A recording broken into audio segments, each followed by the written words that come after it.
we're live. Live from Fractals.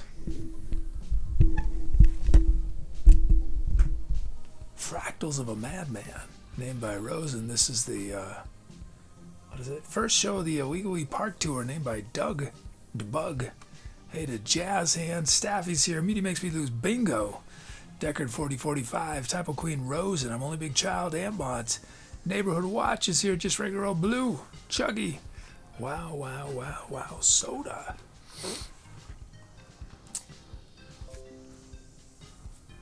Hope y'all are having a good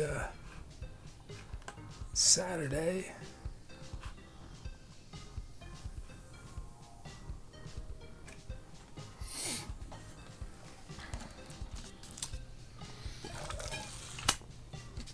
It's going okay. Thanks, Jazzy.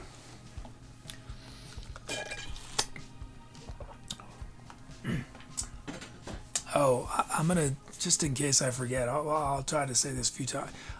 No show on Tuesday, because I have to do something related to the van that I can only do on Tuesday. So, today and next Saturday.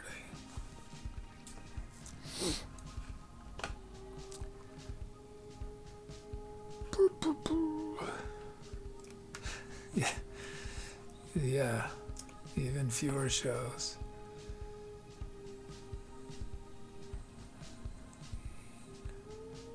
Yeah, no stream on Tuesday because I'm busy with van stuff.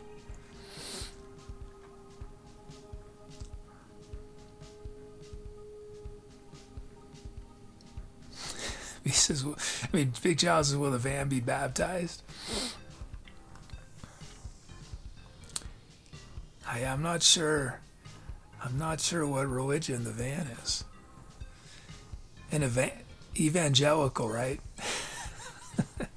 That's what it would be. Evangelical. The van is evangelical.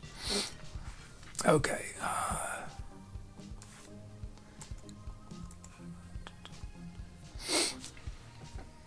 Did I just get a pun faster than any of you? Is that possible? Did I just out-pun all of you?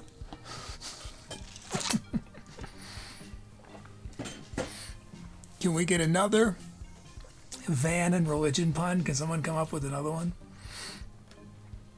Oh, Meaty's got one. It's Buddhist. It's looking for nirvana. Yeah.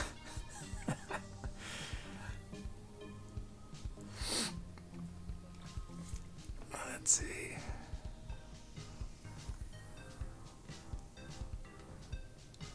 Calvinism? How about that? Calvinism? Here's another one. What's going on? I've got 2 and chat is a total of 1.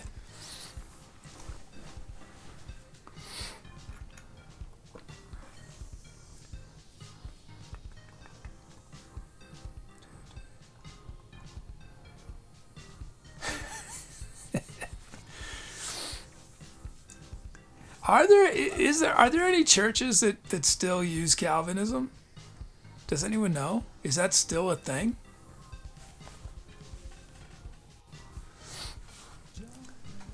He says you're taking Tuesdays off to think of puns.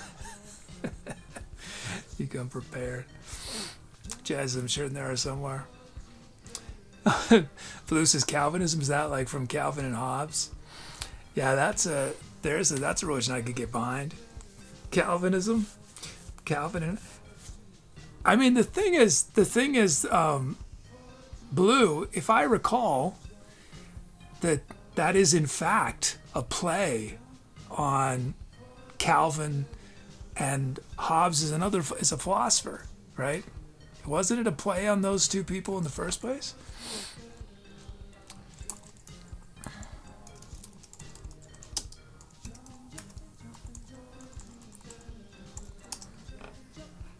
Yeah, Thomas Hobbes was an English philosopher,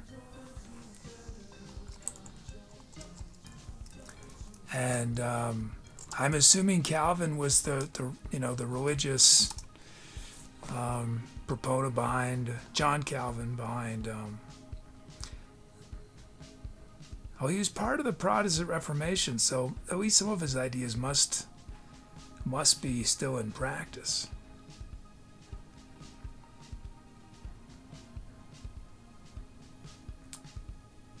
Trained as a humanist lawyer, he broke from the Roman Catholic Church.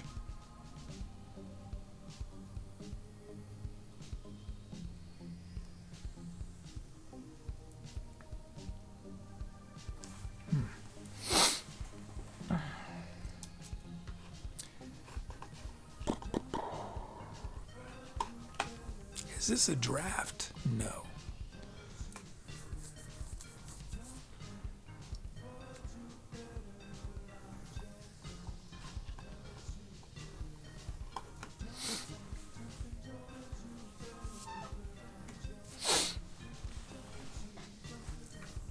It was fun. I went to the hardware store. I was like, I'm gonna get well, I had this idea. I was like, I'm gonna get instead of getting a toilet seat for the bucket, I'm just gonna get I don't know what it's the pipe insulation. That it's sort of rubbery. I use it on actually for cables. I can't show y'all, but I use it to wrap cables. But it's this very thick foam that's a tube that has a slit. So I was thinking, I'll just wrap it around the edge of the bucket. And I did. I grabbed a bucket and the hardware, and I went over and I tested it out. And I thought, yeah, that's okay. And then I thought, I haven't actually tried to sit on the bucket without any support. And I took it off, and it's fine. I don't need a toilet seat. I don't need foam. I'm only going to be sitting on this thing for short moments. It's totally fine. I don't need any. I'm not the Queen of England. I don't need a. Okay, so that saves a little bit of money. I did get and I was also looking at this fancy turn thing to turn top, that you could unscrew and everything. This is $9. And then there was just a snap-on one that was $2. I went with the snap-on one.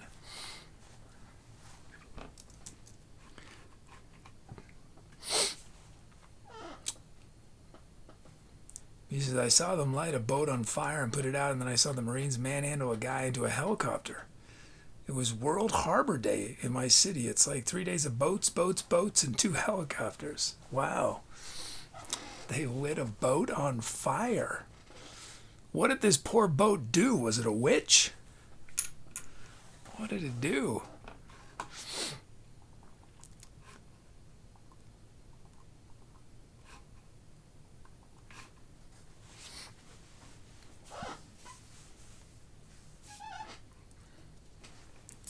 Staff says, won't the lip of the bucket cut off circulation? I will not be sitting on it long enough for that to happen. Yeah.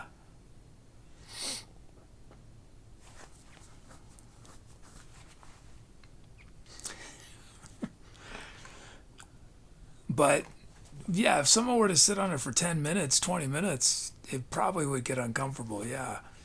But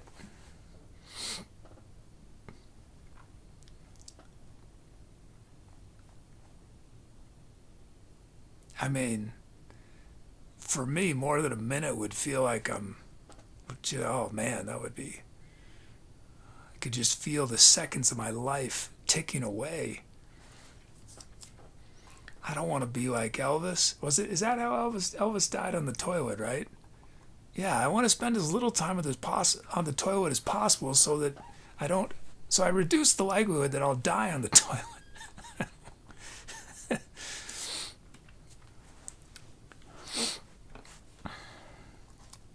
I want my death to be something exciting, like a bear or a volcano, or, I don't know, an asteroid. Not, he died on the toilet. Although dying on a bucket is superior to dying on a toilet, for sure. That's much more interesting. So, okay, beats. Oh, Staff says you go in front of the computer so you can work and sit. That's true. I might lose track of time. Yeah, that's a good point. I got to be careful. Yeah.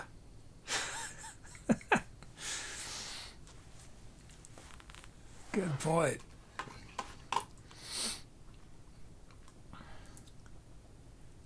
Watch, just make sure the bucket's the right way up. Yeah. He says, don't come crying to chat if you get bucket stores.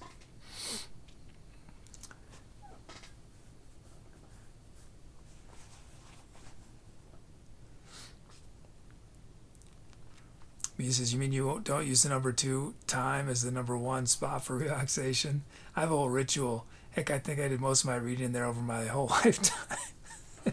Yeah, I want to get in and out as fast as humanly possible. I don't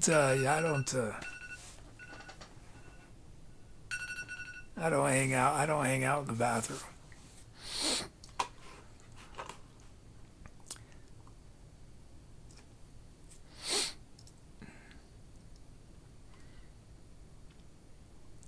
But I mean, I like this because I'll be able to continue working on whatever I'm working. Well, again, I mean, it takes. I really don't. It just takes me very, very little time. So, but it's still, I'll save the time having to walk to another room. Oh, well, like I said last show, I'm going to lose that time because I'm going to have to spend time disposing of everything periodically, right? So in the end, I'm going to spend more time on toilet-related things than I do now, unfortunately. And I'm sure I'll grumble all the time about it.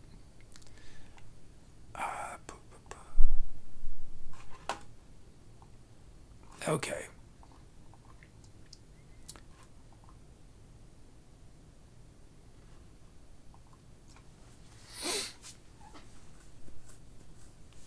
Blue says, don't get too excited about dying from volcanoes. I'm going to Iceland. Oh no. I would love to go to Iceland. I've heard awesome things about Iceland. Jazz says, if you're on the bucket and you die and you fall over, did you literally kick the bucket?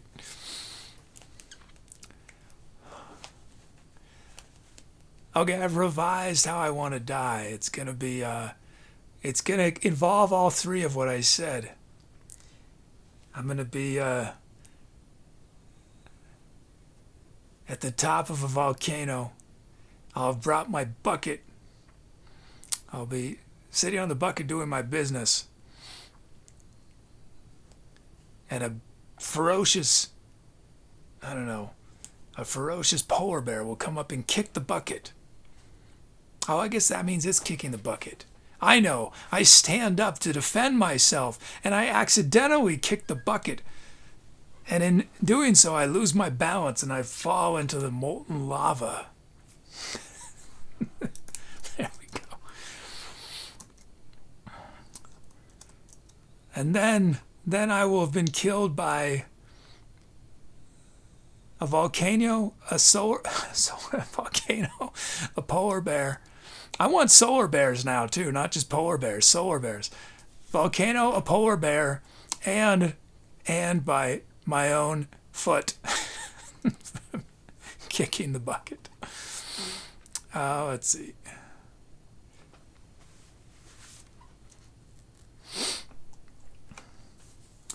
Big Charles, do you regret not just having a hole in the floor instead of the bucket? Yeah. Yeah.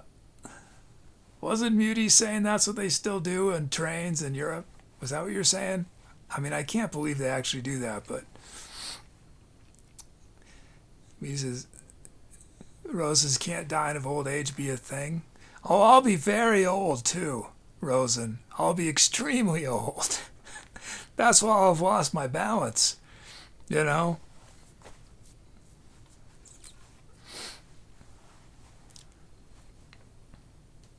I don't know if I want to die of old age.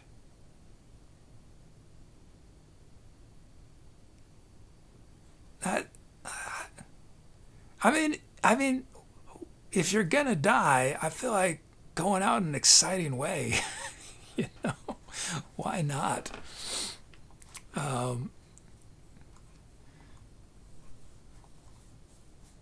Okay, what am I doing?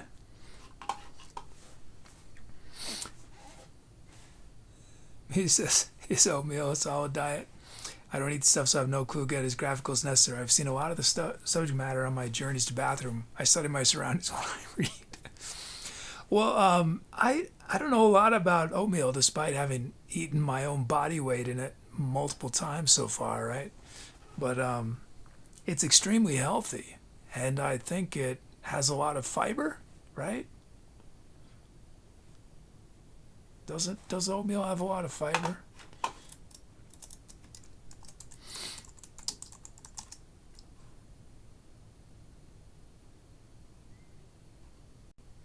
It says 4 grams in 1 cup. Is that a lot? I don't know if that's a lot of fiber. Staffy says oatmeal is fiber.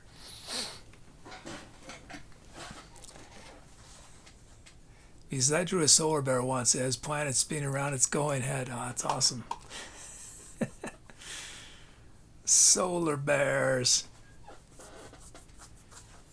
Oh, now I'm just thinking of a, Romeo and Juliet story featuring solar bears and polar bears. 2 families.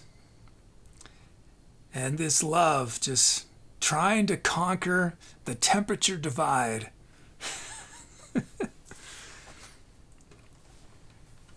It's a relationship where one or the other is always super uncomfortable.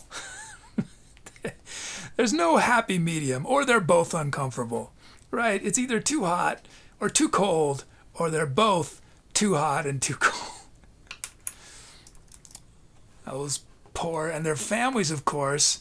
It's like, where are they going to have the wedding? No matter what they do, they're going to get somebody angry, or everybody angry. Tore their families apart, but they were determined.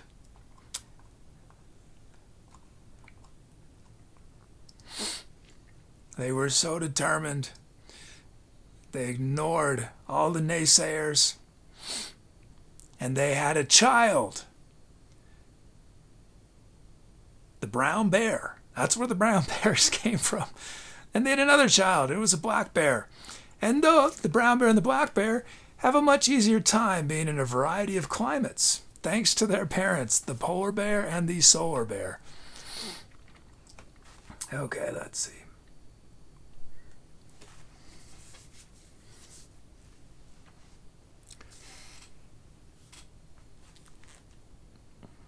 Okay, let's see.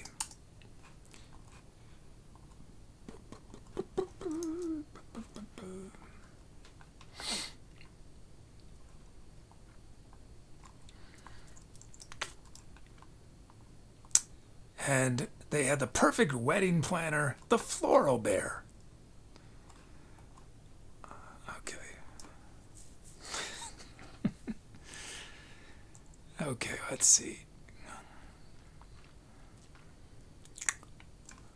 They even invited their deep sea friends, the coral bears. Although I've sort of shifted away from my rhyme, haven't I? Sort of.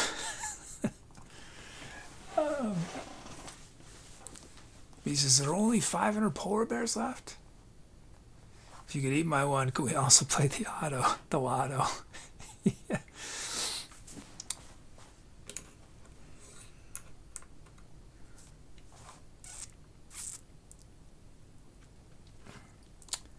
Juggy's 550th drum fill.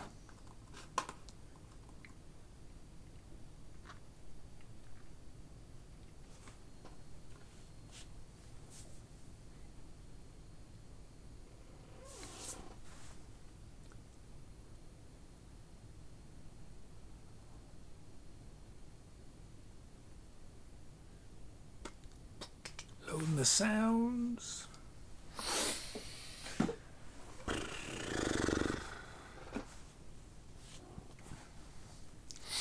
It's a very small project, but I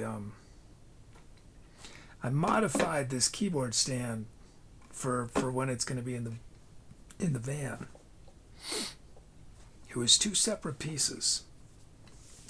And I made it into one piece, and I carved out the part of it so that my knees can go higher and don't knock into the when I'm sitting.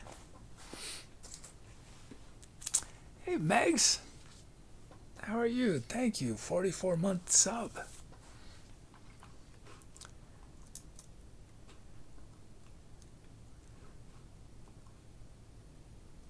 "44 months." And Spazify. And Soda.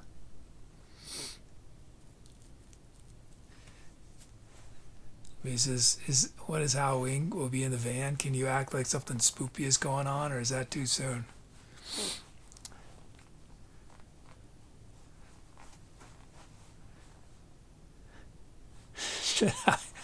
Should I just go into residential areas and drive around with a sign that says free candy?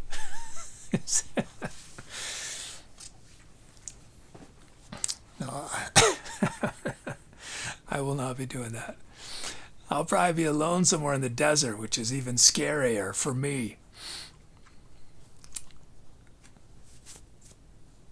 If I'm in action for a Tommy Nomadic by then, maybe we'll do a Tommy Nomadic Halloween special.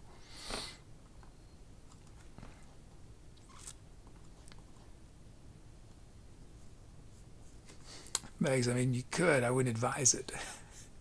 Jazz says, "I don't recommend, especially if you know the town is police." Big Child says, "Your next YouTube video will be how I got arrested." I mean, that's the kind of thing, that's the YouTube viral strategy, right? You know, do something edgy that could get you arrested, film it.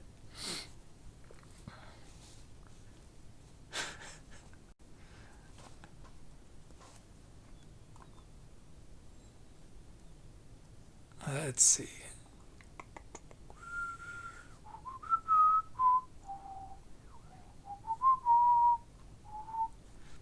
I made an attempt to set up the camera so I could just sit the whole show. And it just looked horrible. It just looks horrible. This camera, this lens that is 20 times as expensive as the lens I'm using, right? The expensive one looked terrible. Sorry, camera 2. It's that lens right there. Terrible. But it's going to be the ones I have to use in the van, but at least it'll be a new environment, so I won't compare it, you know? I couldn't accept the quality as it. I'm just going to have to keep standing up for a few more shows.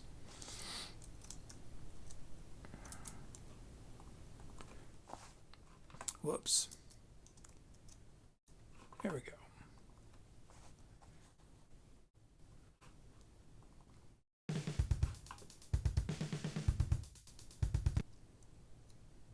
I thought the BPM...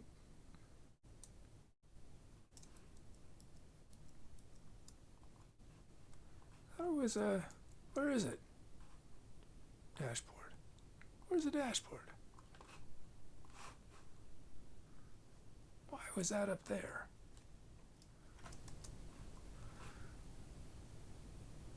Yeah, that was the wrong set of requests. This is what I knew something was wrong. I thought it was 66 BPM, but okay, now we got it. Okay, Soda. It's a Soda beat.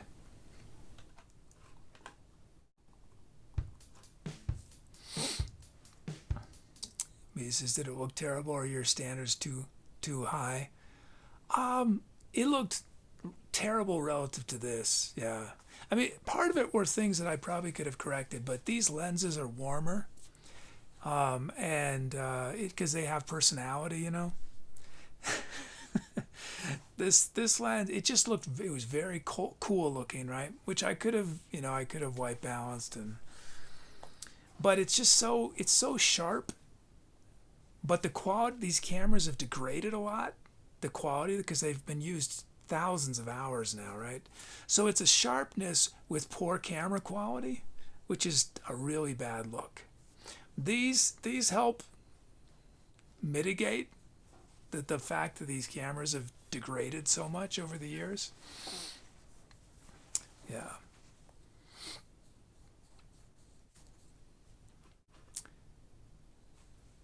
Roses, could you show us how it looked?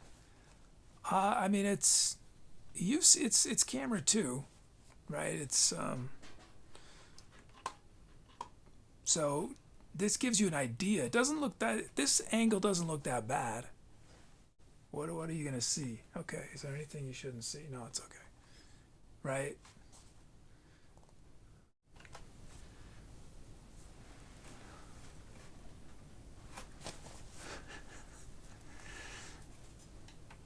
That doesn't look so bad compared to but that's the camera y'all are gonna that's the one I'm gonna use in the camera. I mean in the van. Because I have to use super wide angle lenses. It's gonna break my heart. I can't. Well, we'll see. I'm gonna try, but I don't think there's any possible way I can use these cameras. I might be able to use it for the talking part of the show. Possibly. Yeah, well, when I'm in the van, see, when I'm outside of the van, I don't know if I'll be able to use it. Inside the van, I don't know. We'll see. Hey, Cobra.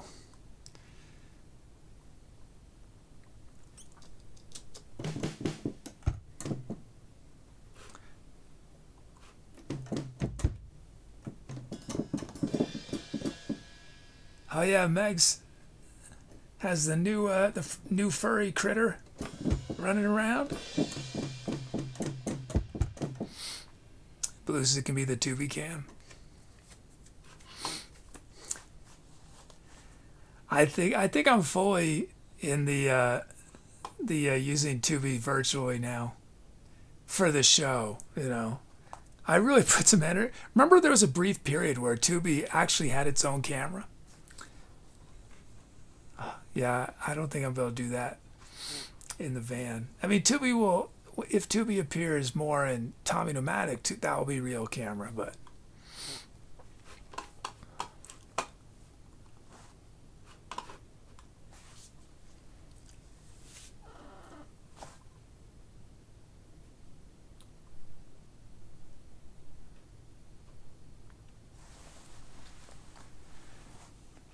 Oh, and Spazify, I saw your question, Spazify. I'm doing okay. I'm pretty stressed trying to race against time to get the van stuff. But I think I'll be better once I'm actually in the van, which we're getting close. Getting very close. Meg says, we've had him about 24 hours, already managed to lock ourselves out of the house in a heat wave. So, killing it as a dog parent. And Cobro, thank you so much. Thank you, Cobro. Big donation. Thank you so much. Oh, and Cobro gave a commission to Staffy. That's what it says. Commission for Staffy in the message. Thank you so much, Cobro. Thanks for your generosity. I appreciate it. Thank you. Thank you.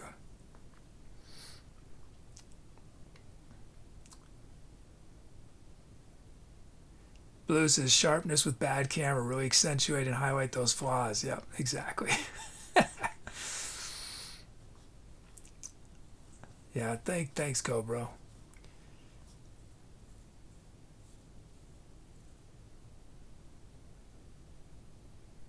Jazz says you can use them. Yeah, well, no, the issue is that they're not wide enough angle. So because I have less physical space, that they will all be way too close. So it'd be like the whole show this close. Yeah. Every single angle will be close shots of my head. You'll never see the keyboard.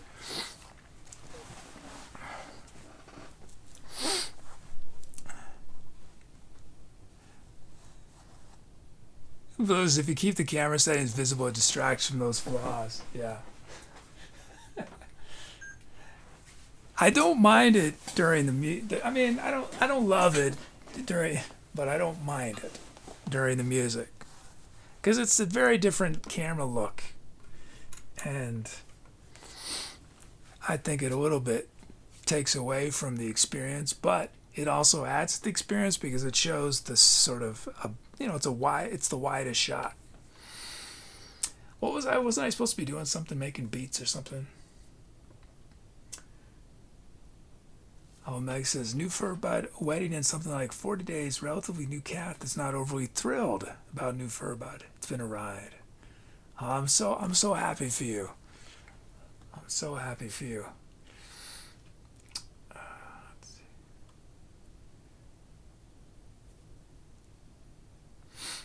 Beach houses, aren't there distant things you can use for lenses to accommodate for the closer distance? Yeah, there's what's called wide angle adapters. And I've tried some, and nothing that I've had works. I've tried one thing, I guess. Yeah, I have one thing.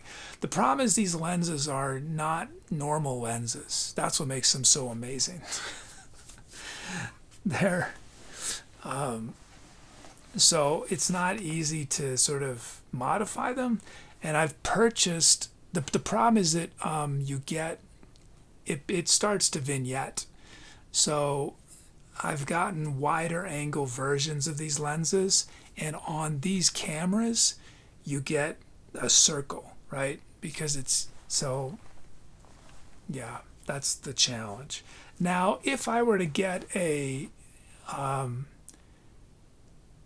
don't know if, does anyone know, are there micro four thirds cameras? I mean, it could be. So the crop factor on these cameras is very high, when I first got in, it was the Panasonics were the only ones doing mirrorless. Now everybody's doing mirrorless, and there might be some mirrorless that are full frame. So if it's possible to adapt these lenses onto a full frame camera, then it would work. You know, probably they would be wide enough. They're 28. I think they're 25 millimeter lenses, but they're on a Panasonic with I think it's a 1.5 or 2 times crop factor, so they're closer to a 50 millimeter. But on a full frame, they would be an actual 28 or 25, and then it would be a little. You wouldn't be able to get a super wide shot, but it would be, a lot more comfortable. Let's see, beats. Beats.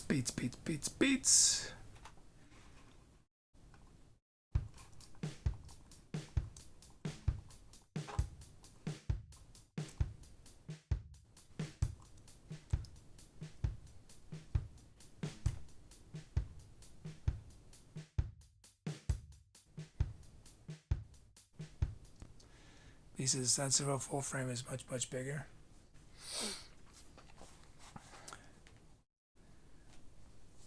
So I need a smaller, right? You're right. I need a smaller one so that it covers more of the. Yeah, but hey, Pete. Yeah, these lenses, the glass, it's tiny. It's about the size of a quarter.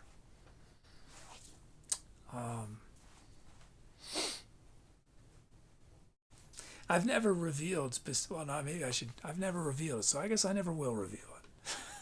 What they are.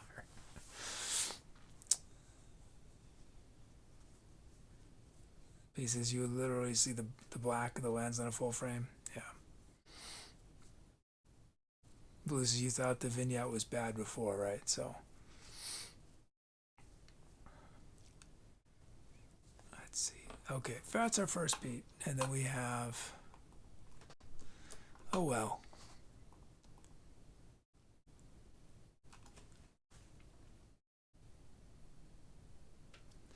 Yeah, because in the van, at least two of the camera, several of the cameras can be at most they can only be 2 or 3 feet away from me, right? So all of these cameras when I'm doing the music part of the show are minimum 5 or 6 feet away from me. And the wide shot is probably 9 feet away from me, the one that's straight onto the light show, right? That's the one the furthest away. So that is not possible in the van. the furthest away I think a camera could be is probably 7 feet, but the problem is that it's going to be in a passageway that will be, so it would probably see the sides of the passageway. So yeah, so we're going to have to change to sharp modern lenses. Boo. Oh, Robson Baroli is playing Earth, Wind, and Fire. Nice.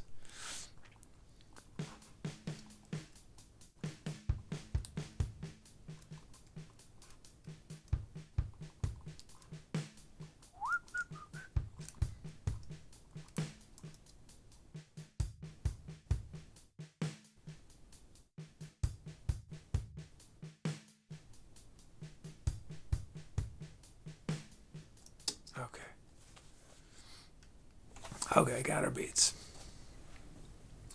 He says you already can't use crop lenses on full frame. Well, I don't know that these are not crop lenses. They're not crop lenses. It's just the camera I have crops. These lenses are not made for digital cameras. So I don't know. Yeah, I don't exactly know how it all works, but. Well, let me see. They're C-mount. Do you know what C-mount lenses are? Are C-mount lenses cropped?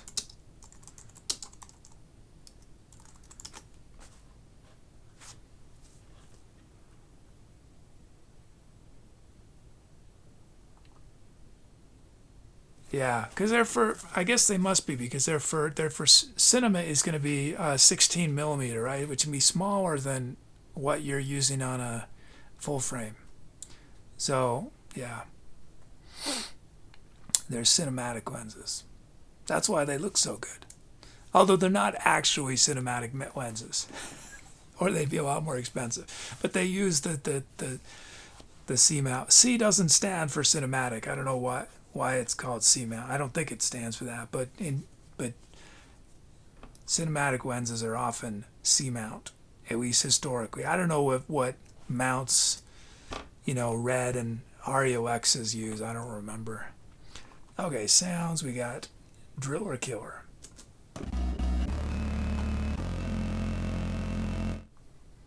Pieces, bodies more. Yeah, I have a full frame camera that I need to sell, that I've needed to sell for 2 years, and it's probably worth 30% less than it was if I'd sold it. But yeah, the lenses are gigantic.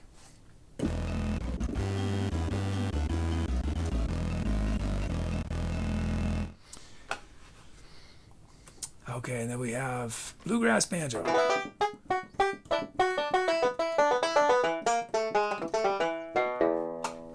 And then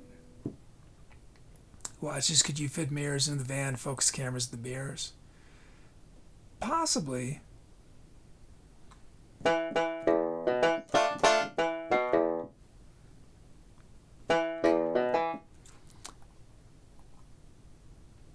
But that sounds like it'd be pretty complicated to pull off.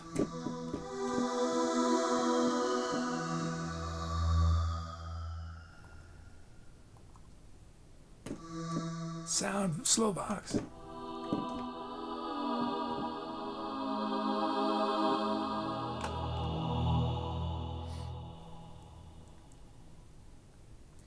Oh, why did things look different? Well, because I messed things around when I was trying a different lens on here. And does it look darker? I think I made it a little darker. So I noticed, I've known for a while, my face was sort of blown out on this side a little bit. What's my favorite camera I've used, Muti? I think the most fun cameras, I used a Yashica.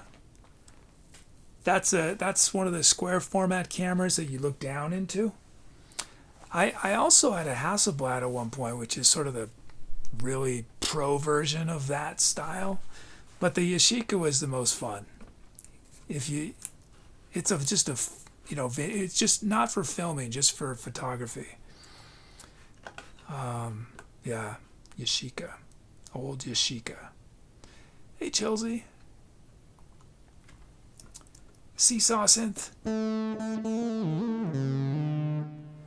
and then crystalline rhythms.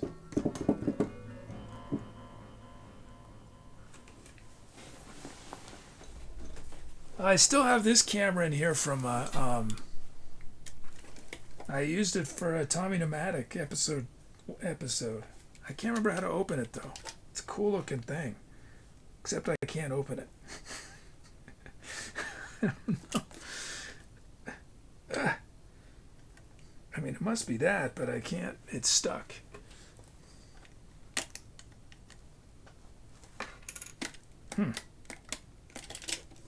I've opened it multiple times. Why can't I not open it now?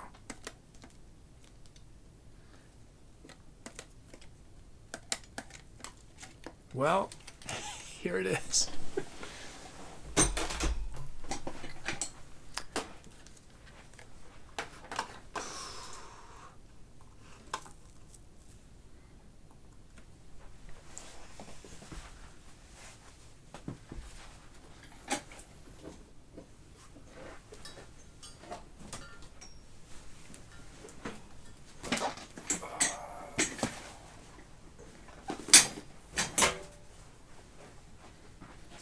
I'll take care, Spazify. It's good to see you.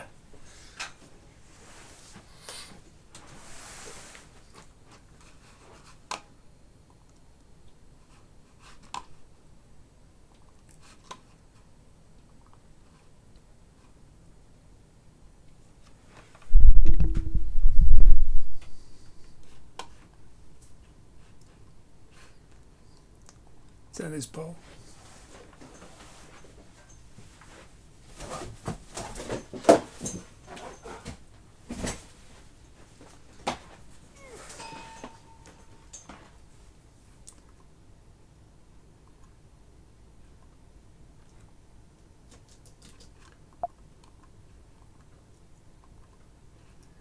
Okay.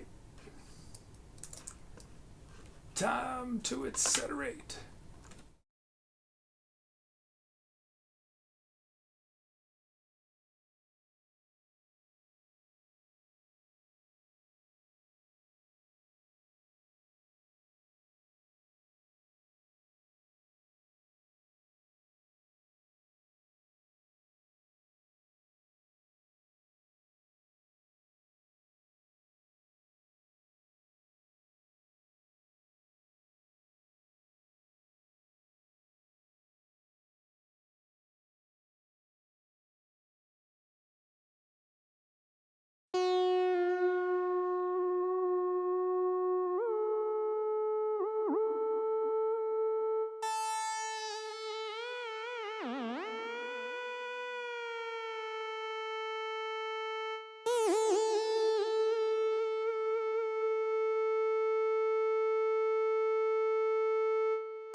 Try to change the frame in hand, change it back to where it began.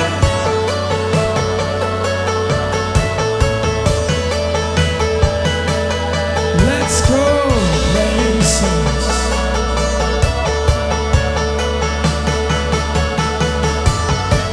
See everyone, see their faces. Let's go places.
Thank you for those scalps.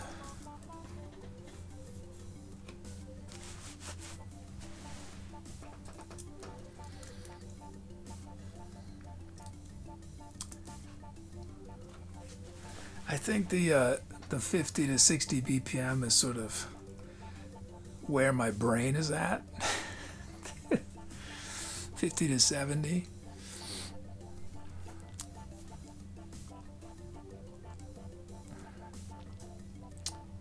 Feels more comfortable. Okay, let's see. Commission. Staffy. Process.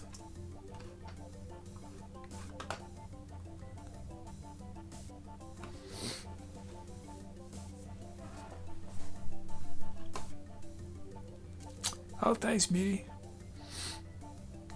Yeah, it was a really nice set of sounds. It's, you know, the way that the beginning that my keyboard was freaking out with the mod. It was pitch bend. It was, this happened, right? This is the bug thing that's wrong with this keyboard. Is so I started playing and it was totally out of whack. It was playing the wrong pitch, you know. That's why. And then I was like, let's go with it. Let's use that pitch bend.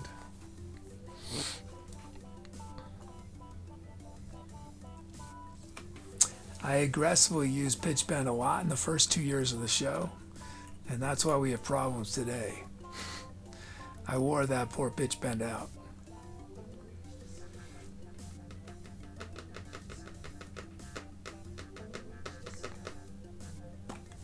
It wasn't it. Well, it started to be intentional. Yeah, I mean the very first loop, things were off, right? And then and then it wouldn't record. I was trying to record a new loop, but yeah, I was intentionally at that point using it. Yeah, but it started not intentional.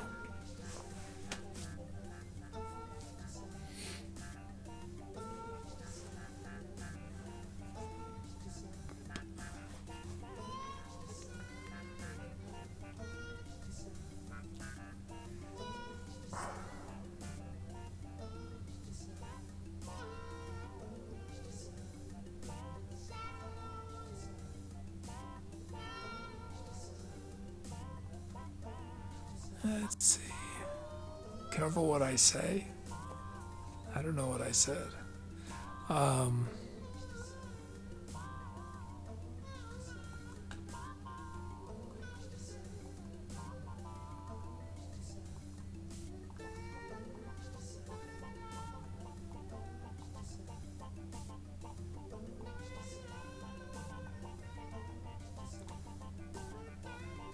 Tubi, what are you doing?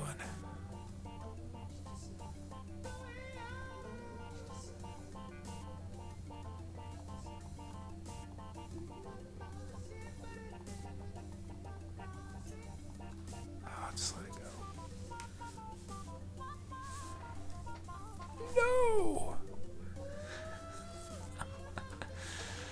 Oh man, okay, polls. Set as current poll. Chat requests. Wait, what song was this we just did? 72.99. Fine. 72.99. Title. I still have not written a script for when we have this little bug. I'm gonna do everything manually.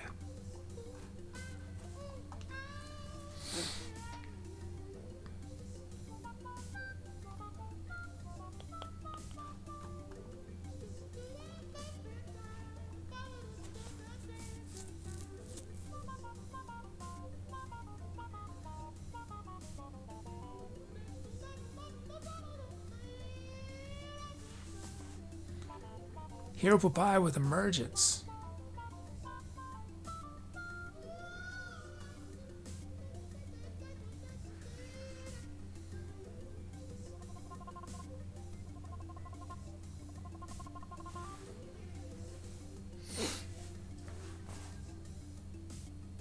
Rose and Graces and Mysteries.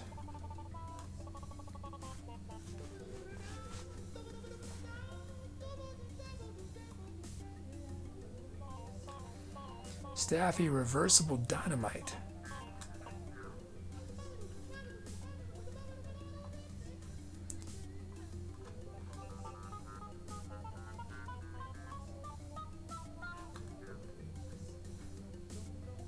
Specify, give in to the sore sail.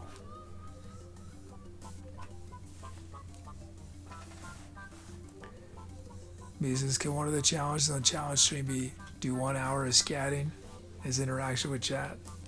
Somebody close waiting to happen.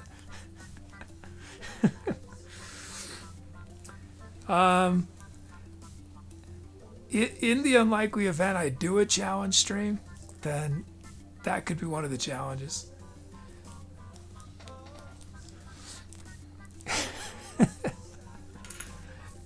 I think you'd want me to do you'd want me not to do my style of scatting. You want me to do traditional style, right?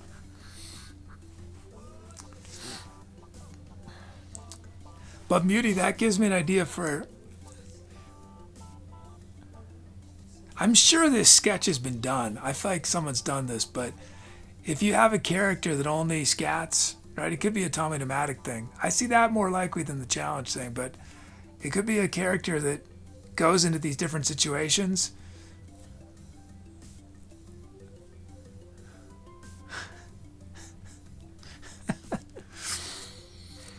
I mean, if I really wanted to be viral, which I don't, but if someone else wanted to be viral, if you were to just go into ordinary situations in life, you know, go to try to buy, I don't know, a candy bar at a corner store, and you only communicate with scat, I think done the right way, that could go viral. I don't know, did I promise? I don't know that I promised. Did I?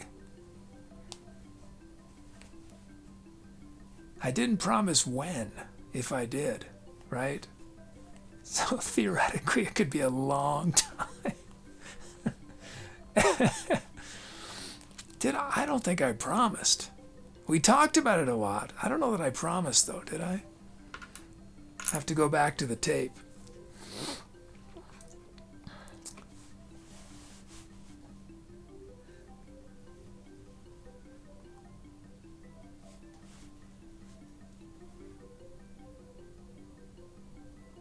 Let's see. What am I looking for?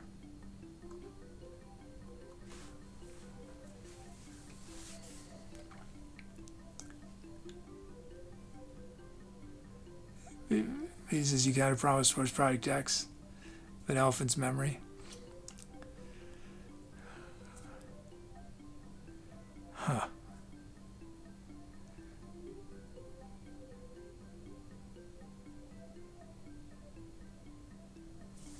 We'll have to get a forensic lawyer involved.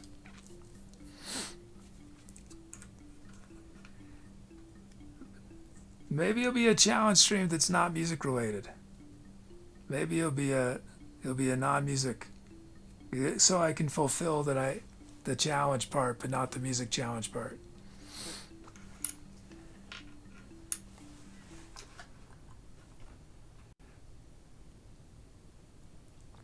Let's see.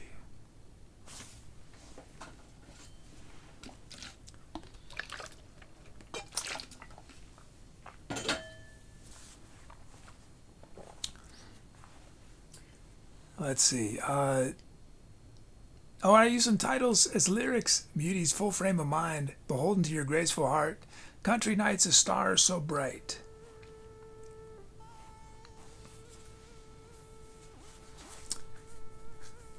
I want a donation from Big Child. Thank you. Thank you, Big Child. Oh, and thanks. I didn't thank Meg. Meg's with the 44-month sub. Or did I thank you? Yeah, I did. And Big Child gave a sub to Spazified. Thank you, Big Child.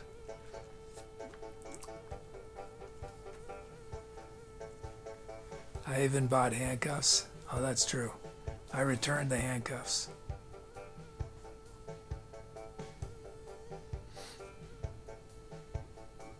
I did say Rose, and I said yours. Didn't I?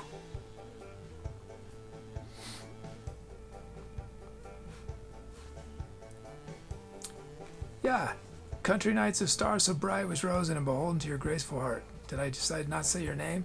Those are yours.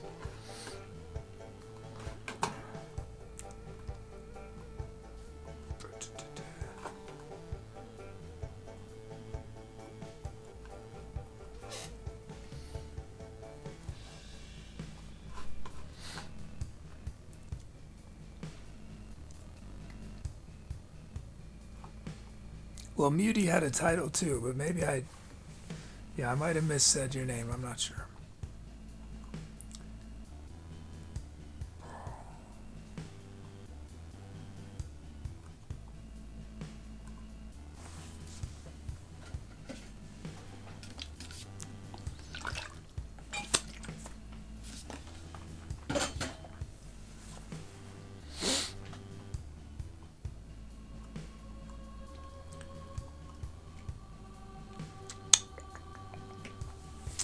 Let me shout out some other titles. Cobro, Banjo in my Hanjo. Chilsy, Breathe in the Outside. Hero Papaya, Emergence. Jazz Hands. Slow and Steady, hashtag Vanlife. Muty Makes Me Lose, Bingo. Just say Volcano. Big Child, Baptized in a Bucket. Staffy, Venetian Carrots. Rosen, Molded to Boldness. And Spazify, Going for a Ride on the Milky Way. These are speeches. Never I heard someone say they return handcuffs. You always keep one for emergencies. Yeah. Dude, I return everything I possibly can. I keep packaging often years past, for years, hoping I can return it or sell it for almost what I bought it for.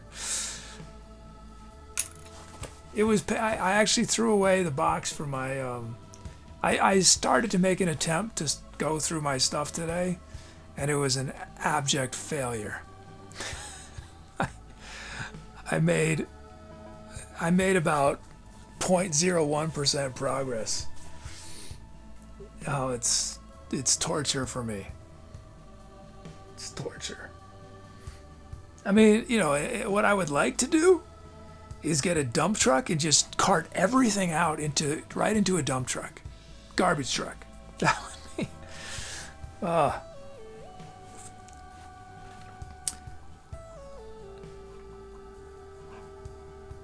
But I can't. That is not the right thing to do. Because can chat send you random stuff you have to return? It could be a fun segment. Yeah. If I had to return the inverter, right? And it's not something I don't want to. I didn't want to return it. I mean, I did, but I don't, right? I want to take the money off the credit card, but I need it for the van.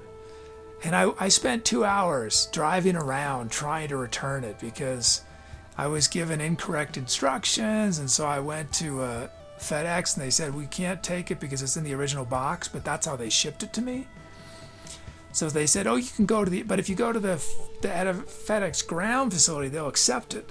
So I go to the FedEx ground facility, and they say they'll accept it, but they won't give me a receipt. And this is a $1,400 piece of equipment. I don't feel comfortable just without a receipt, So then I drove home to hope that I could find a box to put it in, so that I could then take it to the FedEx, and they would give me a receipt.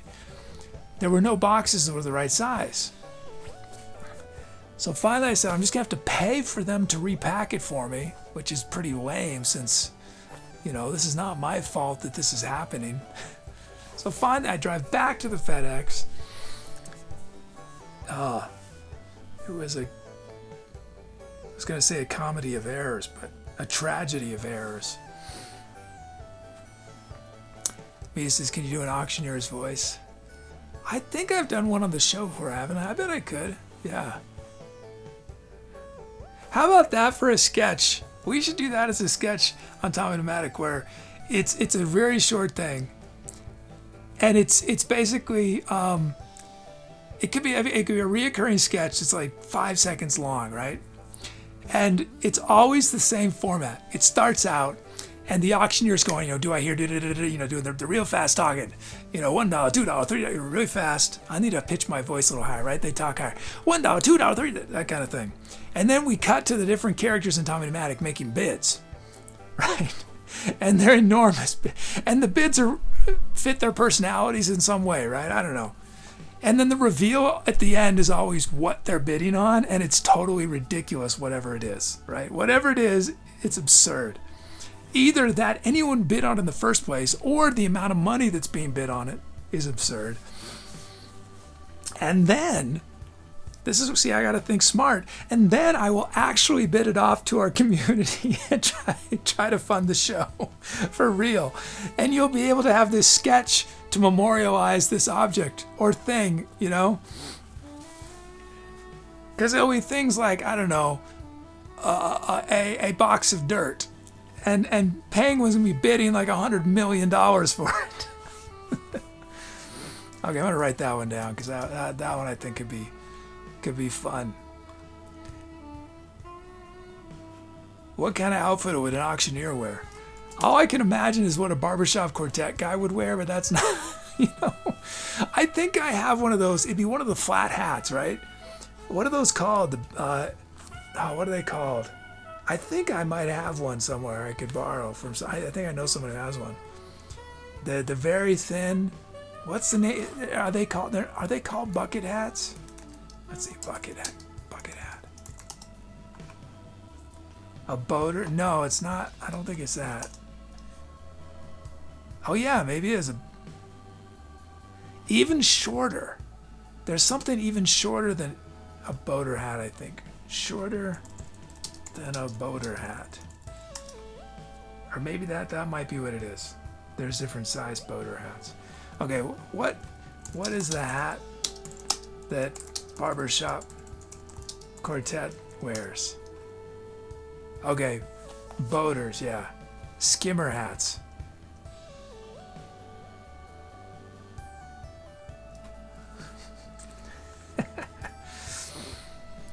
Okay, let me just write this down.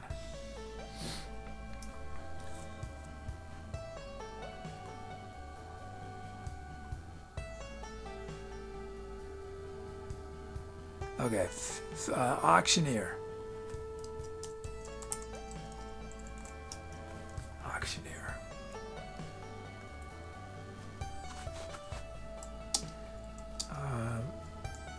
Characters bid on ridiculous thing that isn't revealed till the end of the segment.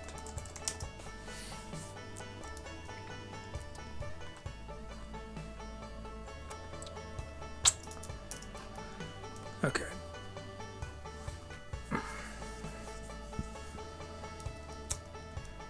Pork pie, how was that?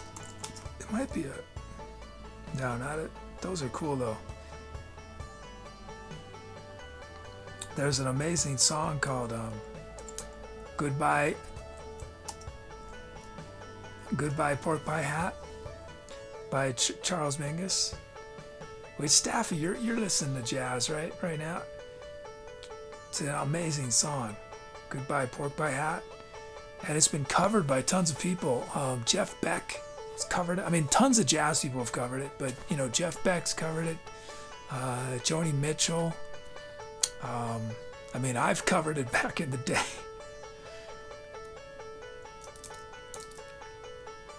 Okay.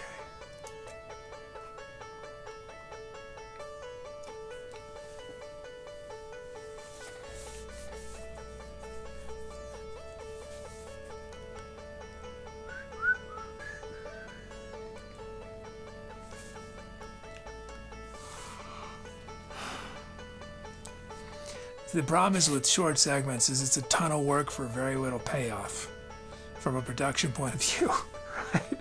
If there's multiple characters, right? It's just, that's why it probably only happened once. I can't be getting into 4 different sets of costumes for a 10-second thing very often. I can do it once or twice, but I need more bang for my buck. That's the problem, time-wise. I mean, if I plan it right and I do different characters in that show for different segments, then I could just film, you know, when I'm in those outfits anyway for other segments. That would work. Which could be funny too if every shot the people bidding are obviously in totally different places. You know, they're not all sitting next to each. I mean, because you know, I could fake it. I could have them sit next to each other. That's easy to do in terms of special effects, right? But it might be funnier if they're. It's okay. Let's see. This is smart production. We just shoot 10 scenes in one go, right? That's what I'm talking about. Status, if you film 3 to 4 bits for each character to make more efficient. Yeah, that's what I should do. Is because I could film it for many different segments all at once. And then all I have to do is film the auctioneer every time. So I just make a whole bunch of different signs for them to, or well, did they actually show them? No, they just make it. Yeah, so that's what I do.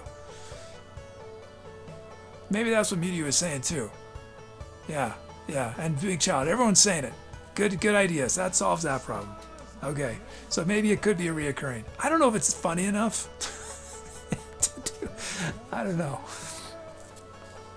The auctioneer is gonna have to be really good in some way, right? Because otherwise, I mean, if it's really talking fast and describing this thing, and you're raising, and if I could describe this thing in a very funny way without you knowing what it is, right? And then when you finally see it, that's the joke, is how it both matches and does not match what the auctioneer has been saying.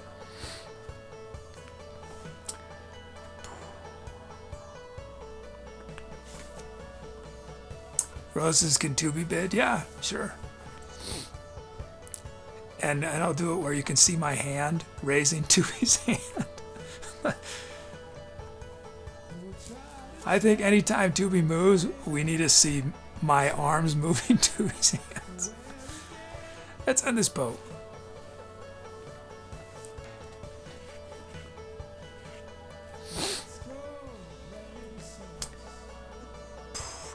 Break the tie. Percy's option number 2.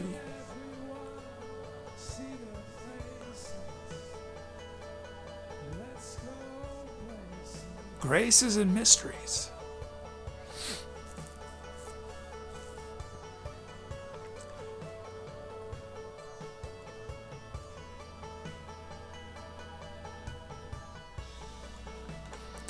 And that's Rosen. Thank you, Rosen.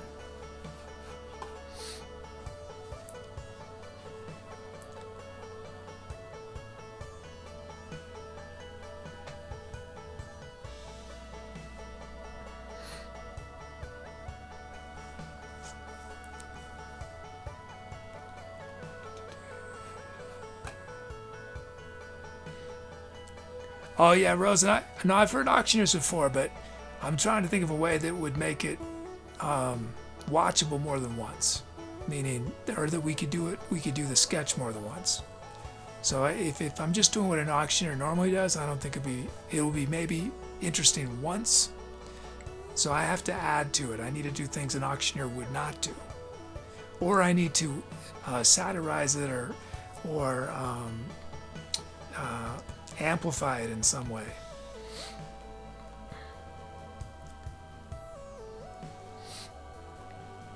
Okay, let's see.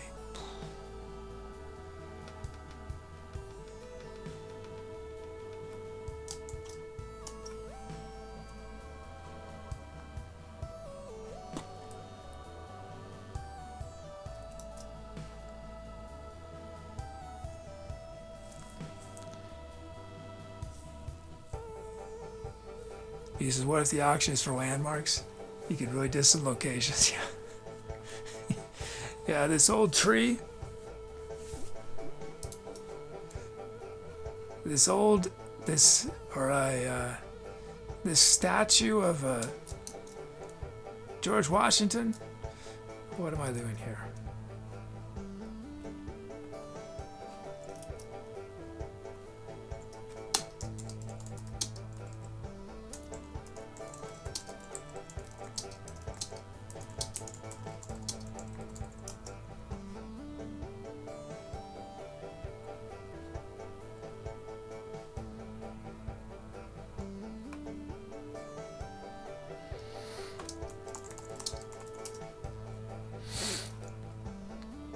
Okay.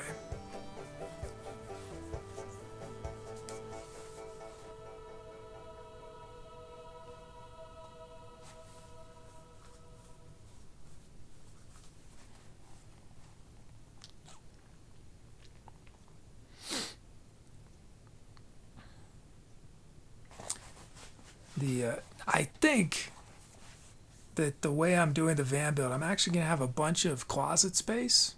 I mean, not relatively speaking. Right?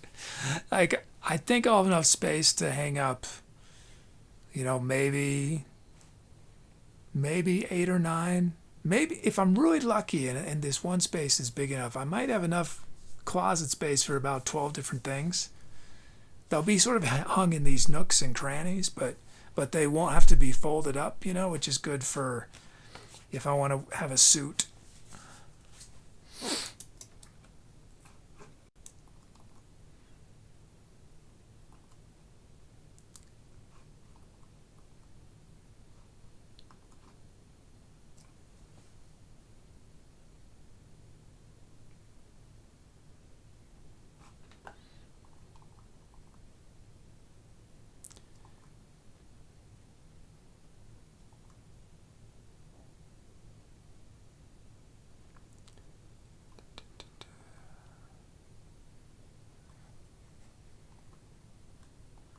Okay. Drum kit.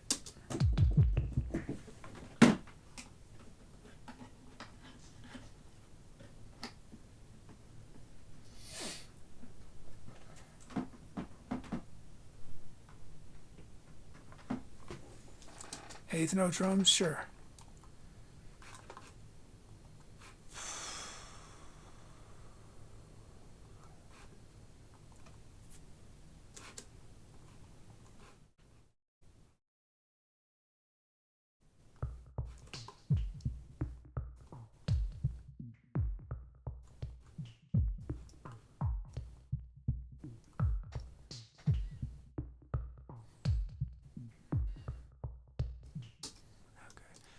So first beat and then uplift.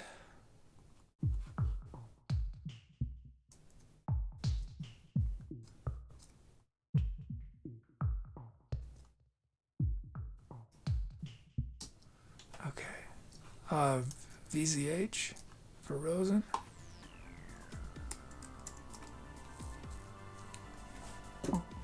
Oops.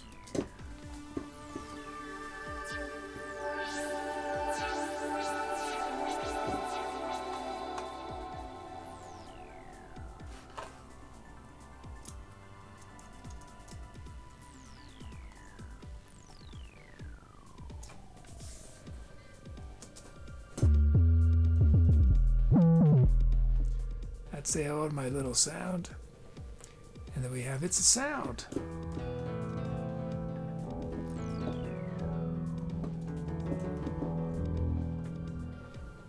Crumbs.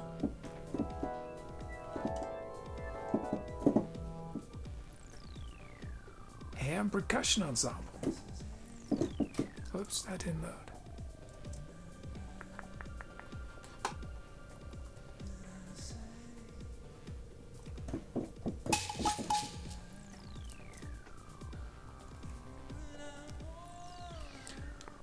You just played one note.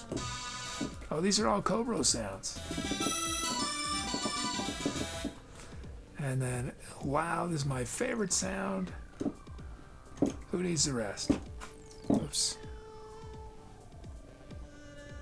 And that sound does not seem to be working.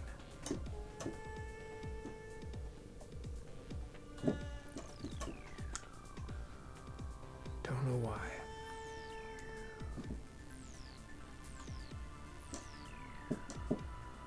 It's one of these sounds that ever since I changed computers, they don't work.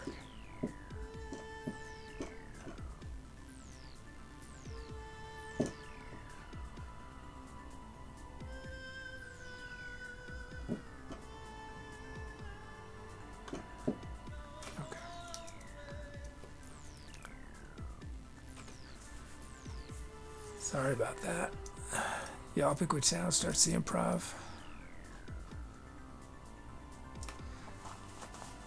Don't. I tried once to fix. I couldn't figure it out.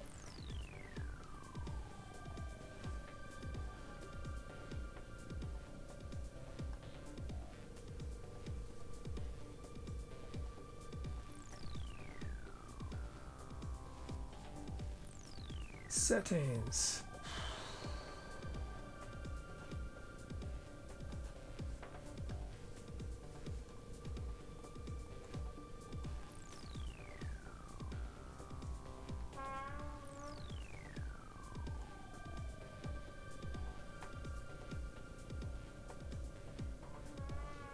Options. Nope. Preferences.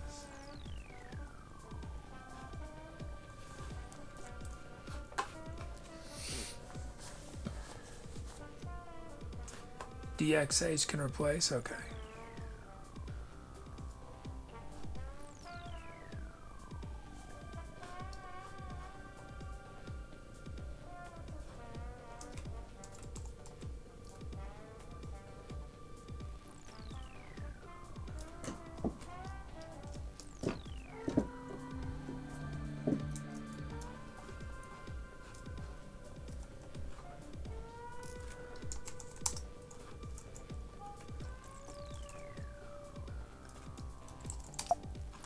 Oops.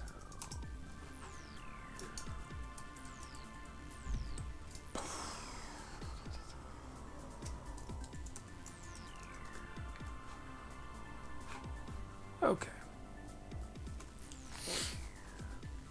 Slideshow. I got DXH, yeah.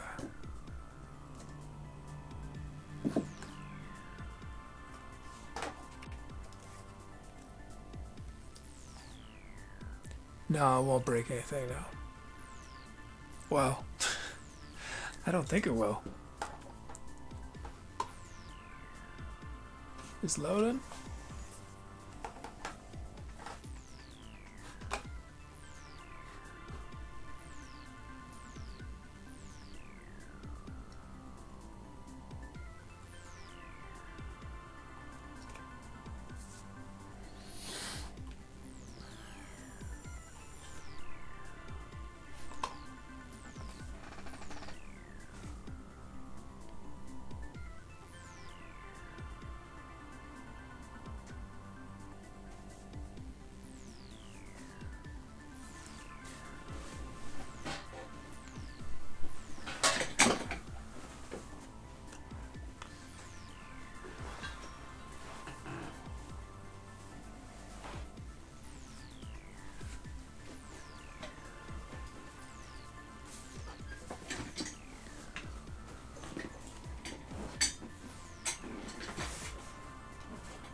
Here we go. Time to accelerate.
far away from you.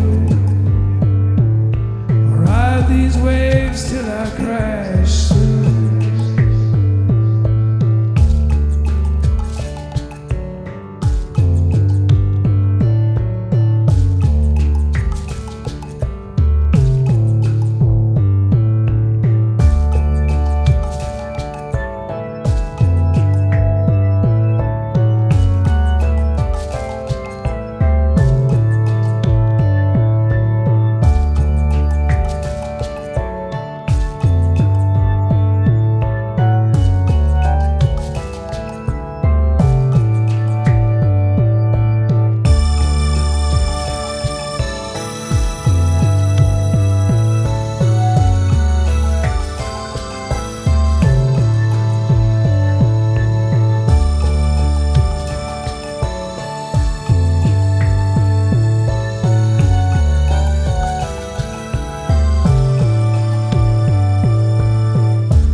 And I'm floating on the whims of the wind. I hope I've done what I should and haven't sinned. I'm floating on the whims of the wind. I hear the ghosts cry.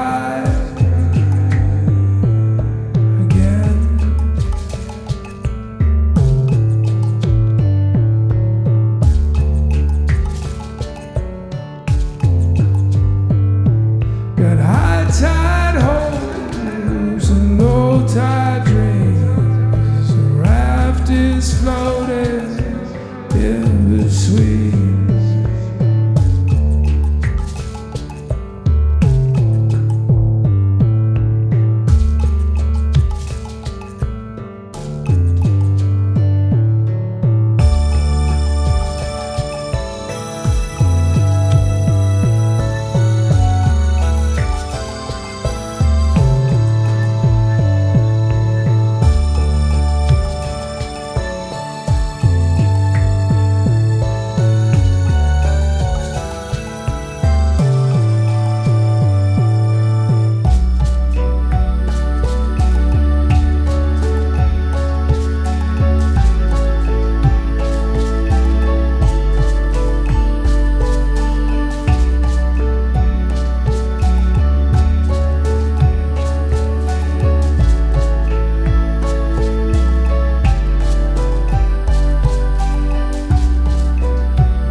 Yeah, the ocean waves hello, the ocean waves goodbye.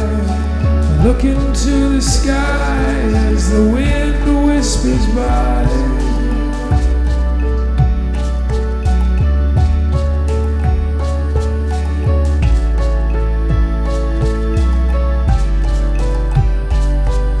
The ocean waves hello, the ocean waves goodbye. And I'm just looking straight through the sky.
shores out of reach, that's what they teach. I hear that wind whisper and moan to each to each.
Thanks for those scalps. Thank you. Thank you, Staffy, for the commission.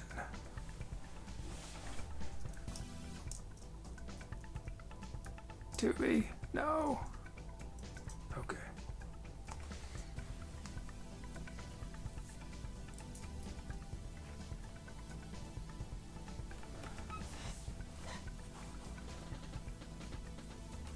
Oh, thanks, Taffy.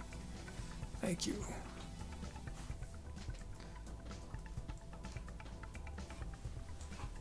Is this a draft? No, it's not.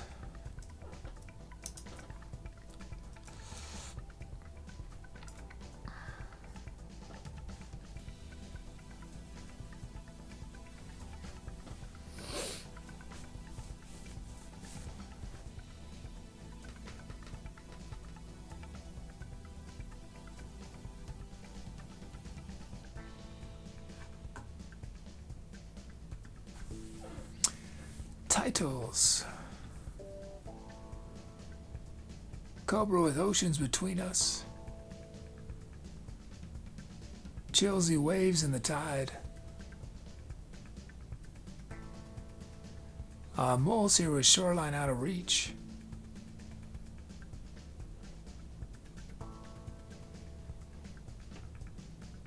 And Muty watercolor tears.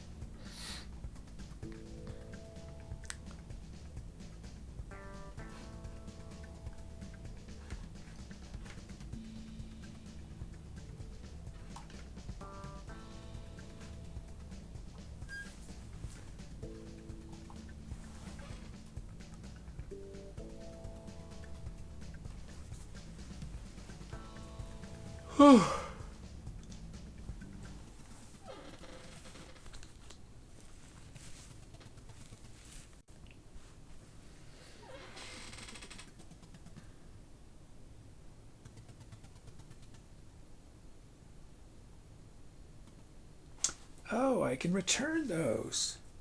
I don't need them.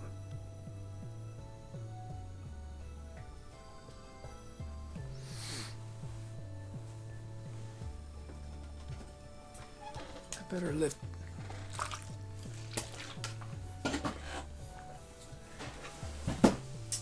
Better put them somewhere where I won't forget. I don't need these. I was going to use these for my what was I think it was for the keyboard stand, but I came up with a different solution.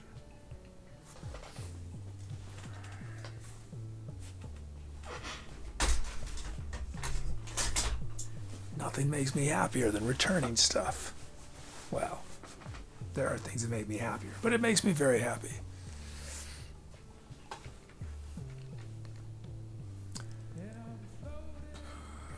Titles is lyrics Cobra with floating. Cobra does the ocean wave hello or goodbye.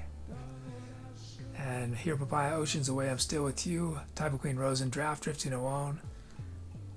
Raft drifting alone. Spazify melancholy of a long lost friend. Staffy high tide hopes. Staffy things were a breeze with you around. And mole shoreline out of reach.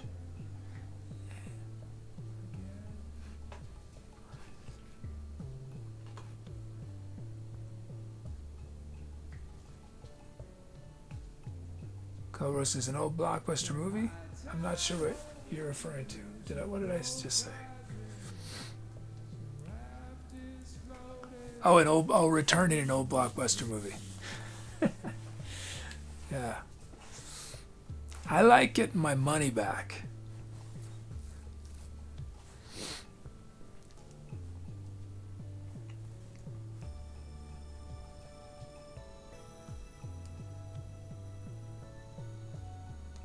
I made this mistake.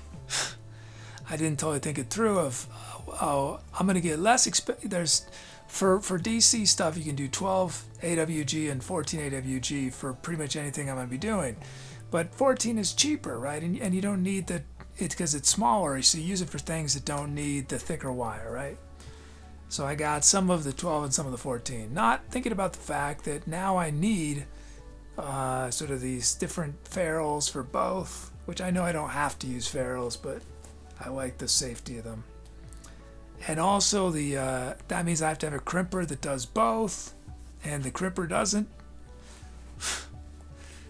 But I cannot return the wire. Ugh, frustrating.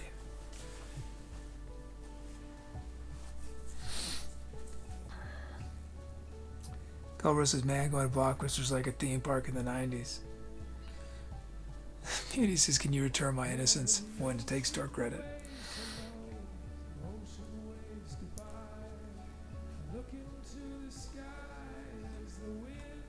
Misa, what was the last movie you remember renting? Oh, I don't remember renting. Oh, yeah, I don't know. Can I see? I wonder if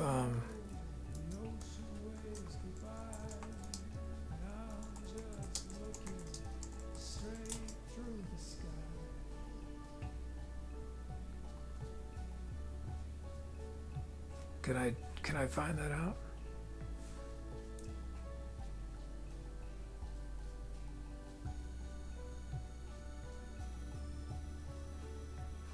Oh, I can't. Okay. I think I can find this out. I don't remember the actual last physical movie. I'm trying to see if I can figure out if I've ever rented a digital movie.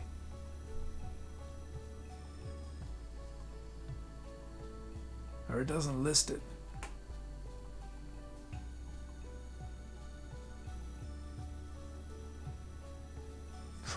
Let's see. Yeah, I don't know. I cannot think of anything.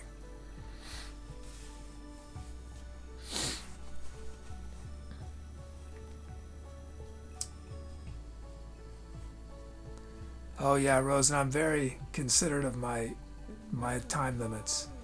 But those metal bars I just got at the hardware store.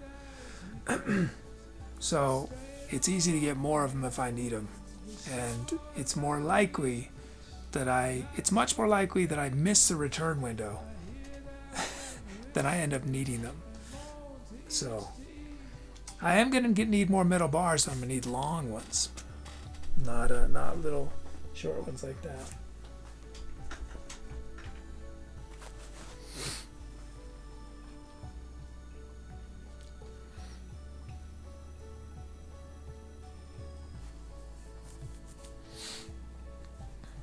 I returned about $300 worth of stuff to a hardware store recently. It felt so good.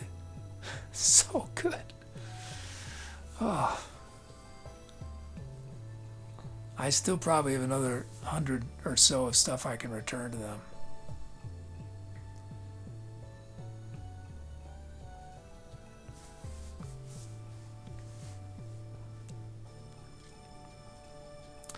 Well, there's a bunch of Amazon stuff I got to return in this week, or I'm gonna not be able to return them.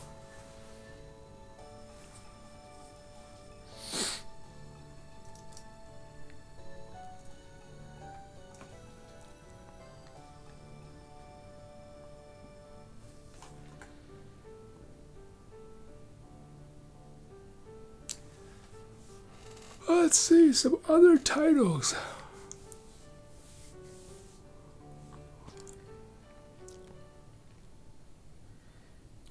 Pete Mouse with no fingers through the paper.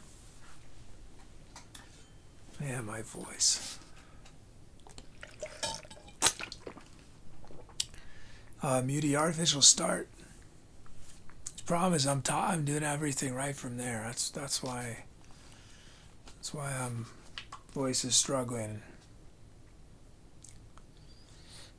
Jazz hands swaying in the breeze.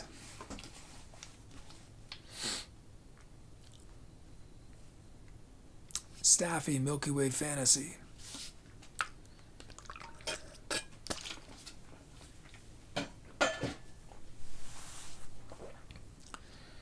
Here, Papaya, in the beginning there was silence. Big child hugging my plush van. Type of Queen Rose and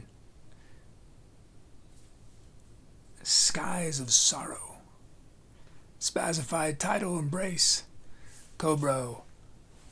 Vibing in the corner of heaven. In a corner of heaven. Chilsy droplets of water.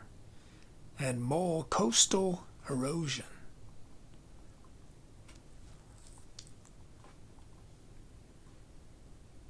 Jazz hands is anything but late for dinner. I just need some part of your username in there. It could be anything but jazz for dinner. Could be anything but late for jazz hands. Anything but late for dinner.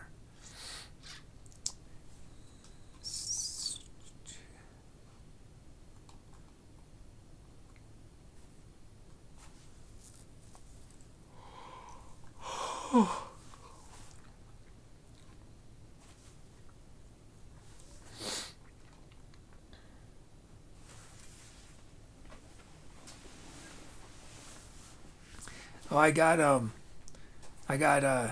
driving glasses.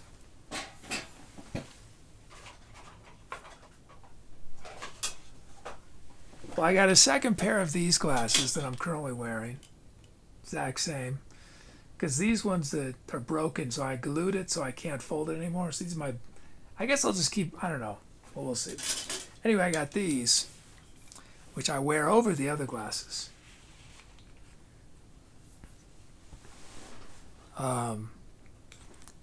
Well, really it's to wear over contacts, but they're also improved these. So if I don't think I'm ever gonna. Well, if my vision gets worse, but yeah, we sort of had to compromise with my glasses, you know, and we compromised in favor of closer stuff. So this helps with the further away stuff, like when I'm driving.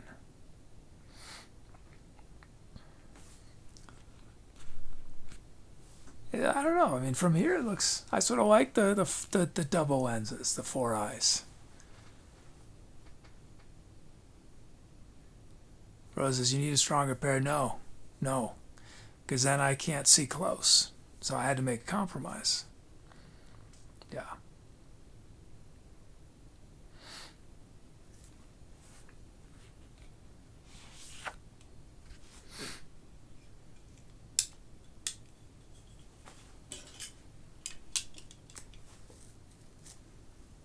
Rose is 6. Yeah, technically 6 size. You're right.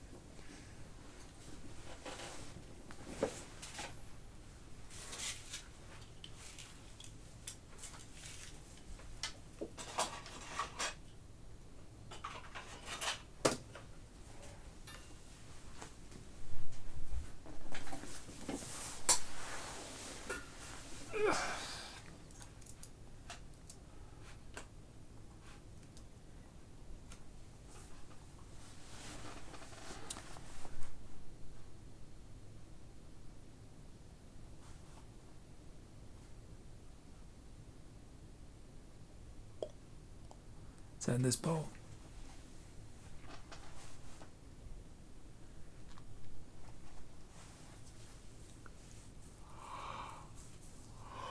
Oh. Let's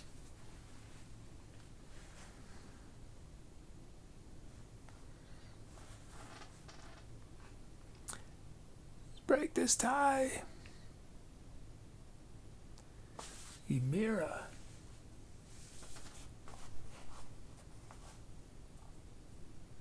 His chosen number.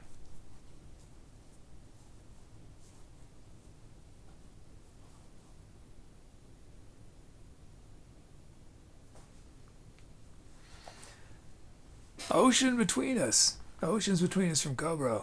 Thank you, Cobra.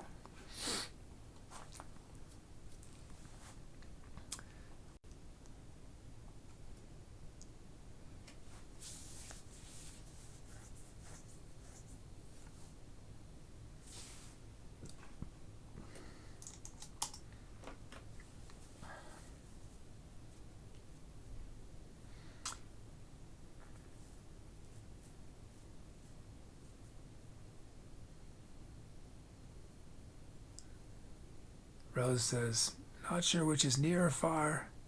Yeah, I can't remember. Rosen has astigmatism, so I get to have fun seeing 5 of the same things. It's very far away like the moon, but my eyesight goes on angle blurs and splits images apart. Does anyone know, like, you know how in I've certainly never been this drunk. Does anyone know, is that really happen where you see double? Has anyone seen double when they got drunk? Is that a real thing, or is that just, you know, symbolic of the loss of reality, the loss of grasp of reality?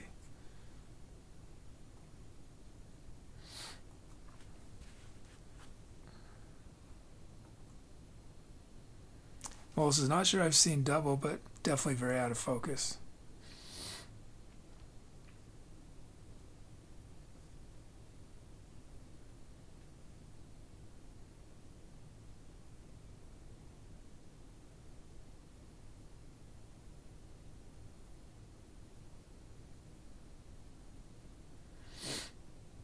Oh, thank you, big child.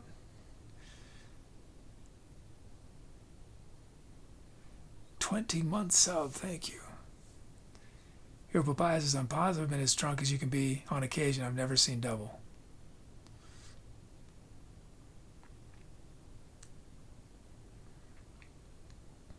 Here, Papaya says, I don't endorse drinking.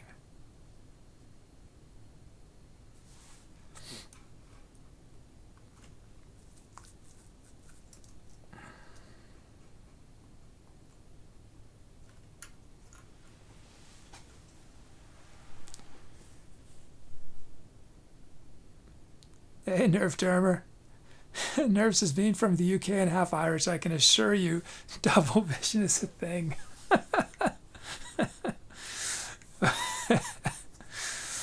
Okay. Vita says, you can call it double. It's like being in the Matrix and everything has a trail. A long, sweaty, mind-numbing trail of shapes and colors.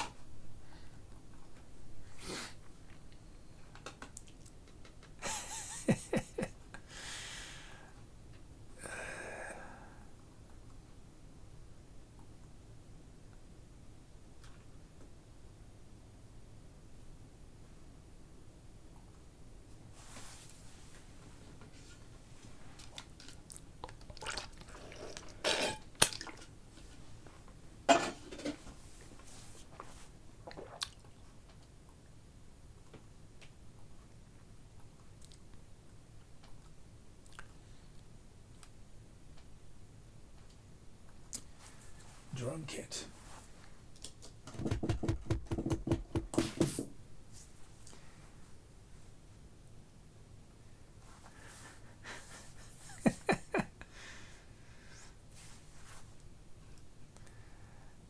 Project Accelerations from Brother.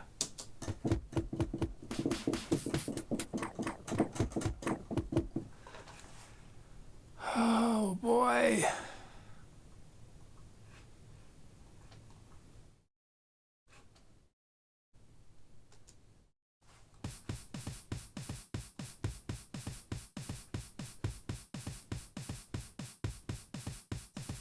Oh yeah, these need to be moved up on this.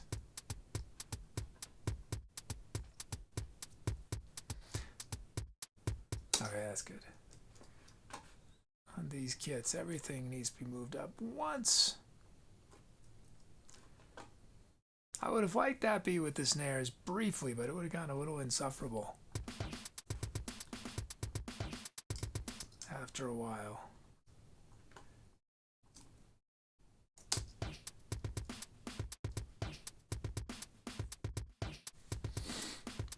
Means, have you ever passed out from playing wind instruments? I assume you could blow too hard at one point, get lightheaded. No, but I've nearly passed out doing the shout out. Remember that? Remember those when I did those? There was definitely a couple times I was very lightheaded. I think y'all, you must remember that. There were a few times that I had to grab onto the keyboard afterwards. you know. My life flashed before my eyes.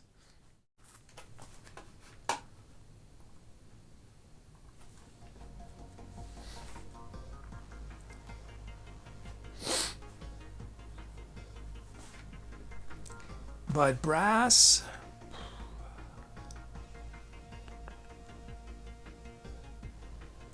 I don't know. I don't recall it ever. I'm sure it's happened once or twice, but I can't think of once off the top of my head. Oh yeah, there's background music. I forgot about it. I don't hear any of it. I should probably fade it out at this point.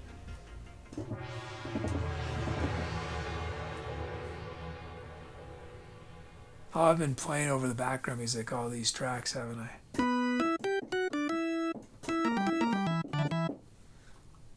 And then worse sound.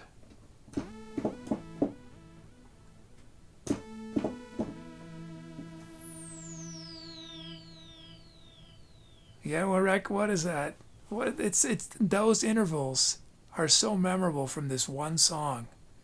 I mean, they don't own that song, but I mean, they don't own those intervals, but man, every time I hear those intervals. Does anyone recognize what that's the beginning of?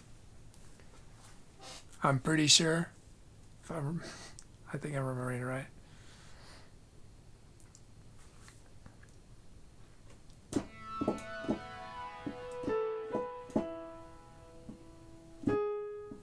I'm not going to play any more of it, but no. I might be Close Encounters. I don't remember Close. I don't know Close Encounters off the top of my head. No, it's Blind Melon, right? What's their big song?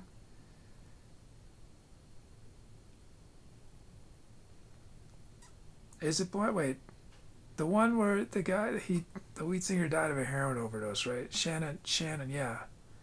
His big song. Yeah, Blues got it.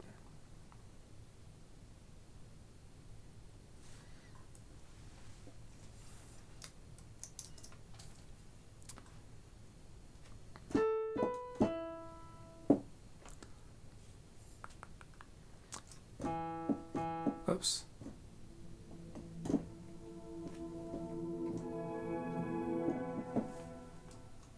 His voice, man, what a great voice. What a great voice, yeah. He's an example of what I call perfectly imperfect. Just it's flawed, but in a perfect way. Like Neil Young, I put Neil Young in that category. Flora Purim from Brazil. Jerry Garcia.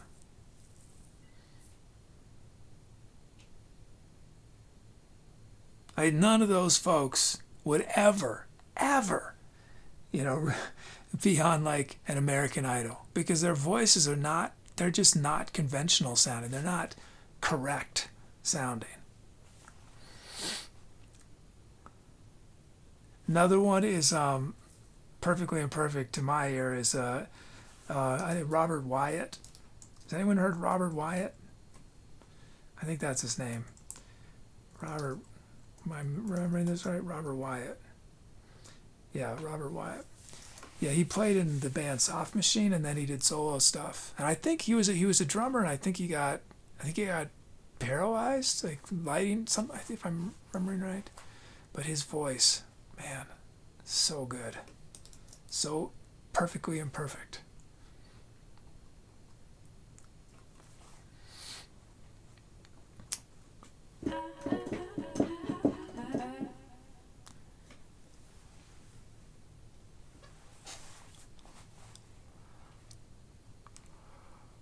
Tina Turner. So, I don't know if I would call her as perfectly imperfect.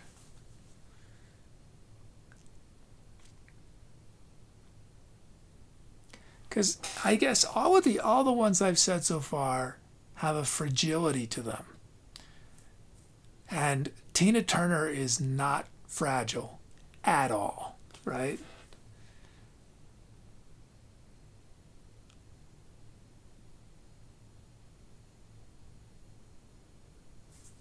I had another one. Who was the other one I was thinking of?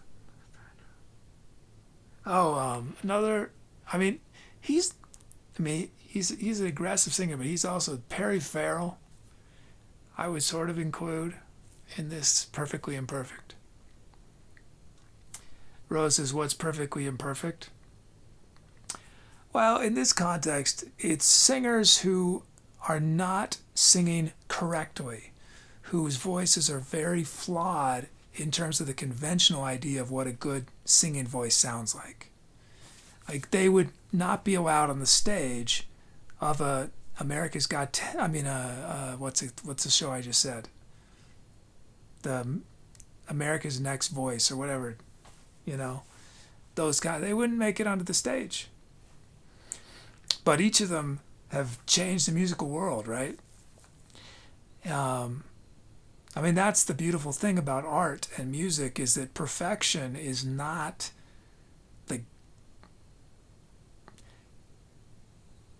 not necessarily the goal, right? There's so many examples of musicians whose voices or styles are, from a technical point of view, wrong, just flat out wrong, right? They're out of tune all the time, maybe, or right, or their voices quaver, and yet it's perfect, perfectly imperfect.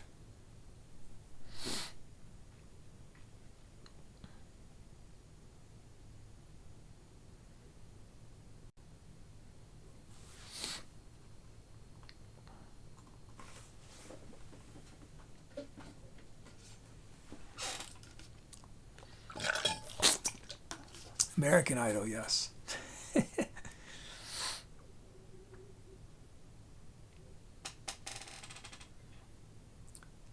Me says, gossip. Oh, I haven't thought. Yeah. Lady got a mad voice. I'm so in love with her voice. Gossip. I've heard them. I can't hear it in my mind. It's been a long time.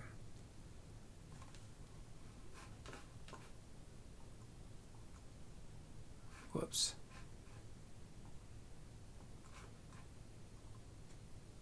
Huh. Oh, whoops. That's going to cause me a problem.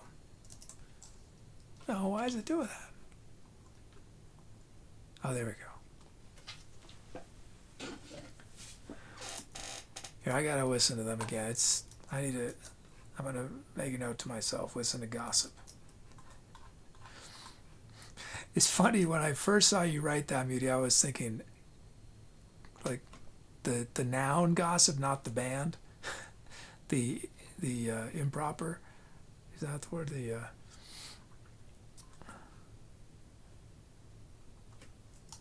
Listen to gossip.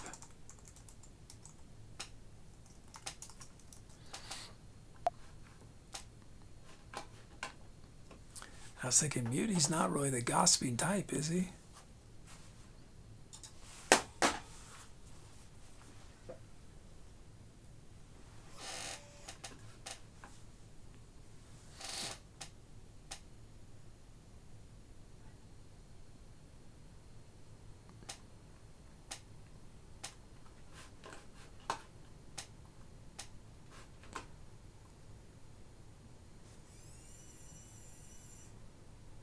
Or sound.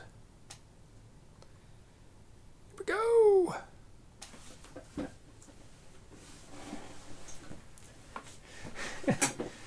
He says, do you know any gossip?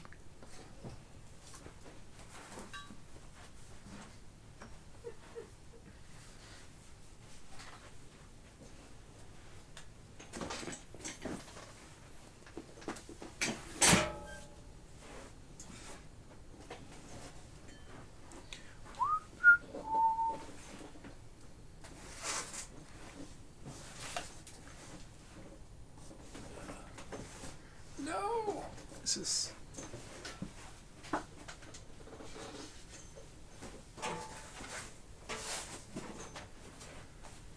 I will not miss this part of the show in this studio at all. It's just gotten more and more difficult over the years.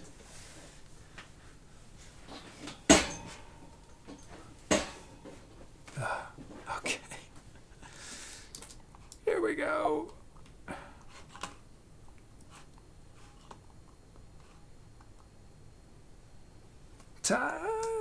Time to etc.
You're perfectly imperfect, perfectly imperfect.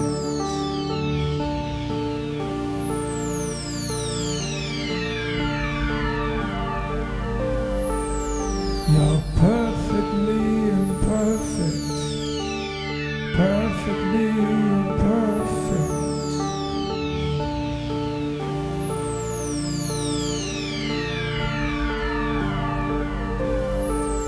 You're the one note out of tune that makes the melody go on.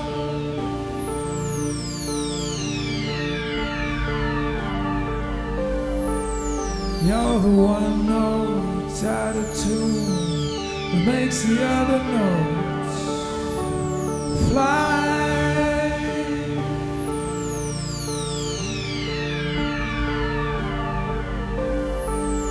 You're the flaw in the design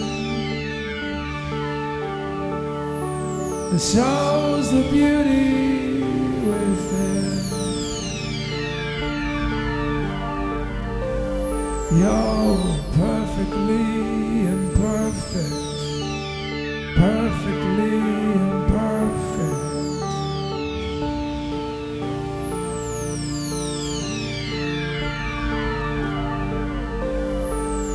Hear those words of love,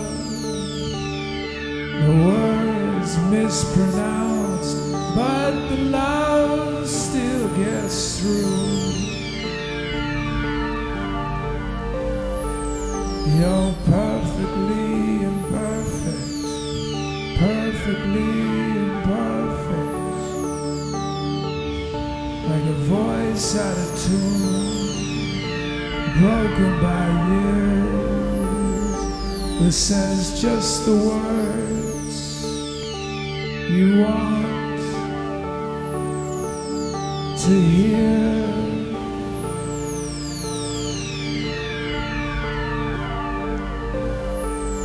You're perfectly imperfect, perfectly imperfect.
Thanks for those scalps.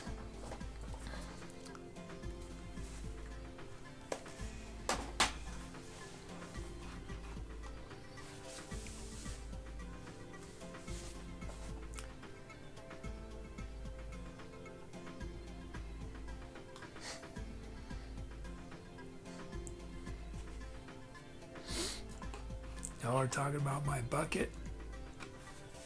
Talking about the bucket. Yet to be named. Many names. Maybe there should be an educational segment on the show where the bucket with googly eyes and a distinctive voice shares little anecdotes about the history, not anecdotes, factual, historical, about the process by which humanity has wrangled their waste, managed their waste. We could learn about the history of the first first sewage. I don't know that. I don't know any of this stuff.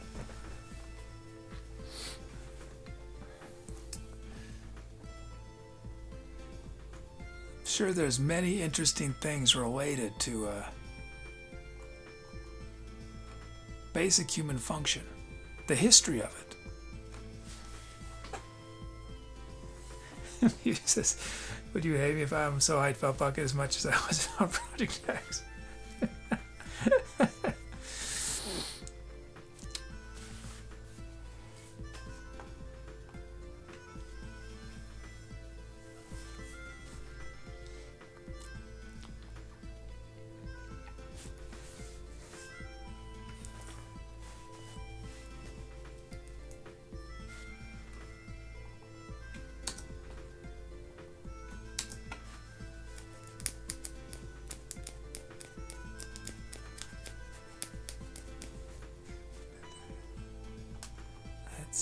Create a new empty track.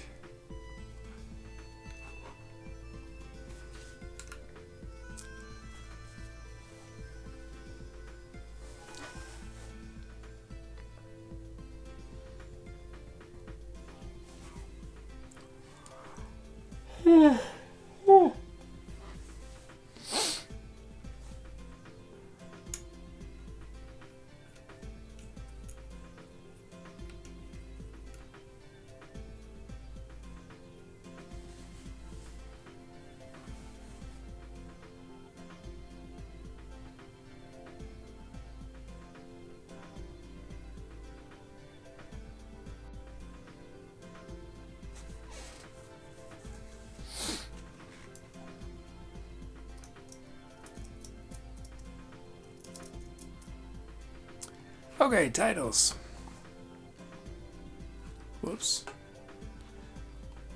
Okay. Here Papaya, the Trees of Secrets.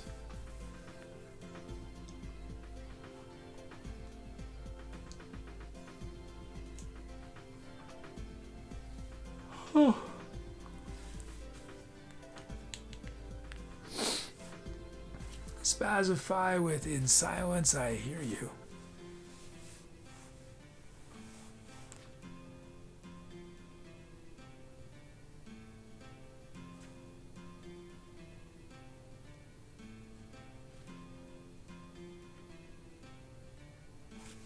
Oh, Brack streams. Yeah, I don't know. I mean,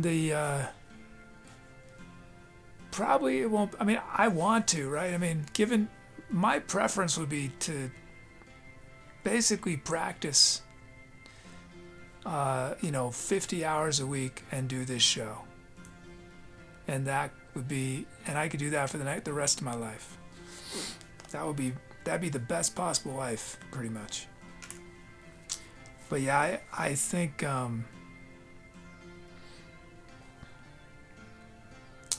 we're gonna be starting van life in an extraordinarily precarious position. So I think all my time has to be really focused on trying to figure out some way to find the one in a million who get what we're doing here. So, but I really hope to. I mean, I love practicing, so I hope eventually we'll be able to again. And then I'll be more excited to play guitar on the show.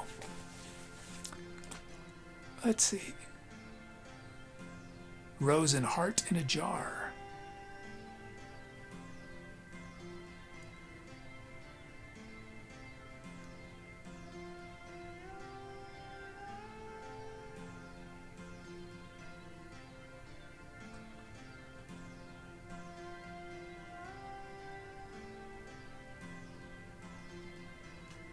Staffy Radiant Stardust.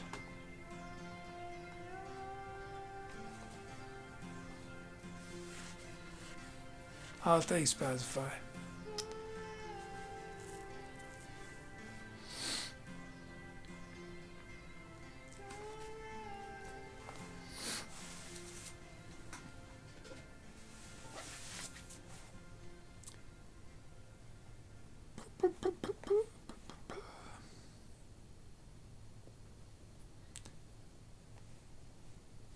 Roses will SynthTP count.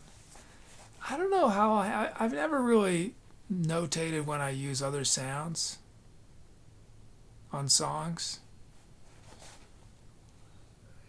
If I start doing it a lot, then maybe we'll add it.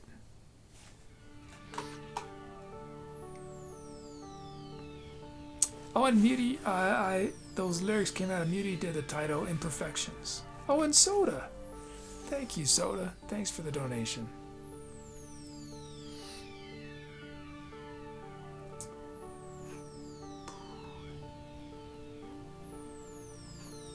Thank you, Soda.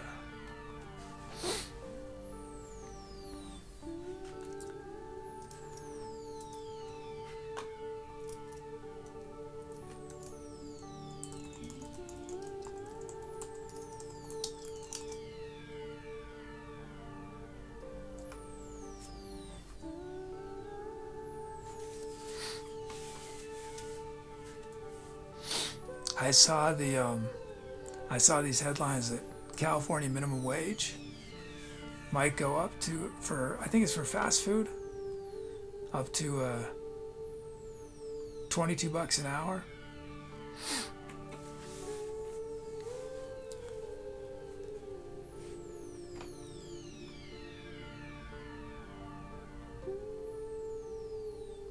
Which, if it does,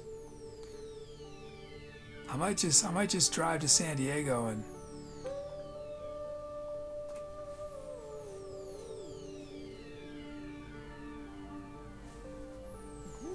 get my first ever fast food job.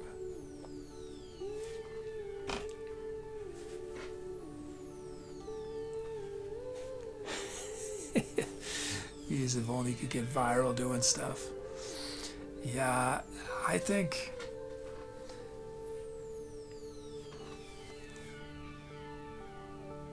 it just would be, it would not be representative of what I really do, though. That's the problem.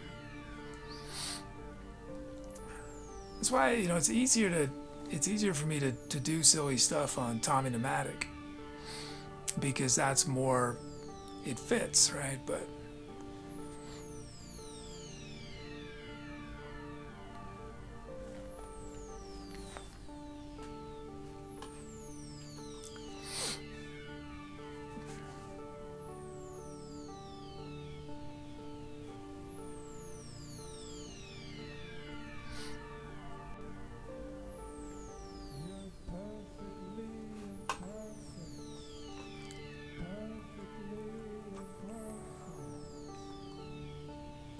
we should have some other titles.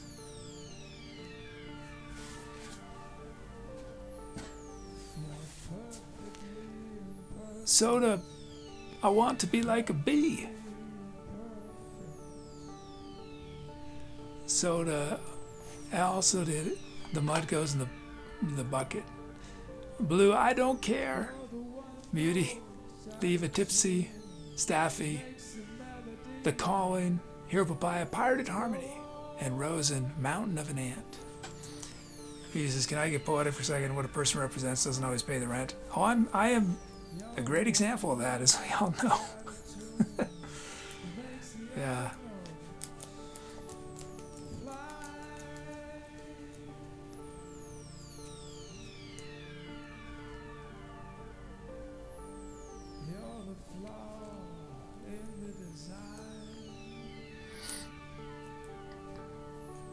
Shows the beauty within.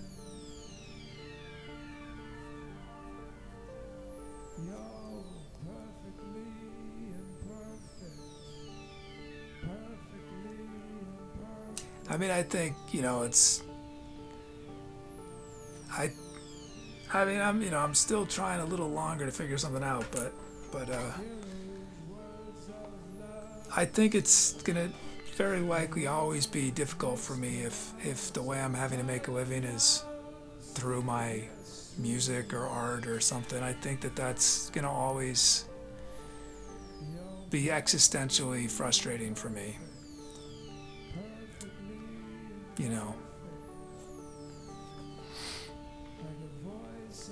I think that's one of the appeals of switching to storytelling someday is with storytelling I can see having another job, right? I can't see having a job and doing music. It's just that's not gonna happen. Because I'm already extraordinarily frustrated about music. Because I'm not spending time on it.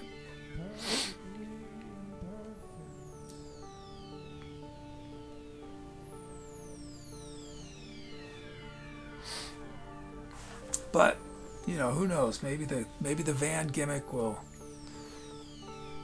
be the difference I need. Let's see.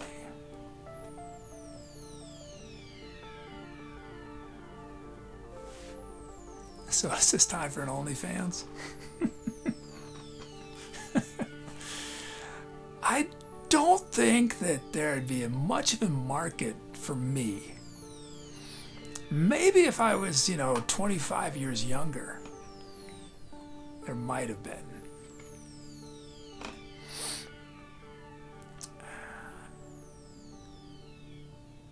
So says you never know. The only way to find out.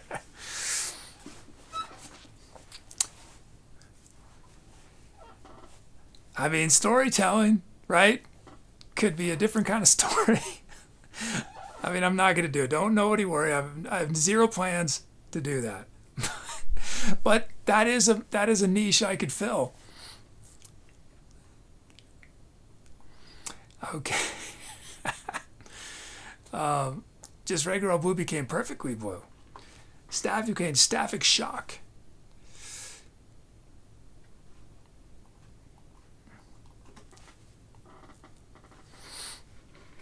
Music doesn't sell records. Nowadays, personality and attitude does. Your music could do much better in the logistics if you embrace being an influencer more.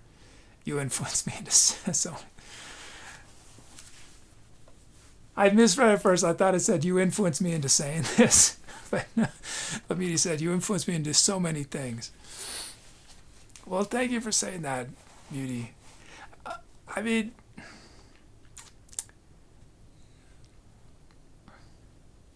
yeah, I don't know if I can make that leap.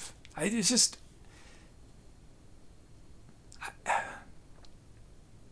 yeah.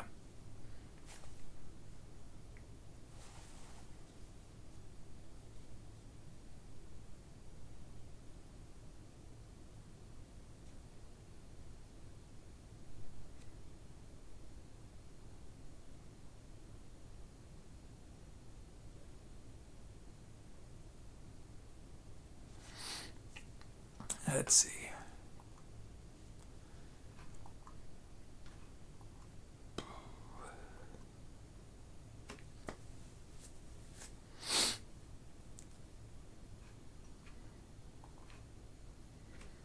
But it is very appealing, the thought of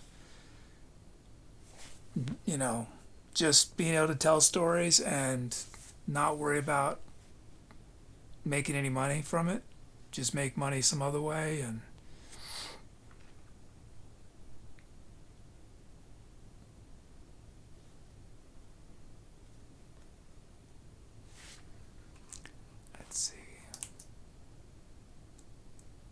I mean, the beautiful thing about storytelling is that, and writing in general, is it's so much easier than music. The way I approach music, right? I'm always going to be at heart an instrumentalist, right? I mean, my experience with music is through my relationship with the instruments, through singing, and that's why I'm an improviser more than I am a composer or anything else. But music is a physical activity as well as an intellectual and spiritual or whatever, emotional. I prefer the word emotional, I guess. But and so for me to do the music the way I want to do it, I need time alone or I don't mind streaming it, but tons of time. And if I don't have that, I feel really unfulfilled. But writing is different because there's no real physical component, and storytelling, verbal storytelling, there's no physical component. And so that's why it's impossible to imagine having a job and doing music, because it would mean I have zero time to really do music. I mean, I already have zero time to do music, but with storytelling, I could see having a full-time job and streaming 40 hours a week on top of it. And the process of storytelling, the learning to build my storytelling skills is in the act performance as well, if that makes sense. With music, to truly evolve, I need time off stream, right? And that's what I've not been getting for the most part for 6 years, with the exception of the guitar year.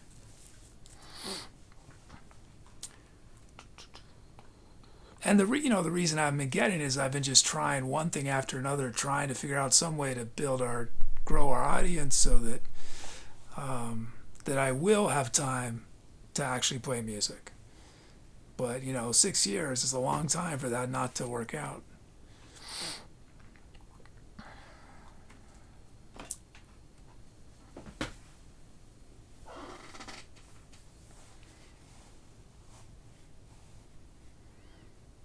Rose says, technically you're putting words, paper. You mean the physical side of it? What I mean is you don't have to practice that, right? You don't have to practice the act of writing in order to tell a story, And there's a reason why, more than in any other art form, you see people who are much older in life writing a book and it being successful, right? And that's because there's no physical component to it. It's much more difficult if you want it to get into ballet or an instrument later. It's not impossible, but it's more difficult because there's that physical. And it's not, and as I've said before, I don't think the issue is that because we get older it's more difficult. I think it's that people get older and they don't have the time to devote to the physical side of it. Whereas someone can just have read books and read novels and, they're the same thing, their whole life, never having written a story, and they've done tons of learning just by doing that. But that is not true for an instrument, right? Just having listened to music for years, it'll help you, but you still have to go through the arduous process of, spending that time.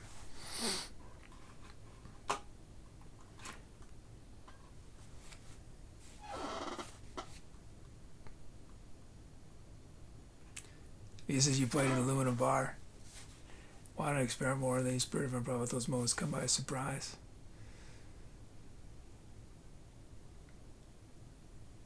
Big Child says storytelling is an art form that evolves with practice. Yeah. Blue says you mean performance side with the book. There's a physical book, right?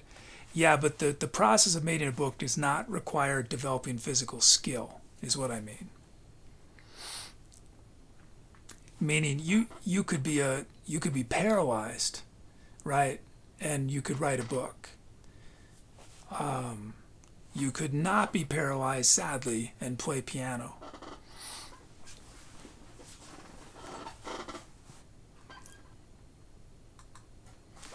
And I would differentiate, even with the visual arts, there is a visual component, right? But in general, with the visual arts, except at the very beginning, I think most visual artists, they spend their time, the process of developing their skills and creating their artwork are intertwined, right? That's not true as much in music, or at least, again, from the tradition that I'm from, which is very much, I came out of jazz and classical music, which has a very intense relationship with your instrument. Very intense. That's physical, right? You will spend many hours, just working on your tone, just playing long notes, right? Which I love. You can see how, I miss it so much. Just playing a note and listening to it, holding it. And it's you do that because of that physical component.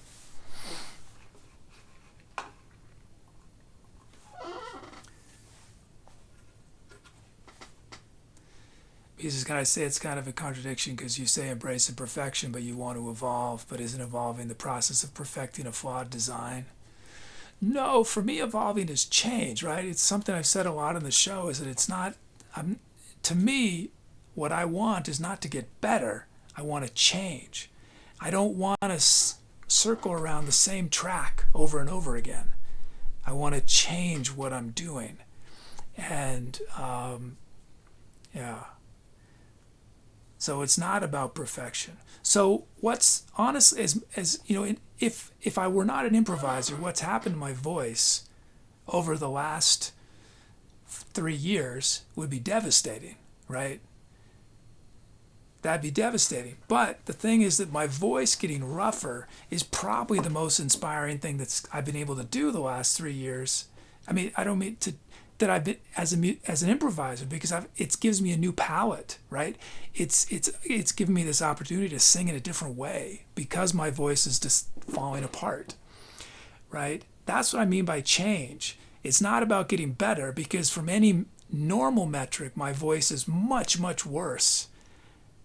It's harder for me to sing in tune now. It's harder for me to I can't sing pure notes a lot of the time, but it's allowed me to explore new things. And that's where I feel like I'm in a total rut with everything up there and the keyboards, right? Is because I play 2 hours of music a week, right?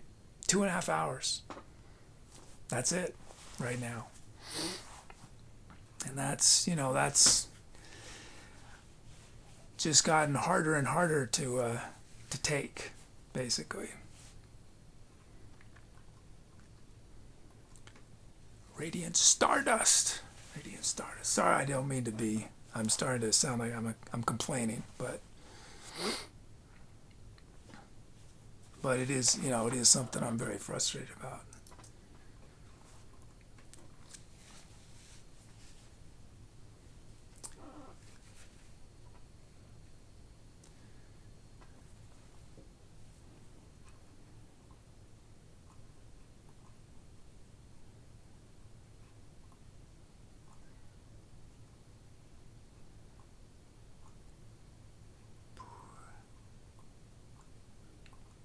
We'll do one more.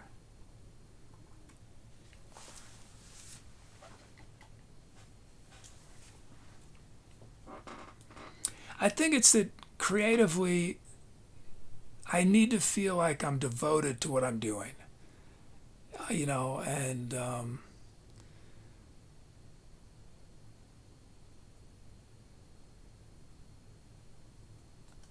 that's just, yeah, that's critical to my feeling,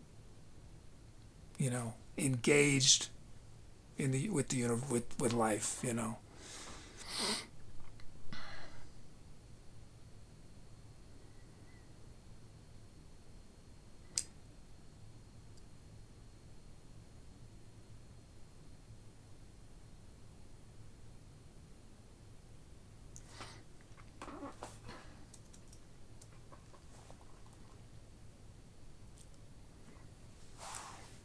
He says, evolution is also processing sped up by surroundings. I think the van will be a great creative hub, but how can we help you evolve? We got to be able to help you somehow rekindle that flame of the process of making music.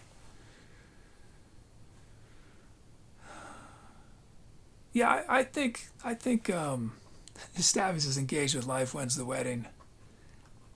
I think, I'm sure it's going to be a great creative boost, you know, the van.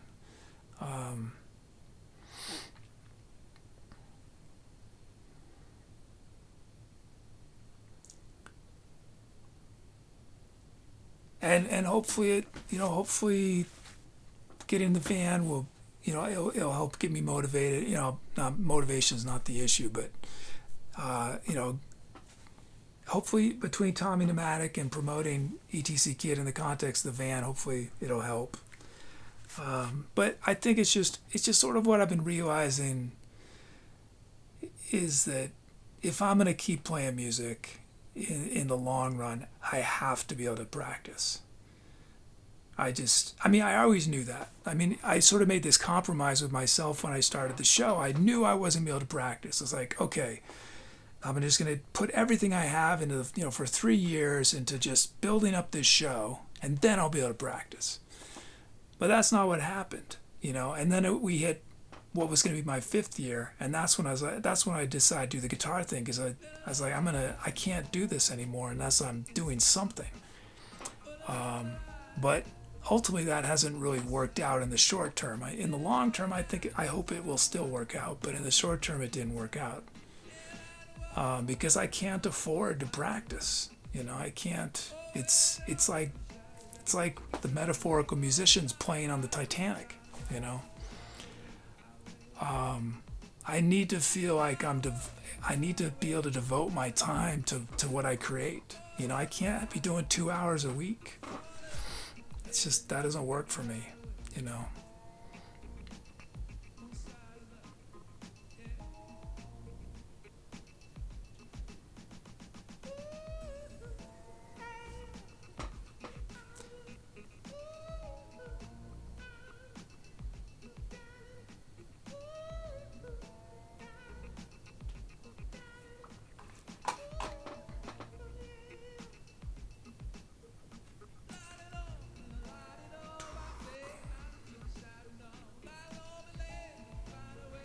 Oh, thanks, Rosen. I appreciate it. Thank you.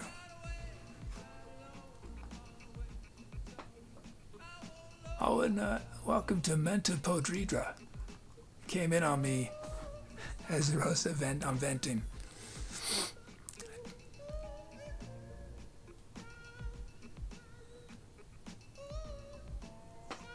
Thanks, Moody. Yeah, he says, don't lose sight of your goal. Yeah.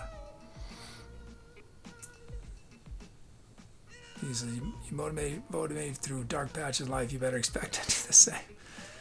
Thank you, Moody. Thank you. Yeah.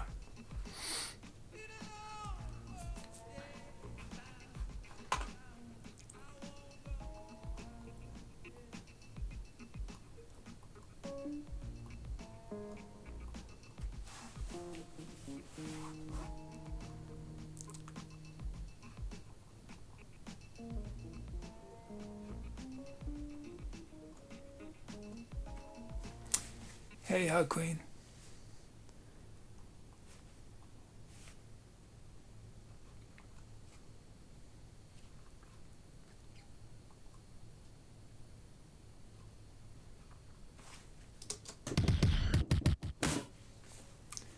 Big Child says you can delegate venting to the ventilator once it's installed. This will free some time. Yeah.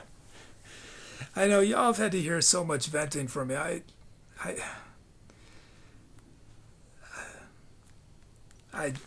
you know, I mean, I've said I don't want this to be what I'm contributing to our world, my venting. But it's gotten very difficult. Drum kit.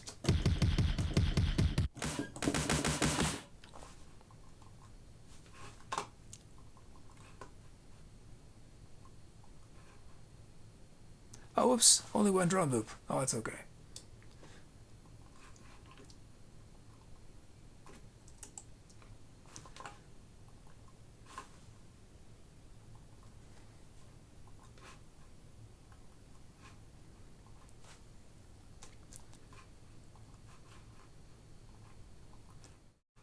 Here's Staffy. Whoa.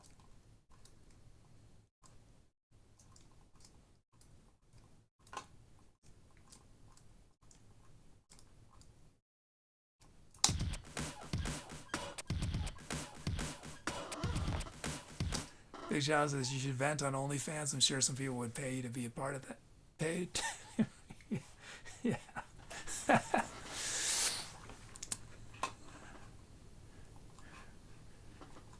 Should we start? Should we start? Should we start brainstorming my OnlyFans? Since I'm not producing a Tommy Pneumatic right now, should we shift our focus?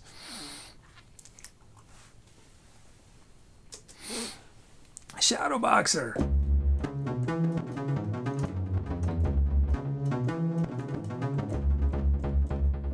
I mean, OnlyFans apparently wasn't it originally? I mean, it's known for its adult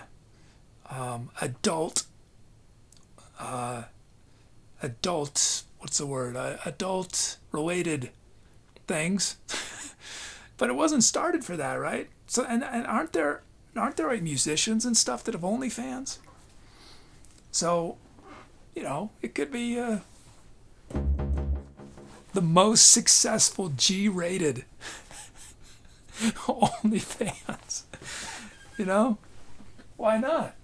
Why couldn't Mr. Rogers have an OnlyFans, Why not? Okay, Shadowboxer and then Hybrid. So is there some who just post glamour photos of their hearse and it's just a price gate, doesn't have to be adult stuff. I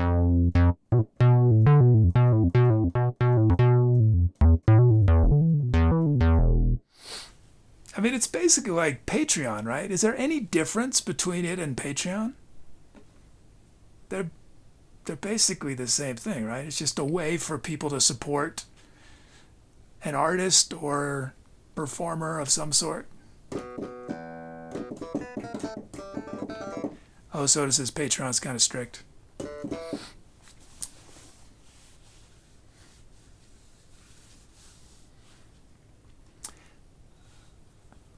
Magic X Gathering.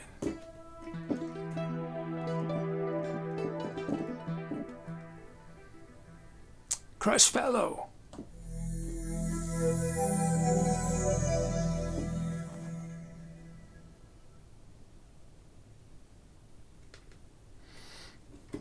Gladly Exchanging Hearts. We doing OnlyFans with Tubi. That's what I was thinking about. Yeah, I was thinking about that. I wonder if that's allowed.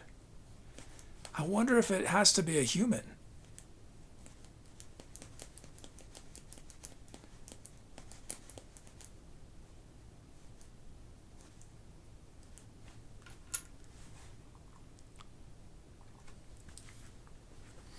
And don't worry, it would still be G-rated. Well, I mean, Tubi's sort of PG-13, I guess, right?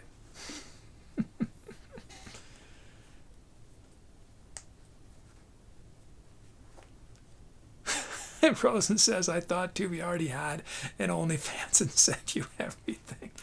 Hey, Deckard.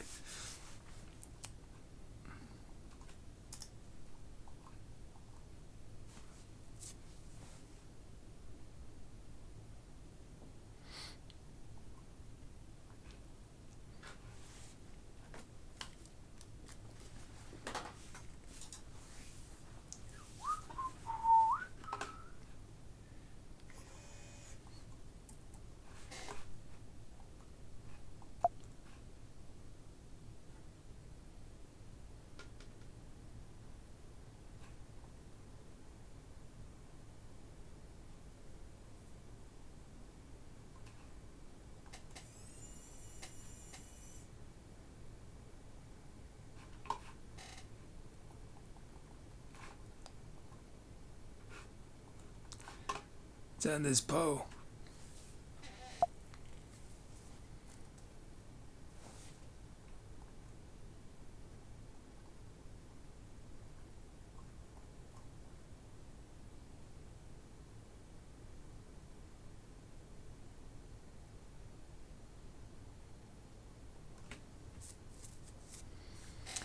Here, but biases have a suspicion that storytelling is the essence of humanity.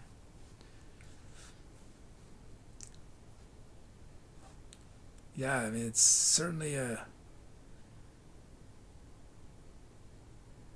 core part of who we are. It's so interesting to so if I could meet aliens, I would want to hear stories. See if do they do it in a fundamentally different way?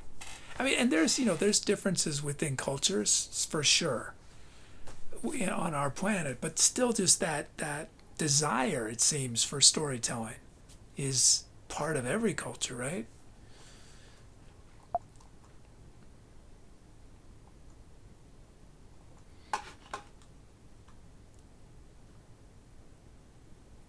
Is what if you played only public domain stuff, you changed some words to risque words for OnlyFans. Happy day to happy beep day to.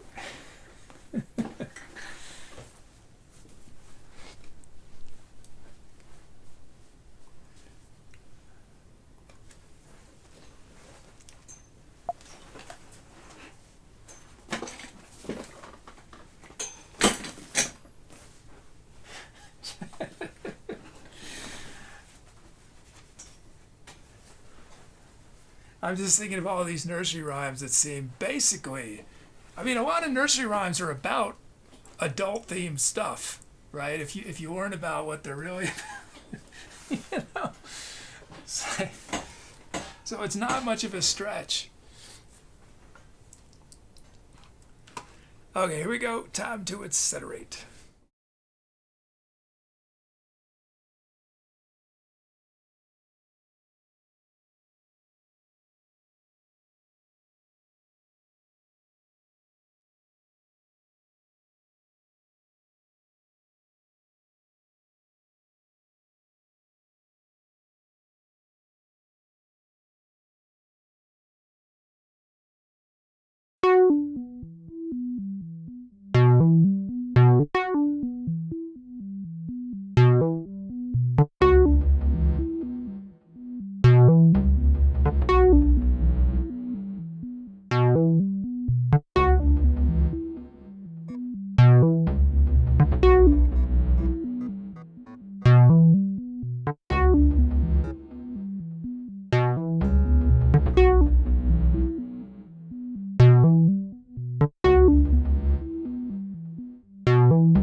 Thanks for those kelps.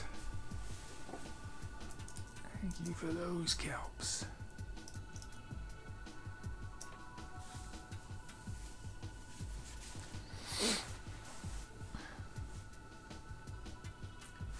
We slowed down to 54 BPM at the end.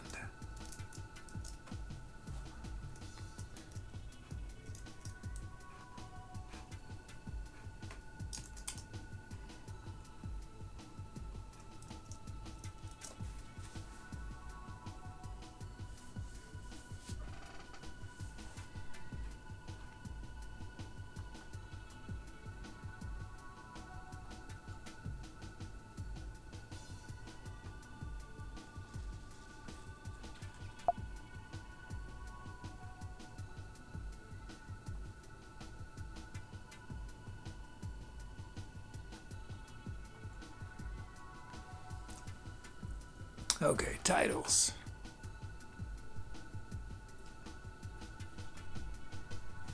Hug Queen with Destination.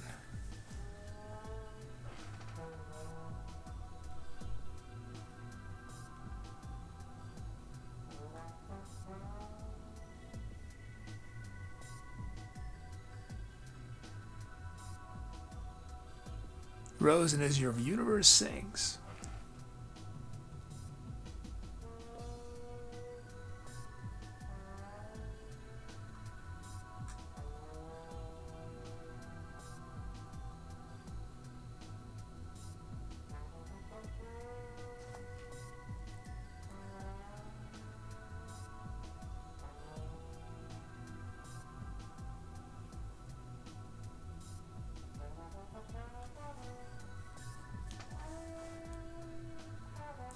Muty Growing in Reverse. Hero Papaya Artificial Ruins.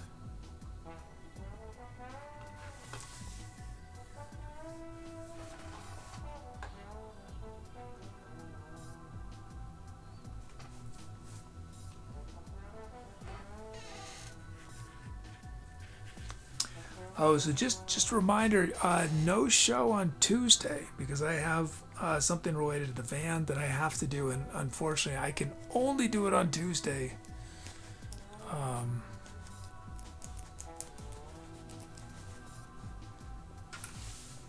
It's related to aluminum stuff, construction stuff. It's otherwise I have to wait many weeks. So next show will be Saturday. Maybe I'll do a sort of a spontaneous talk stream midweek. We'll see.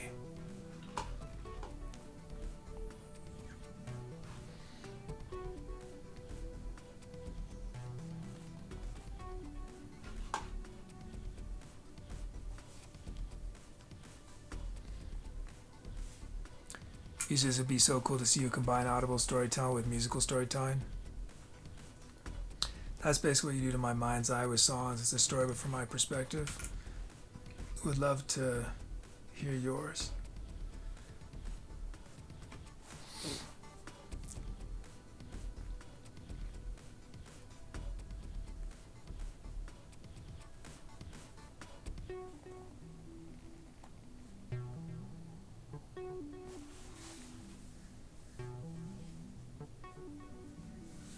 Yeah, when I get back into storytelling, we'll have to experiment with. I mean, I basically would have to do very ambient kind of stuff because I don't have the or it could be looping, but I think it might get what would be most compelling. I think is if I'm actually responsive, but I could do very ambient. I don't know if I have the skills to be able to talk and play at the same time. I think it would make it very difficult. But I like being inspired by music in stories. I mean, I remember, I was starting to design an interface that would allow me to basically trigger all sorts of sound effects and music for different moments that were to heighten sort of the emotional energy of a story.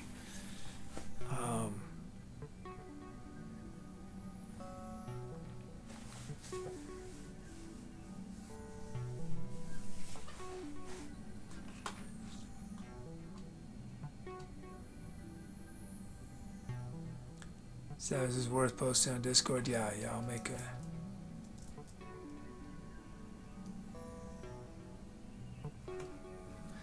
I mean, there's a tiny chance my plans will change, but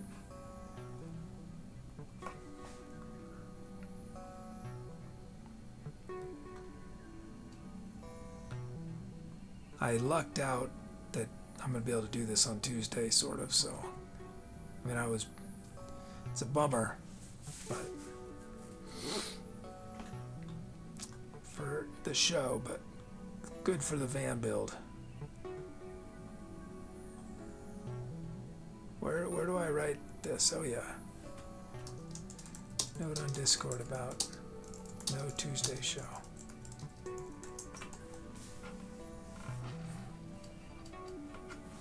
Music, don't sell yourself short. You wrangle a blue robot. For a living, talking during music should be easy part.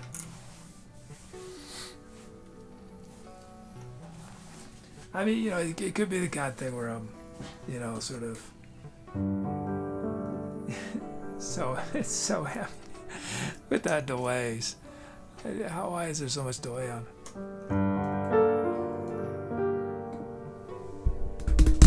Whoops. Gotta get a. It's not gonna be very loud, but.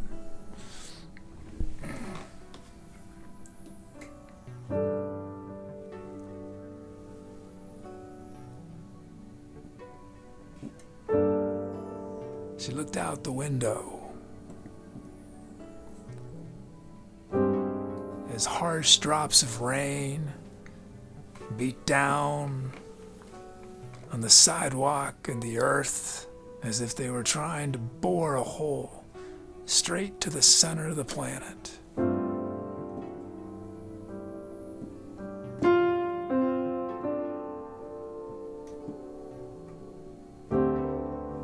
They had told her to keep the curtains closed,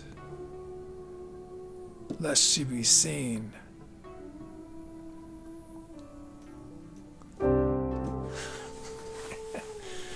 Okay.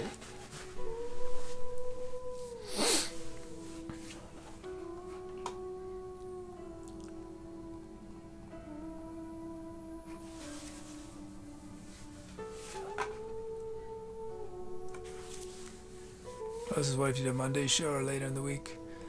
I mean, we're, you know, it's because I think doing a show on another day we'd have almost nobody here. So I think it's probably better just to not do the show. Because you have no idea how good that was. Well, thank you, Beauty. I sort of left you on a cliffhanger too. Why didn't they want her to be seen? And why was she willing to go against whoever's orders that was? Just to open the window or the curtain to see this rain.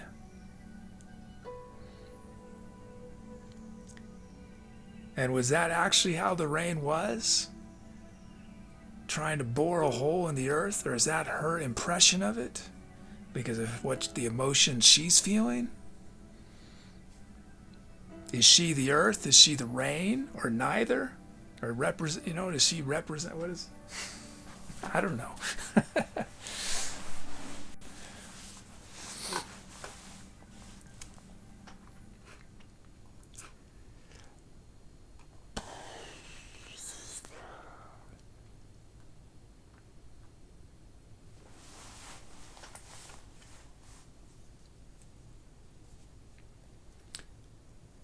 Roses, but you could record a story or backing track for a story and just do one or the other live. Right, well that's what I was saying, Rosen, about that sort of special, that thing I was designing where it allowed me to trigger music and sound effects. Which I'm sure I'll do someday. I'm sure I'll do that someday. I mean, at least the view is nice from this cliff I'm hanging on.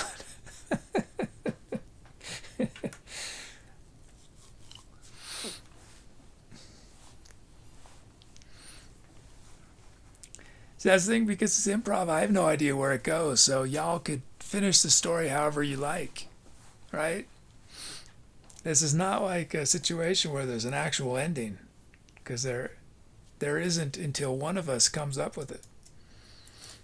And there could be multiple endings they don't have to be the same.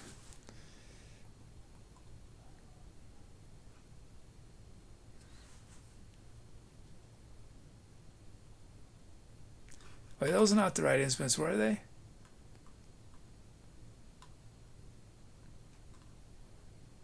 Were those the right instruments on there? Yeah.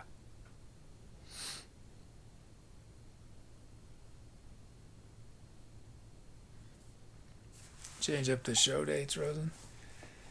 Yeah, we'll see. I mean, I really have no idea what's going to happen.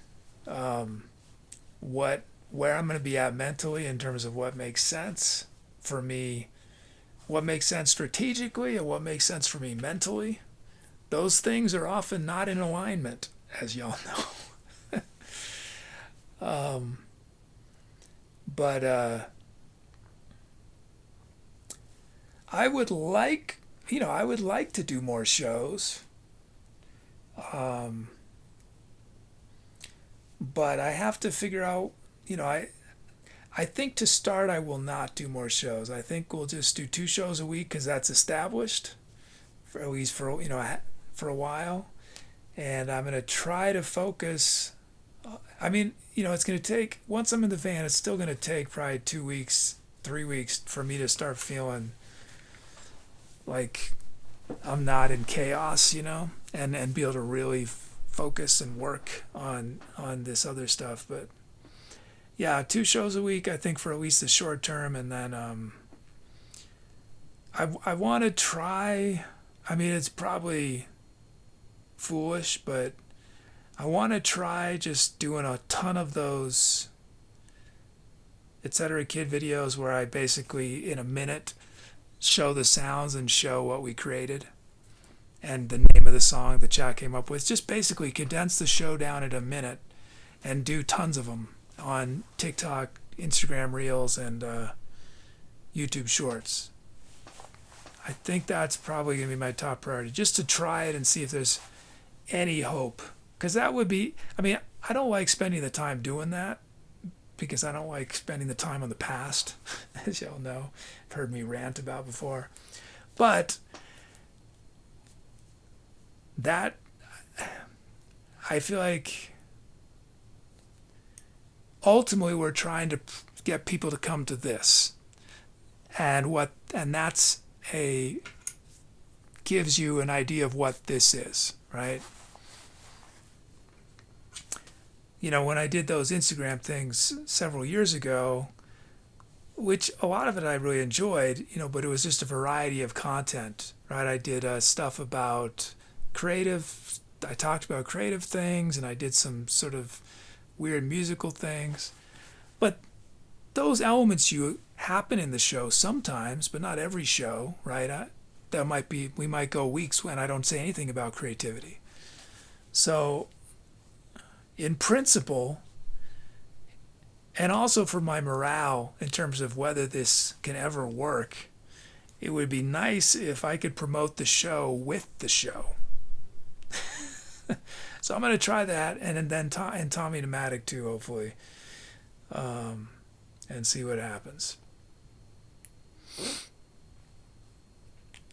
Rose says, could we, the chat, help you pick songs to condense? Well, I'm not sure. Oh, we got a raid. Oh, thank you so much, Paul Dances. We're actually winding down. We're just chatting. But thank you so much for the raid. What were you doing today? Oh, I should end this poll.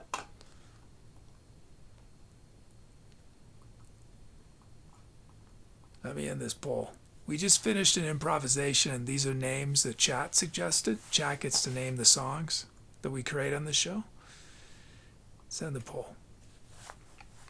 And that song we just finished will be known as, it's a tie. It's Break the Tie.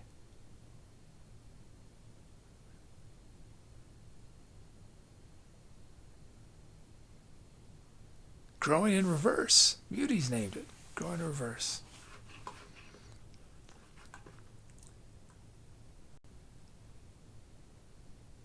But welcome to welcome to anyone here, and thanks.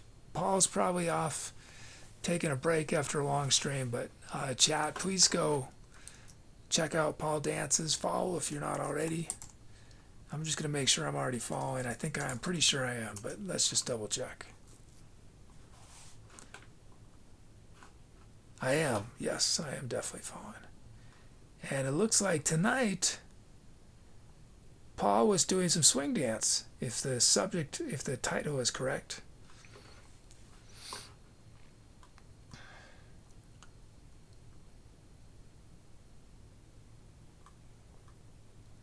Oh, but what I was starting to answer to you, Rosen, we'll see how that might be helpful. I mean,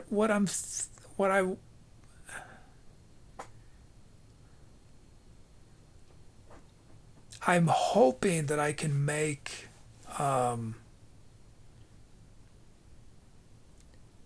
what I would like to do is mostly do just new songs that I'm doing in the van and outside, right? Since that's part of the gimmick, or that is the gimmick, the new gimmick.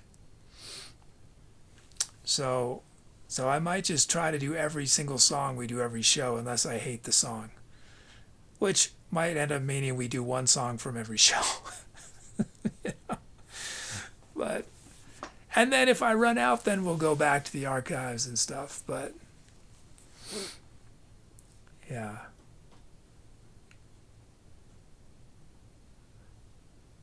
I know I'm not going to have the stamina to do that for very long without getting frustrated if it's not working. And so I think that's why my instinct is to go as intense as I possibly can, and do 3 or 4 a day maybe. So yeah, we would probably go to the archives. We'd have to have additional tracks probably. Oh, the other reason I wanted to do it's better to do it from newer songs. If I record with multiple cameras, I can actually do more interesting edits that will be visually, because it's an uphill battle trying to get people to listen to something they've never heard before. So anything you can do to keep them, so the more camera angles the better. But I cannot do that with, I don't save each camera's footage. I only save what y'all see, the final product. So if I have all these cameras, I could do 4 camera edits and have much more sophisticated cutting. But we're not going to have the light show. So it's going to be less visual in that regard, but hopefully, I have no idea if the van visual stuff's going to work at all. I don't know. We'll see. It's got to, right? It's got to help a tiny bit. It's got to be a little bit of an intrigue.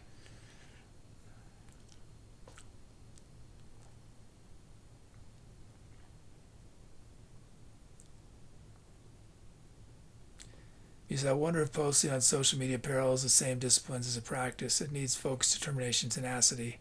Remember a wise kid a while back told me practice isn't supposed to be fun, but it gets results. Wonder is same goes for social media. Yeah.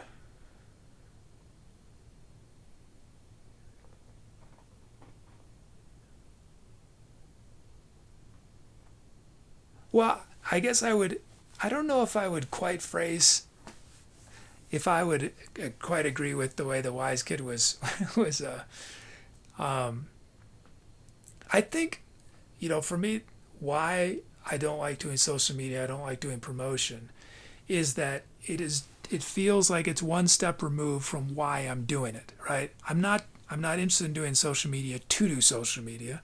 I'm doing social media so that I can do other things, right? Or I'm promoting the show so that I can keep doing the show.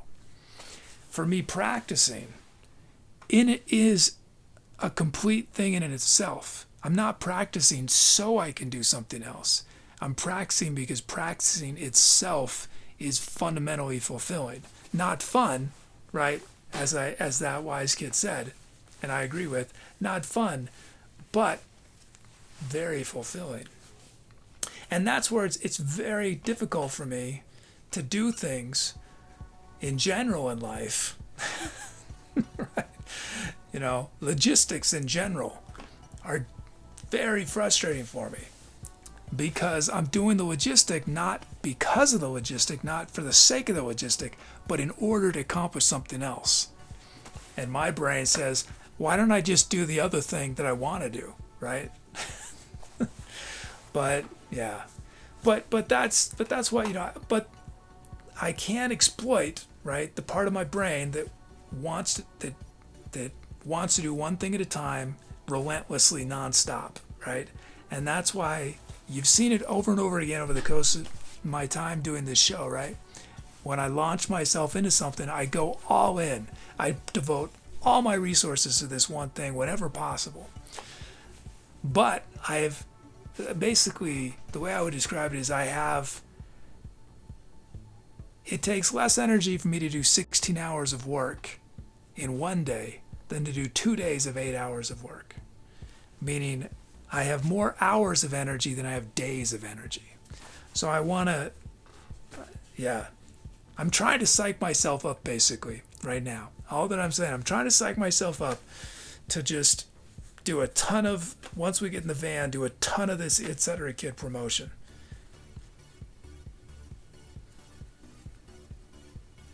That's what I'm trying to do.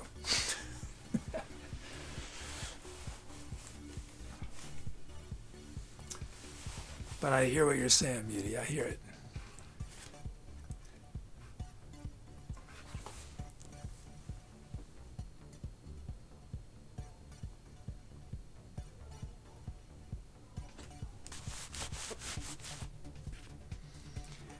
Roses can use bits. When I first created the unlock system, I had bits were part of the system. They were separate. There were bits unlocks and there were cache unlocks. But yeah, I didn't feel comfortable with the way. I mean, I think that a huge percentage of Twitch streamers are going against terms of service and how they're using bits. And, you know, so far Twitch basically turns the other way and doesn't do anything about it. But we were never making that much in bits. And for me, it was just, it's not worth, it's just not worth. I don't feel safe in Twitch's system, basically. I don't feel, you know, I mean, I very much appreciate when someone cheers bits, but I'm not gonna incorporate bits into our universe for legal reasons.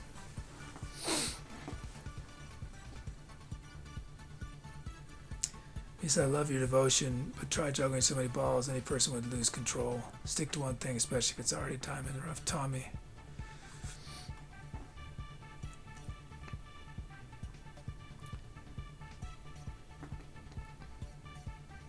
Well, that's my preference. My preference is to stick to one thing, right? I mean, given my own whims, right, then the last 6 years I would have been practicing, and most of the things on this show would not exist because I'd be practicing.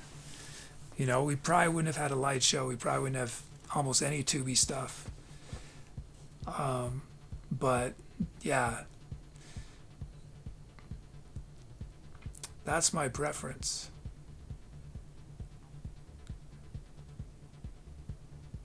But I'm under such extraordinary financial pressure that if something doesn't work fast, I just and it's something I don't feel passionate about, especially I have to move on to something else where I can at least try to be passionate for a little while about it. And I'm still optimistic about Tommy Pneumatic, but I don't see Tommy Pneumatic working fast enough. You know, the problem with Tommy Pneumatic is that the whole idea is that eventually Tommy Pneumatic helps get more people here. So that's this sort of after XYZ, then maybe it'll help support the show. So I think that's why I sort of started thinking I need to try to do the Etc. Kid promotion, because Etc. Kid, at least theoretically, has in the past made enough money to support, you know, and theoretically could. We have a lot of ways in which people can support on the channel. Tommy Pneumatic has 0 ways. So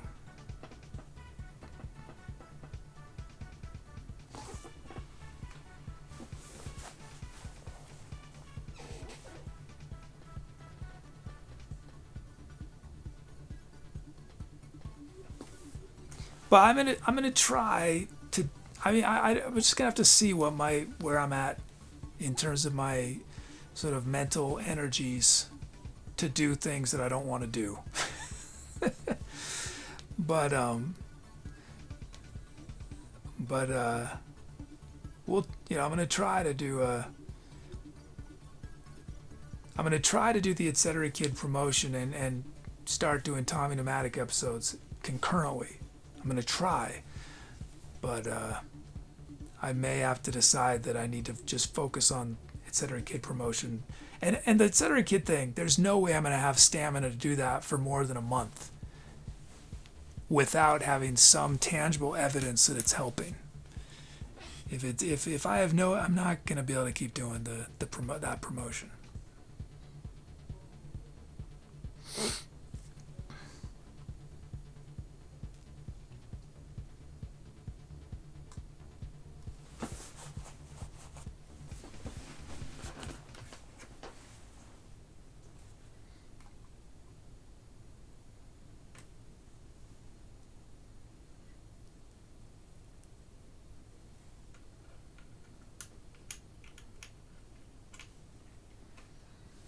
Just let Tommy be the slow burn project. Think about how you can maybe have a Discord. Yeah, I don't, Tommy's gonna be slow burn if it ever works. So I mean, to my knowledge, I don't know. I don't think we had a comment from. Maybe we had one comment from someone who's not a member of our community. But it's not the kind of thing that's gonna. I mean, that was just and you never know, and maybe something will catch on. But Tommy, I think if I could do 200, 300 episodes, it's this kind of thing where I think over a long period of time, eventually an audience would find it that would get it, right? But it's not gonna happen fast enough. At least based on my current situation. So I need to do something else in the meantime to try to figure out my situation. So because I was not thinking about promoting Etc. Kid. My original plan was just Tommy Pneumatic, Tommy, and eventually that'll help. But after having done 7 episodes, it became pretty clear that it was not going to be something that was going to happen fast.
Yeah, I think with the bit stuff, I think that I need the only thing that's really gonna make a difference is we just need a lot more people here. I mean, the harsh reality is that if August is any indication of where we're at, income from this show has dropped between 80 and 90% since 2019. It's been sort of a steady decline of income. So it's, yeah, something, big things have to change. I mean, I can live very, very simply, but, and I'm happy to live very simply, but I do have some, minimum level of expenses. And the van, the problem is that the van overall is more money than I'm currently having to spend, is more expense. Well, it's already more than it was when I was just living here. Now I couldn't stay here anyway. I can't stay here. So I had to, something has to change, but my version of van life is not as cheap as if I were to just move to the middle of nowhere and rent a room in someone's house,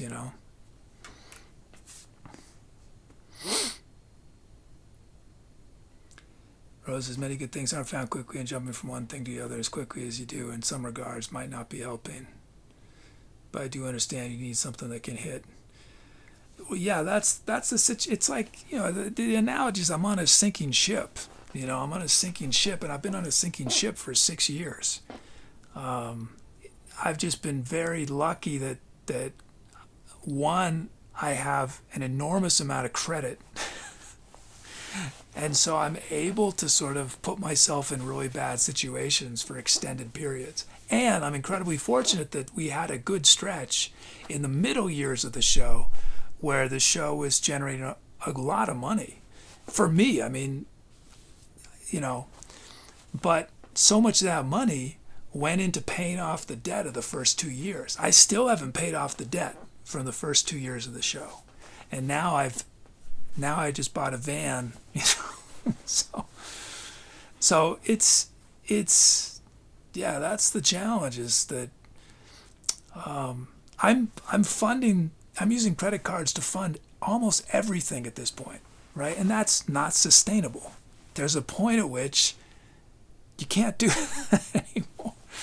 So I think that's why it's very difficult for me to say I'm just going to stick to something, because I've stuck with this show for 6 years and it has not worked out in that regard, right? It's worked out in many other ways. We have a wonderful community. We've gotten to make all this music, 6,000 songs, but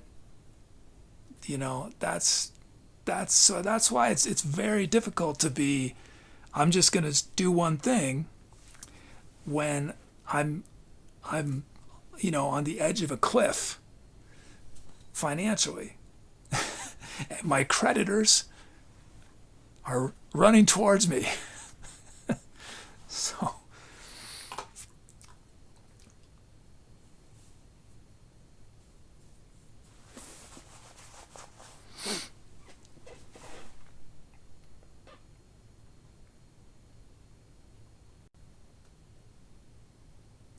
he says nothing will happen fast if I can run your brain, especially in the vastity of content with sharks or whales. If you don't stick to one thing or reboot a lot, the chances of growing fast get slimmer. I'm just trying to wait.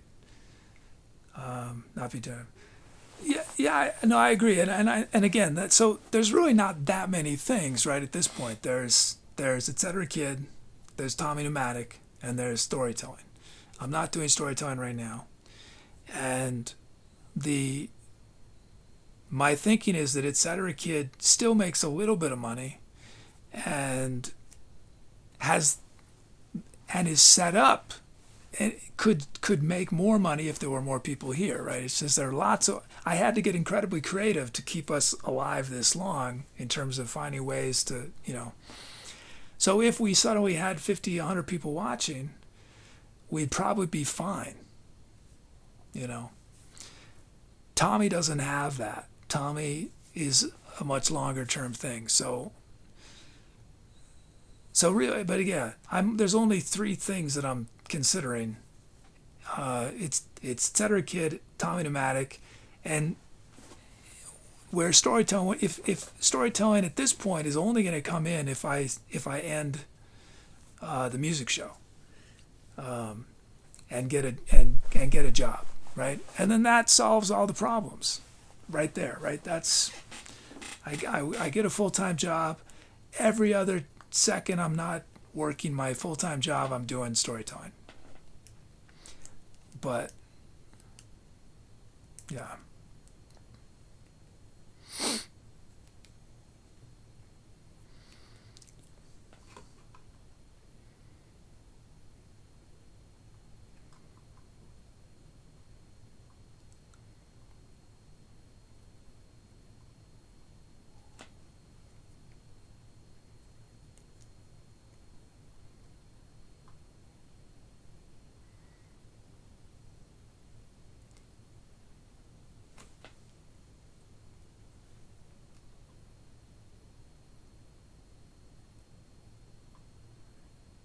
Swider, 61 months. Thank you, Swider.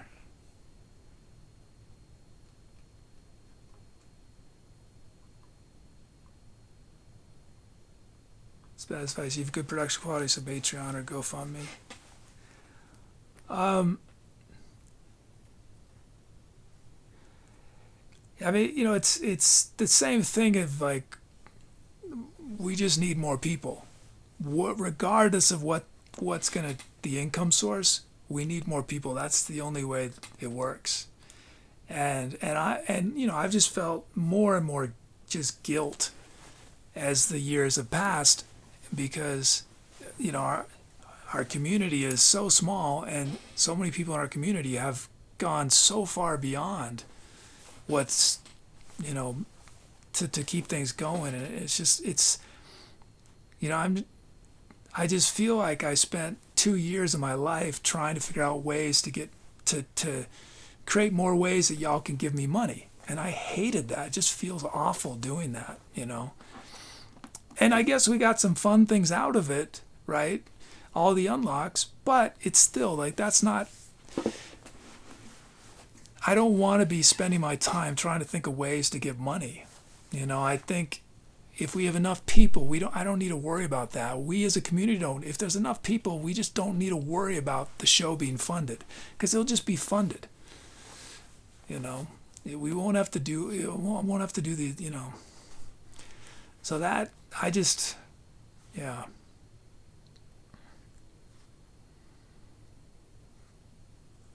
Yeah.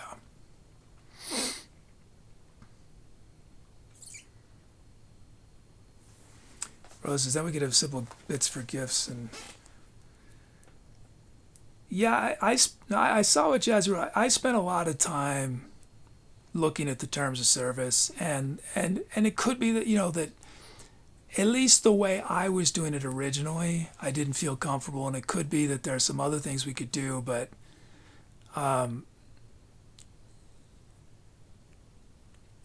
it's an extra 50. Like the reality of my situation is, even if we could generate an extra $50, it doesn't really make a difference at this point in terms of the big picture, right? The only thing that can make a difference is we have 7,500 people in here. That's it. That's the only thing where this show has a long-term future. Where the looping show, and I just want to be really clear, like I'm obviously very trying to figure out a way to keep the looping show alive, but regardless, I feel such a commitment to y'all and to our community, and I hope that I'll be able to continue our community for the long term, even if I can't play music anymore, even if we switch to storytelling, and some people won't be interested in storytelling, but I'll still be here, hopefully, and the people who are into the music can still drop by and say hello. We can, because we know each other from 6 years of. There's so many people that have been a part of this. Yeah.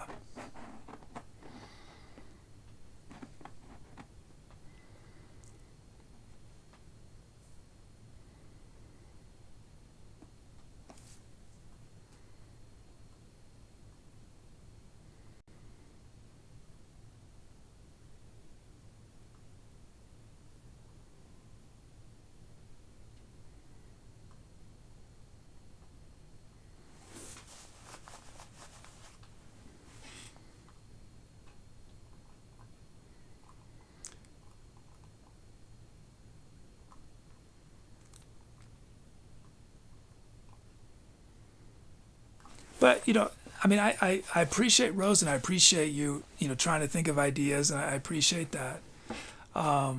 But we're just we're past the point of trying to figure out ways to generate money.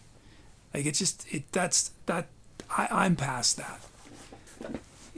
Like for me to be comfortable about the looping show, again, I just want to be very, the looping show specifically. For me to be comfortable about the looping show, we just have to have more people here. I'm just done. I'm done with trying to hustle ways to get more money. I'm just done with that. I mean, obviously I'm trying to do it a little longer. I'm trying to keep this going long enough to try something else, but for me to want to keep doing this, I can't have that hanging over my head anymore. I'm just sick of it. That's why I would rather at a certain point switch to storytelling and get a job and be able to be here and just have no worries and just none of that hanging over me anymore. I just feel like it's getting in the way of my ability to be connected to y'all. And, and we're not at this point. We still, who knows what's going to happen in the next 6 months with the van, but I guess, as much as I don't want to be talking about this, I think it's just the reality of what I'm thinking at this point, just where I'm at.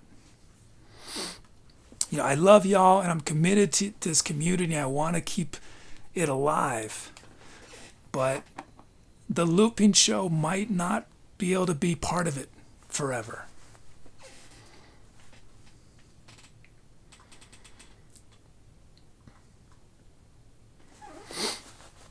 Jazz is curious if you're considering doing fine side jobs. I'm open to doing a job and doing storytelling. I'm not open to with music. I'm so frustrated about music that I haven't been able to. I didn't start this to be a streamer. I started this so I could play music, and I don't play much music. You see all the music that I do, right? And so having a job is going to give me even less time to potentially play music. So I'm just at a point where, yeah. And maybe it's something, maybe it's, if I were to get a job and switch to storytelling, maybe we do a music show once every couple months or something, maybe, but the lifestyle I've lived to keep this show going has not been good. And I don't regret it, right? I don't regret it at all, but I can't keep living the way I've been living.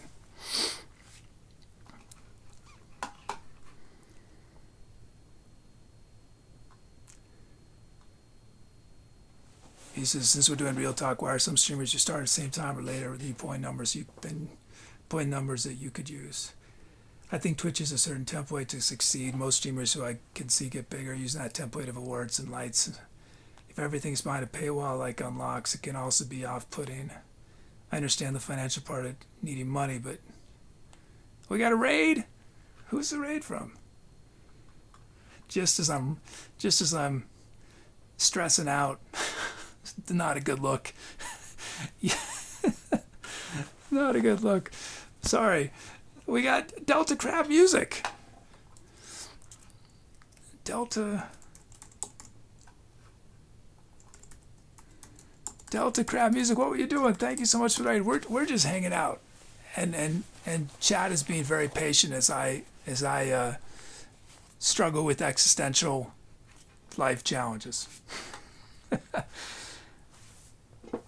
Oh, I follow you. I've seen you before. Awesome. What were you doing today?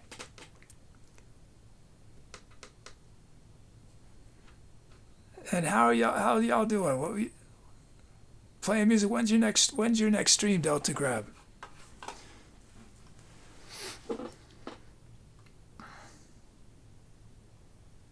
Oh, Jazzy, I just saw. Yeah, I appreciate your note, Jazzy. Yeah. I just saw what you wrote. Thank you.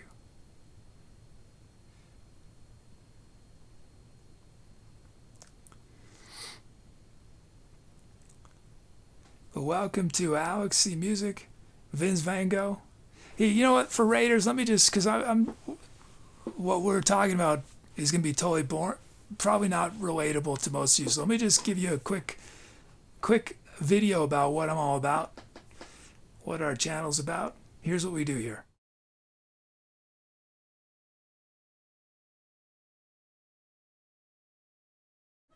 Oh no, it doesn't, the video's not there. What, I can't play the video anymore? I'm the Etc. Kid, and I host a live show on Twitch that's one of the most interactive experiences you'll find on the web. Normally when you watch a concert, it's a pretty passive experience. But on this show, you actually can help shape the music we create, even if you have no musical background. Here's how it works. There's a live chat room, and before each song, you can request the sounds I use and the speed and the key of the music. And the drum beats for each song are generated from your usernames using software I wrote. I take the basic musical ingredients you give me and layer by layer, turn them into something on the spot. Everything is completely improvised from scratch. Because I don't have anything planned in advance, no melodies, no chords, it means each request you make has a profound impact on the end result. And your requests make every song sound pretty different.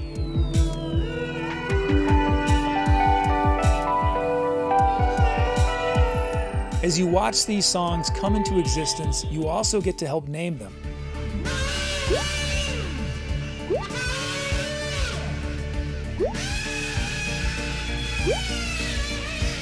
Symphony of a Madman. Enigma has named our 1000th track on Twitch. That's what makes this show so different. You have a direct impact on your experience, and your contributions are encouraged and celebrated by our amazing community. So please drop by, make a request, and become a part of our next song.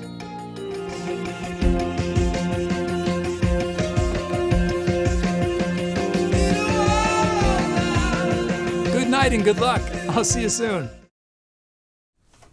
So that schedule is wrong. It says Thursday, Friday, Saturday. My schedule is Tuesdays and Saturdays, but I am actually not doing a show this Tuesday. So if you can remember, if that intrigues you at all and you want to help us make songs and name songs, I'll be back a week from today, next Saturday.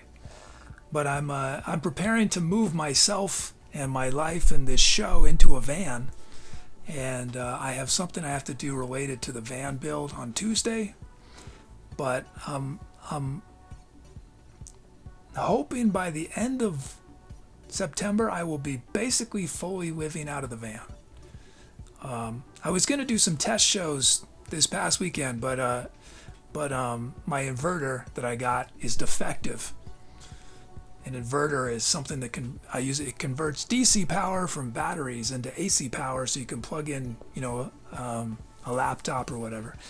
So I had to mail that back, and I'm not sure when they're gonna get it back to me, but it's just as well because the van wasn't finished anyway, and it's better for me I think I'm gonna be much happier starting out when the van is a little closer to being done.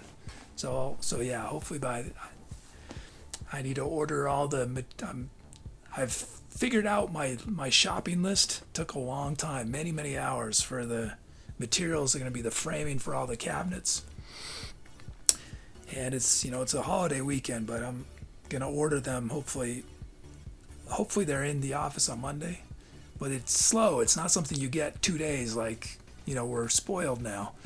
It's going to take about 2 weeks, and then as soon as it arrives, I'm going to be just doing an insane amount of cutting and drilling because I'm using aluminum framing, not wood. Delta Crafts' friend Destiny Guerra is doing the same thing, living out a converted school bus. Awesome. Oh, and thanks, Fenris Unlurkius Turkey.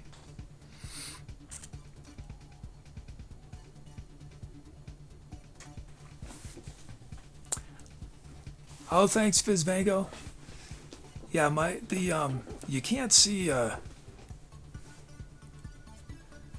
my keyboards and stuff are right in front of me, but yeah, everything, it's going to be much more condensed in the van. This I used for the first until a month ago, and it died. It's 20 something years old, but I wasn't gonna bring it into the van anyway, so yeah.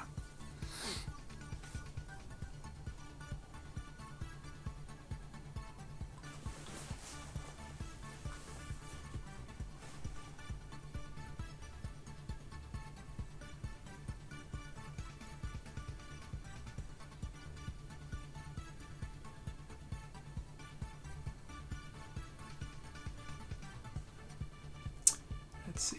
And did you say, Delta Crab, when your next show is? And you're doing some live looping, I see. Release a new lyric video. Oh, that's awesome. Oh, you did right. Tomorrow afternoon Eastern time. So chat, go check out Delta Crab Music. Oh, let me give you a shout out. Sorry, I should have. I'm a poor host. At Delta. There we go. Did I do it? Okay, there we go.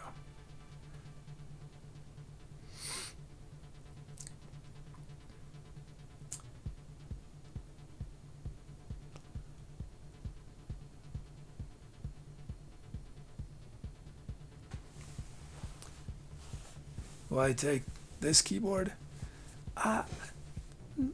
Maybe sometimes in the van. There's not going to be a good place for it. And, well, there is space. It's more that physically there's nowhere I can keep it set up. So I'd have to set it up for each show. And I don't know that I'm physically in shape enough it is a beast to move around. Oh yeah, I got to do our end show stuff. We can hang out a little bit after but let's get the end show stuff done.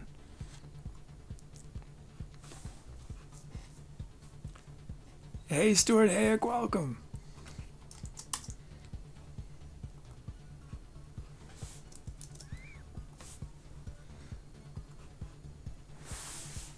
We're actually winding down, but we're gonna chat, hang out for a while. Delta Crab says, "Are you excited about van life? Could be traveling anywhere in particular." I am excited when I'm not extraordinarily stressed out about my life right now. But I'm dealing with a lot. But I have been excited. I'm pretty confident that once we're in the van, I think it's gonna be amazing. I'm excited. Yeah. I just don't have a lot of time to think about that because I'm trying to get to that point. But I'm probably not going to be doing a lot of traveling to start because I'm going to have very little money and I'm going to have very little time to be driving and stuff. So I live in New Mexico and right now and I'll probably mostly stick around New Mexico for the first year. But there's so many amazing places in New Mexico. But who knows? Once you're in a van, I could change my mind, right? I could go some. I have a family in Utah that I want to visit, probably late fall, and if it gets really cold, maybe I'll go to San Diego. We'll see.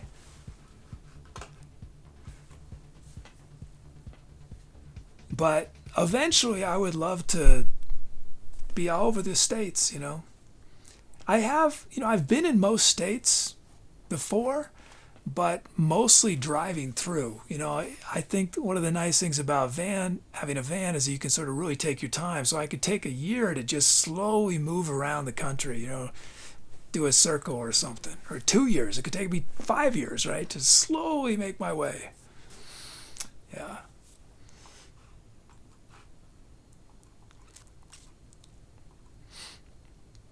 So I'm just doing some quick the ending show stuff, but then we're gonna hang out. We're gonna keep hanging out, but just get this because if we talk for a while, I'll be really tired. And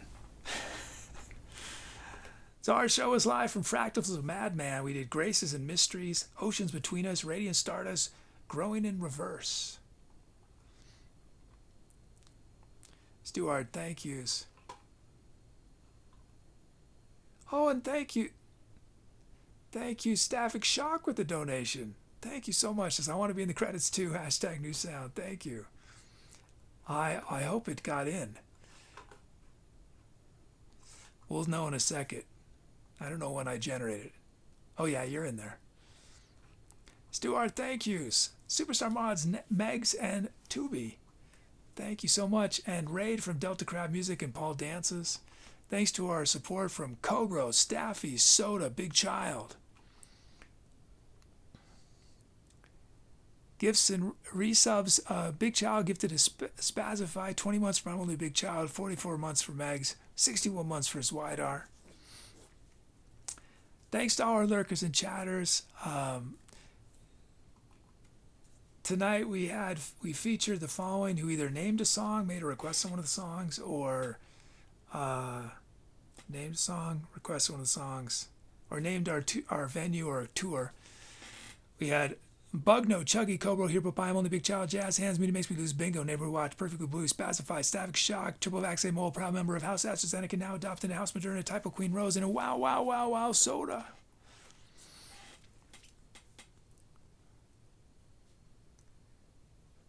Oh, it's okay, Rosen. Well, if I'm still going in an hour, remind me that we should stop. I don't want to go past my bedtime. But I'm not going to see y'all for a week probably, so we can hang out for a bit.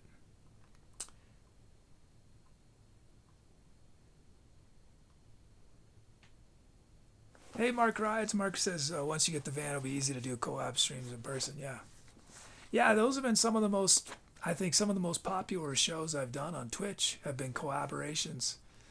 We had I had a bunch of musicians that were not Twitch people on the show, and I had several streamers. We had Mermaid Unicorn and Jonathan Ong have been on the show.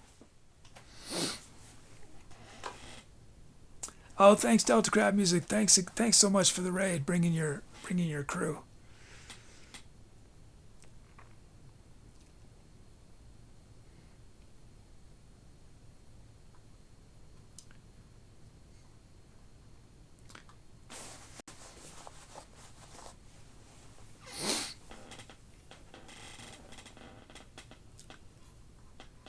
Oh, and Muty, I was not running from your question. Just we had the raid. What was your question? Basically, why have I not worked out on Twitch?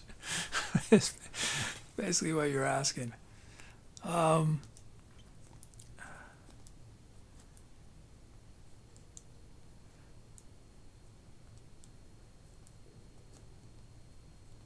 It's a good question. I mean, I don't mean that in a way that I think I should have. Things that should have been easier than they've been the last 6 years. But, I think doing improv is already going to be a challenge for anybody who does it. There are 6 people who do improv on Twitch that have found larger audiences. I think the nature of this show is not very, it doesn't hook people fast because they very likely come in and I'm talking, or they come in on an improv and they might not like that improv because they don't like dance music and it's a dance track, or it might be funky, or it might be classical music, right?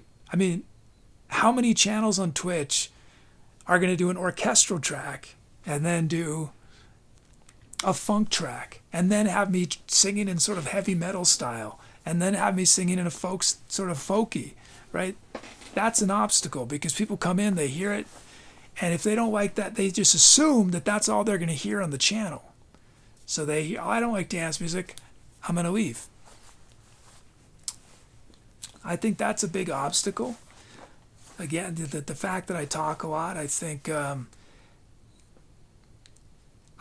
that this show is not stimulating in the way that with the lots of bells and whistles like a lot of streamers have, where there's constantly explosions and, which it's just, that's not my it's not my style.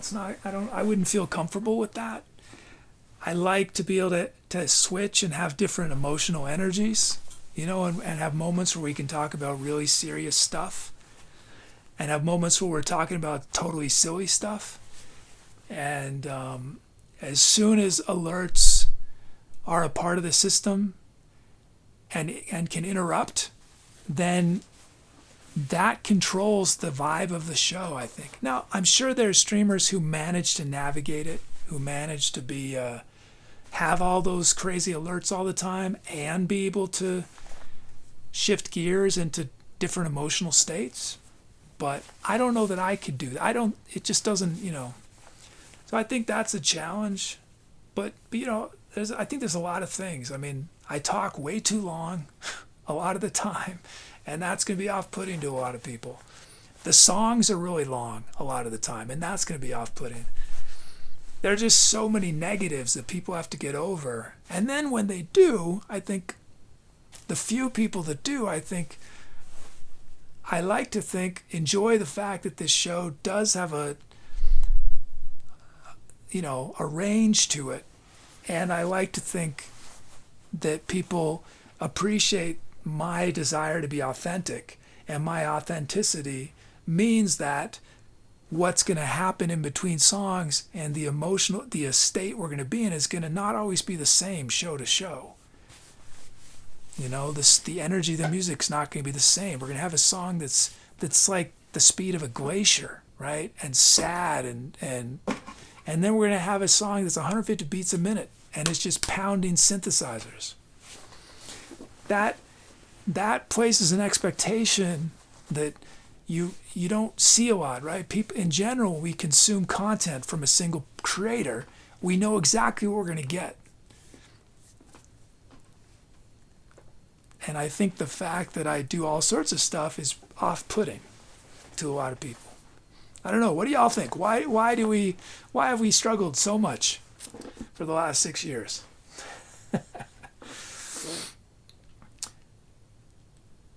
This is not so bluntly. I tried to be tactful. You were very tactful, yeah. I was trying to get to the core of it. Oh, Jazzy. Oh, you might have already left, but good night, Jazzy.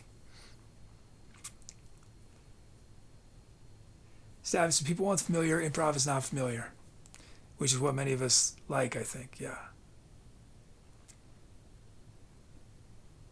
Oh, and see a Spazify.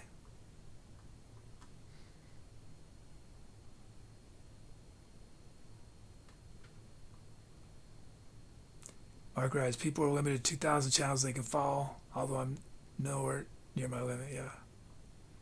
I mean, and one thing about, like, this show, we had a not significantly bigger, but, it doesn't seem significant, but it is significant, right? I don't know what we're averaging. We're probably averaging 20 to 30 viewers now, right? And for the sort of second, third, fourth year of the show, we were probably averaging 40 to 60 viewers. But that's not twice as many.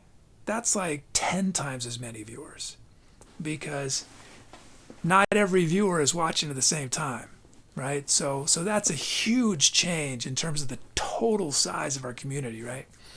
And why was that? Why were there more at the beginning than now? Normally, the longer you do something, the bigger your audience, right? Well, the difference is, I think there was very little competition at the beginning, which meant that people were more willing, I think, to give something that's very different a chance. Whereas now there's so many people on Twitch, which I'm glad. I've said this before. I would much rather there be more people doing music, doing art, doing whatever, even if it means I cannot. So I don't resent it at all. But the side effect of it has been that it has made it more and more difficult for at least me to do what I do. I think,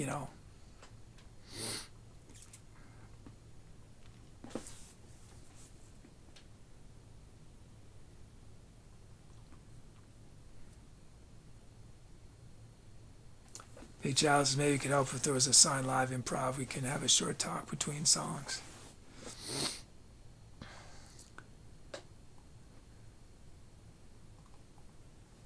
I think at one point we tried some sort of sign. I feel like for something I put it on screen, improv. I forget. Oh, good night, Mole. Have a great time.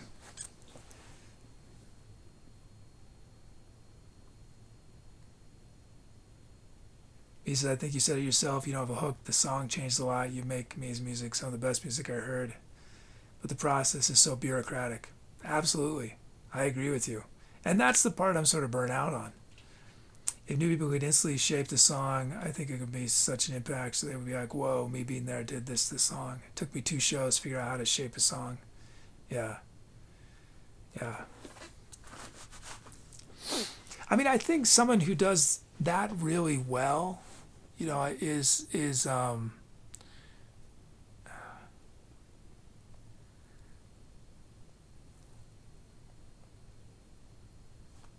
I think what like Very Handsome Billy does an amazing job of it's just this very integrated experience all the time, right? And part you know he does that because he does talk during songs, right? And I don't talk during songs.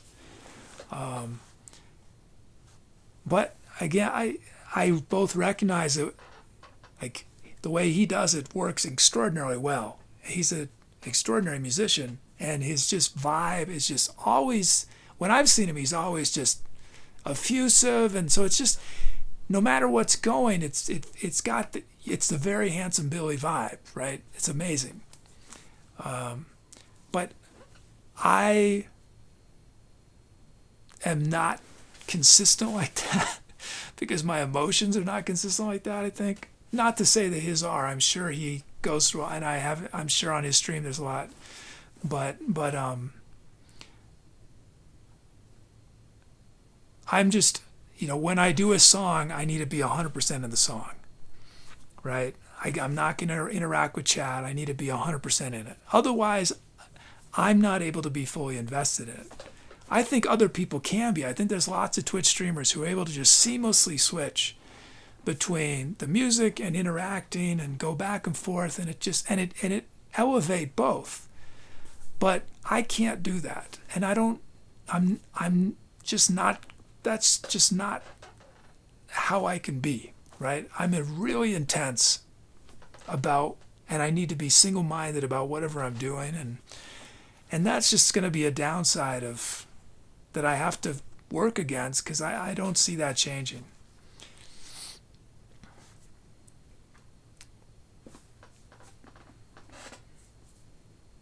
But I hear what you're saying, Muty. I think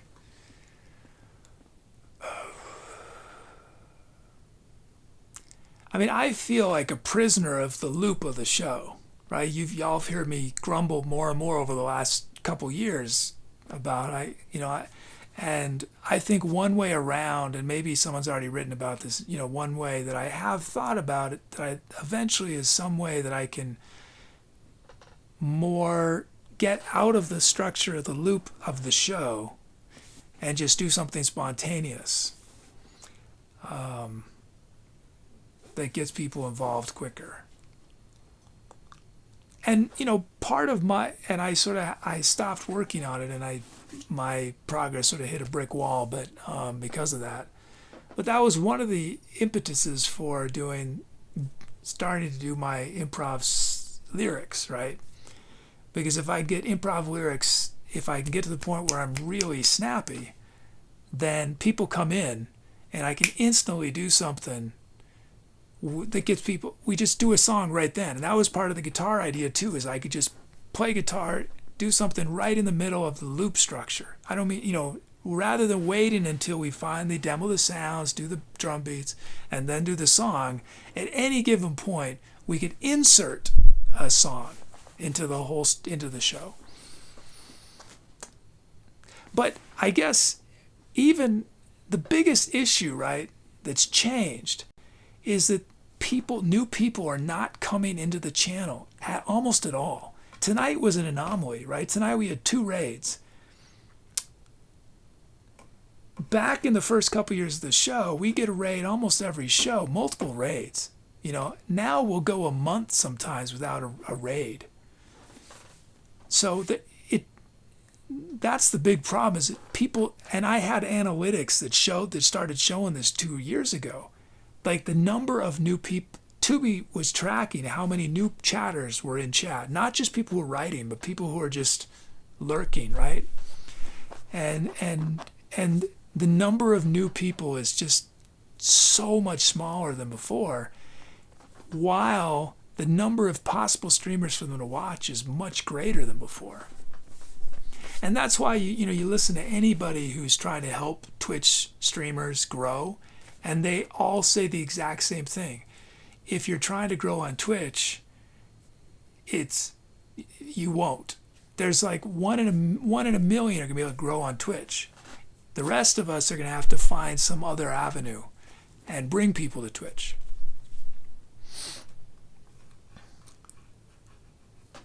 Here, I've been talking. Let me check out messages I missed. Okay, let's see.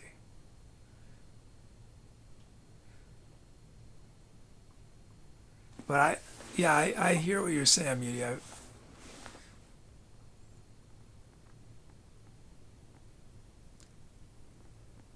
Big Shout, I strongly suggest that you sign.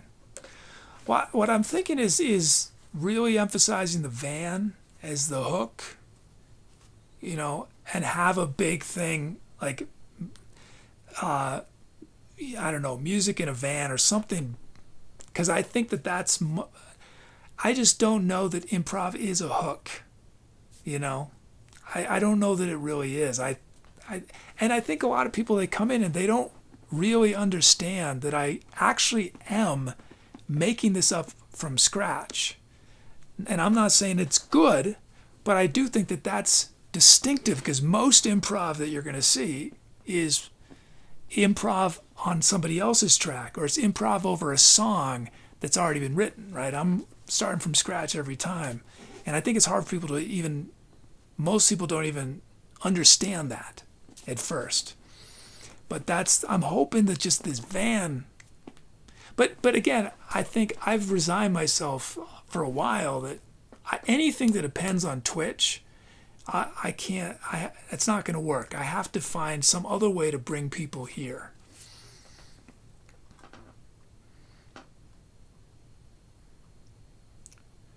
Mark says, so you could be competing for an audience member depending on your free time, adding an off-peak stream when you are competing.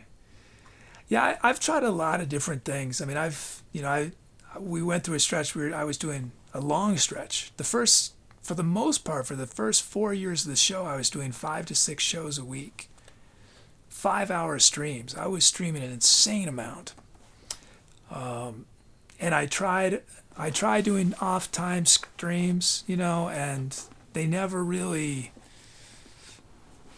It's the kind of thing, it takes a long time to build up an audience at a time slot.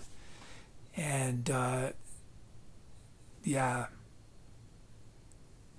So it's a possibility, but it'd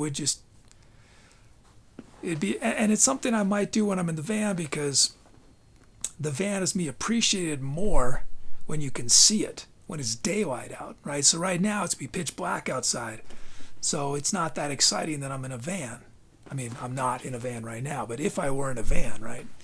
So there'll be a lot more reason to try doing earlier shows.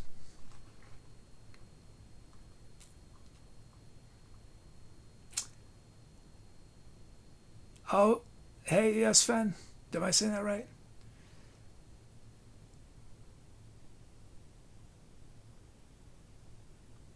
Stav says, I don't like the interrupted song style. Stav says, I forgot that was a thing since I've been here.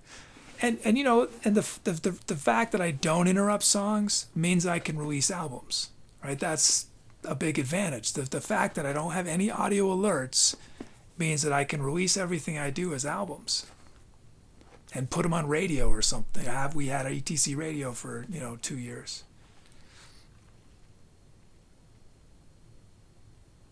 Rose, what could be done to switch up current music stream besides the van shows? Stav says maybe mini songs to break up long was like half the requests or something.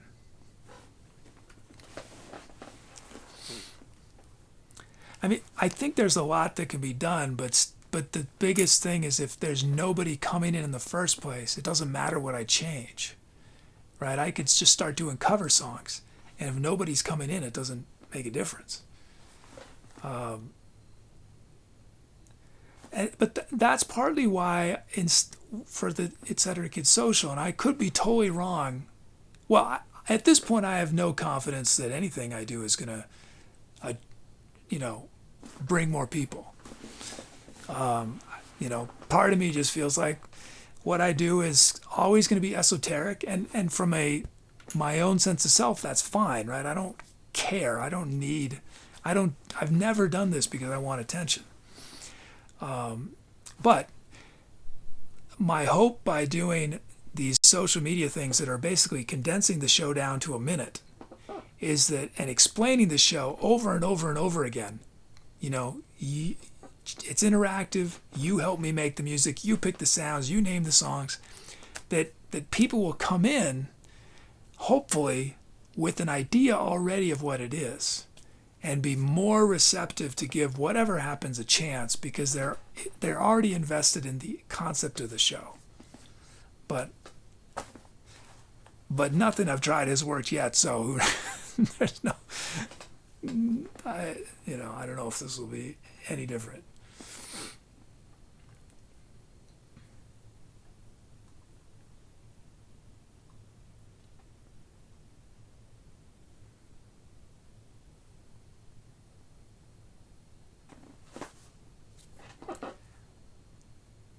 Rose, this is part of the promise contract stuff that keep multi-stream from being a thing. I mean, it's a little problem, but if I were to be able to multi-stream today, there's no audience on YouTube that's going to start watching either, because the Etc. Kid YouTube channel is pretty much just our community. So it's still the same thing. I don't think, at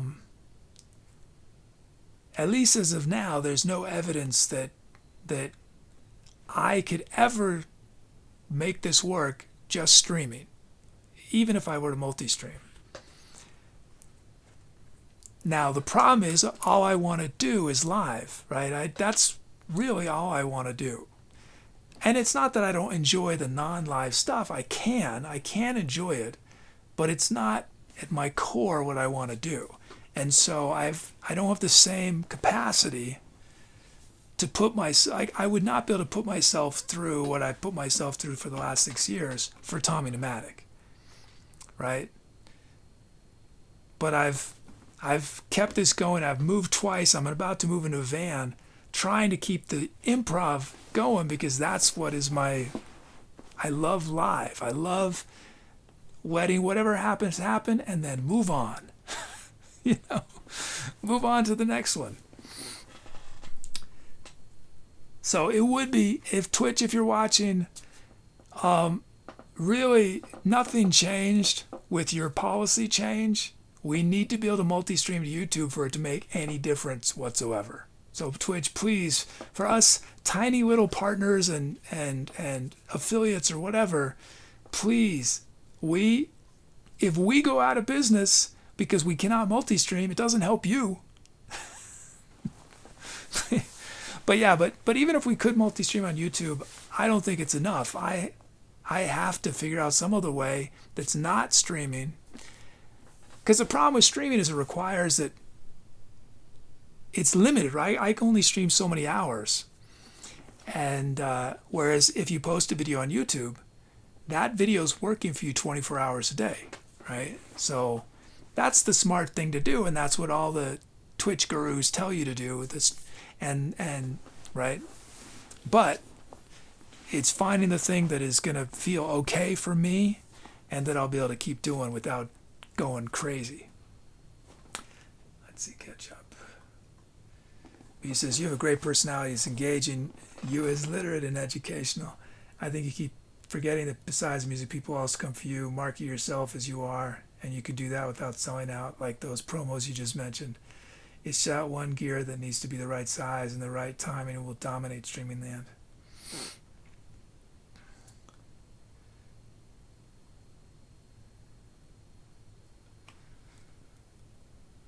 Oh, we got a cheer from Mug Skillet. Thank you so much. Thank you, Mug Skillet. Thank you.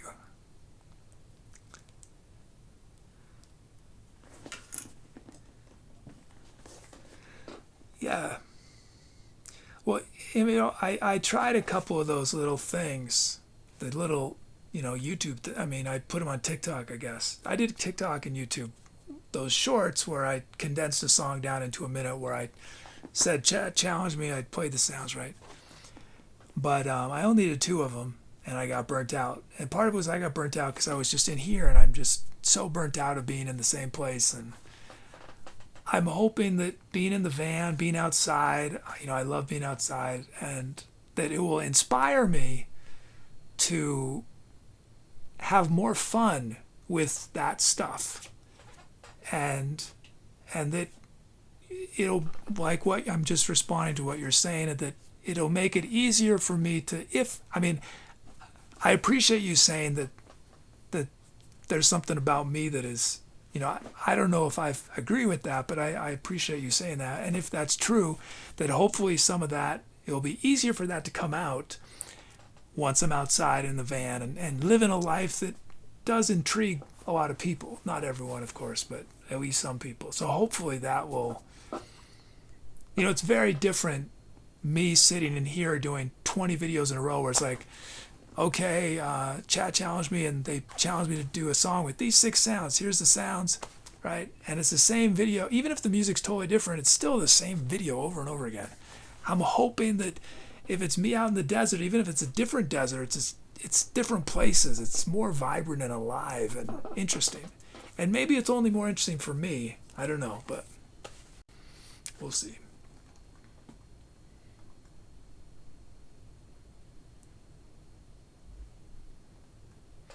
Rosa, I wonder, I know this will sound counterintuitive, but what if the current goal day wasn't around? I know it's needed right now, but I wonder if more donations might happen without it.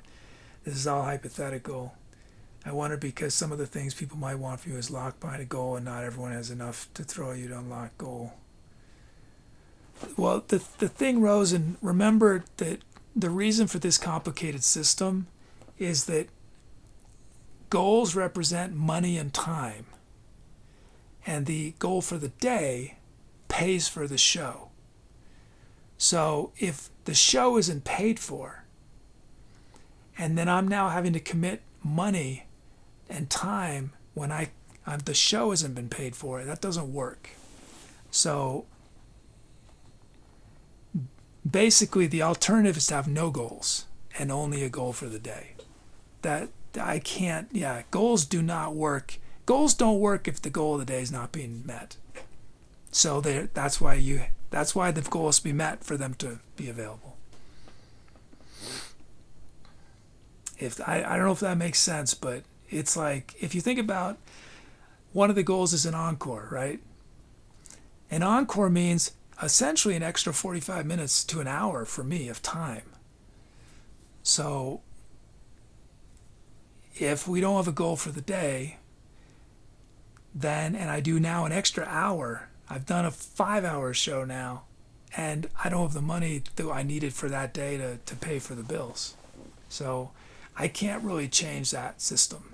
Again, if anything, my long-term goal is to get rid of the unlock and goal system entirely. I don't want to have it. I don't like it needing it, but we need it for the time being,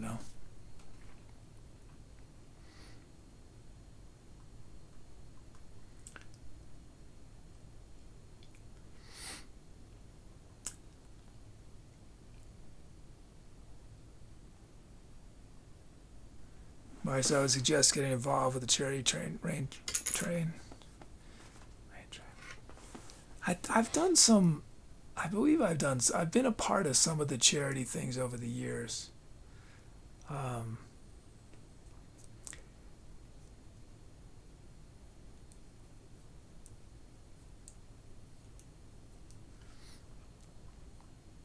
But I've had many raids over the years. I've been the beneficiary of big raids from people.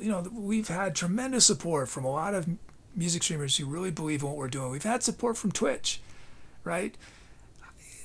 Twitch put us on I've been on the front page what, 6 to 8 times.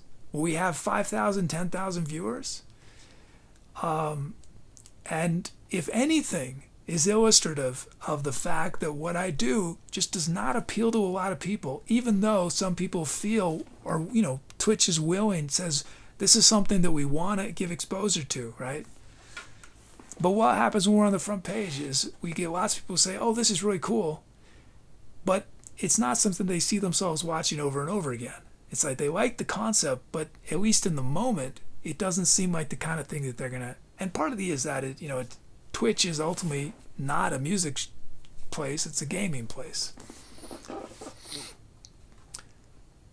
But, I think the problem is that anything where I'm trying to solve this using Twitch, the reality is that even on a raid, it has to happen at that moment in time, and there's only a fixed number of people who are a part of that raid, and once the raid is done, that's it. And that's why everyone says if you want to succeed on Twitch, you have to be outside of Twitch. You have to be on either YouTube or TikTok or something where your content is working for you 24 hours a day.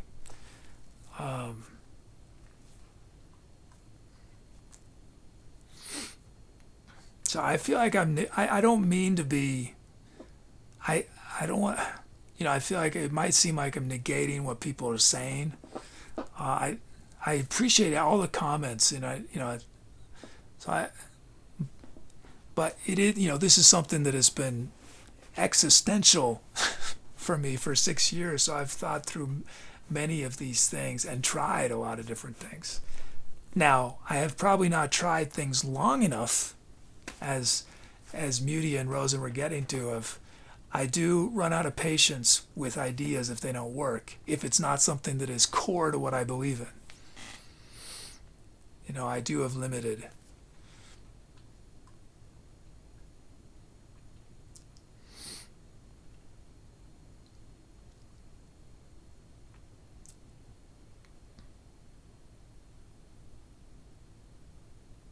He says, sometimes losing coaches changes so many things, they forgot what made them win until they go back to the basics. I think a stripped version of the show was going to be such liberation. It's like Sisyphus losing the big boulder.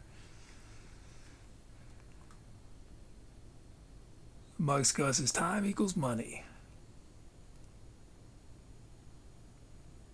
Rosa, I understand, but I wonder if there's a way to get a bit more people encouraged to donate.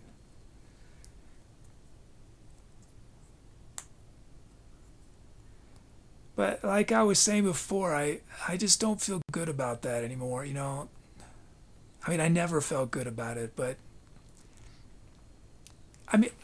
here's the reality of my situation. Somebody could come in right now and drop $10,000. That changes nothing in terms of what we're talking about. It slightly helps, right?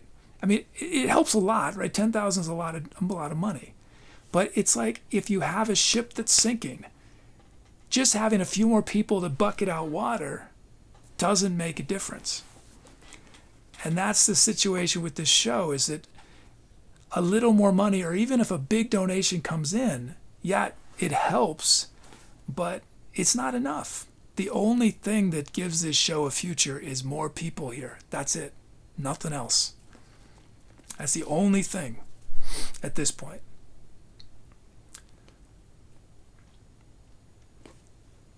And so that's where my focus has to be. But what's the big problem with that? I don't do this because I want attention. I don't do this because I need people to. And part of me, a big part of me, doesn't want more people. In that I really value the connection we all have. And the reality is that if we have 100, 200 people in here, it's going to change this a lot. And also it's going to make me more exposed. I don't want to be a public figure. I've never wanted to be a public figure. So there's a lot of there's a lot of things that are negative. So I'm in this paradox of, I have this thing that I love doing, that I have loved doing my entire life. I have, this amazing community here, who I love, but then there's so many other parts of my personality that make it extremely difficult to keep those things going, because I'm idealistic about it, you know. And there's certain compromises I'm just unwilling to make under any I just can't do it, you know.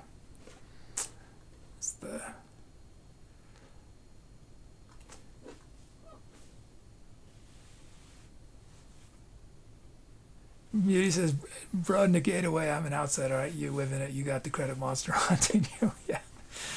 Yeah. Yeah. Oh, man. I have never, I think I was going to say, I've never filled up credit cards as fast as I have in the last 2 months. I mean, cumulatively, it's not as bad as the first 2 years of the show. There's no way. I mean, I will never put myself in that situation again. I mean, I'm in a much better situation relative to the first 2 years. Because the first 2 years, my monthly expenses were like $4,000 to $5,000 a month. You know, because I was renting that studio, which was $1,600, I think, or $1,800 with utilities, or something like that. And then I had an apartment. Not a fan. I was in the Bay Area. I had cheap rent, $650, I think, which is incredibly cheap. And then there are all these other expenses of that period, and I was making no money. So I was literally, my debts were increasing by like $4,000 a month. Now they're increased. Well, with the van, it's like $15,000, $20,000 just with the build, but it's like $2,000 a month at the moment. From just expenses, not van stuff, just not van build stuff. So it's not quite as bad. not quite as bad, but really bad, really bad. So again, that's why, you know, I'm tired of living this way, and that's why, you know, we need to be in a situation where where it's not like dependent on big donations or something. We just need enough people that we can just forget about this and never ever talk about it again. Because basically, I mean, I need to get out of my debts, but the debts aside, if the show could generate sort of $3,500 a month, $4,000 a month, which it did for about a 2-year stretch. It was generating about that much, or more some months. I'd be fine, you know. I'm fine. I don't need. I live incredibly simply, right? Especially with the van, but it's the van payments are a lot, and debt payments are a lot, and yeah.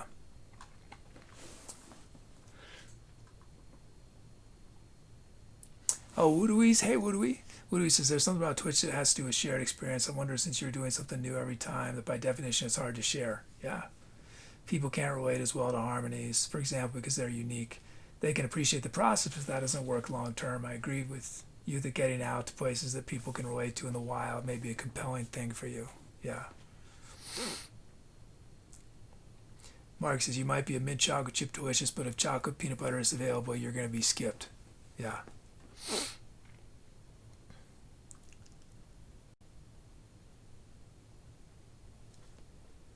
Mark Rice is using Twitter, TikTok, Discord. Yes and no. I mean, we have a Discord community we've had for a long time. I have done a little bit of posting on TikTok. There was a stretch 2 years ago, I think 3 years ago, where I made a big effort in social media doing different sorts of content, but that didn't last very long. But I did do a fair amount. I did probably at least, I don't know.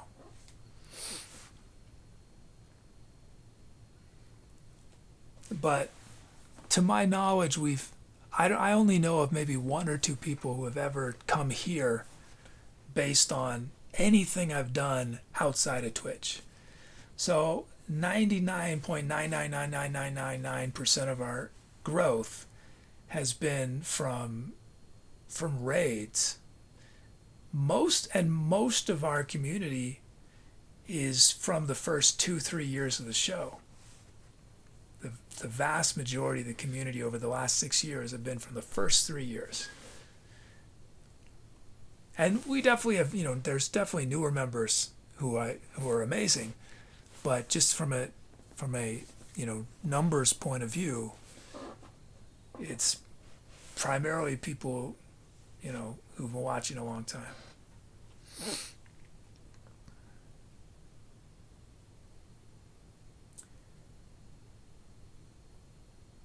Rosa, I know you plan on going back to Cali, but maybe it might be best to stay out of Cali because how expensive it already is over there. Not if I'm living in a car. Yeah. California, my living expenses are so low, that the reason California was expensive was for one reason, really, and that was the studio that I was renting. But if I'm living in a van or living in a car, which is, if I were to stop doing the music show, I would probably sell the van and move into a car. And do, because I don't need that's the thing, is the music show means I've spent so much more to make that van so I can use it for the music show. If I was living in a car, I wouldn't need to do any of that.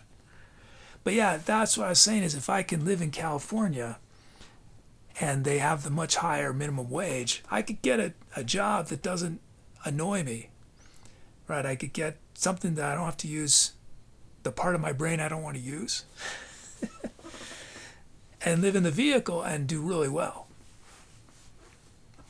It might be easier because most of my expenses, the vast, probably 90% of my expenses have nothing to do with where I live, right? Or they have very little to do. I mean, my health insurance is expensive everywhere. Health insurance is one of my big expenses. Van is now the van bill is my biggest expense now. I've never spent much on food, right? I eat oatmeal. I mean, I don't spend a lot, so yeah.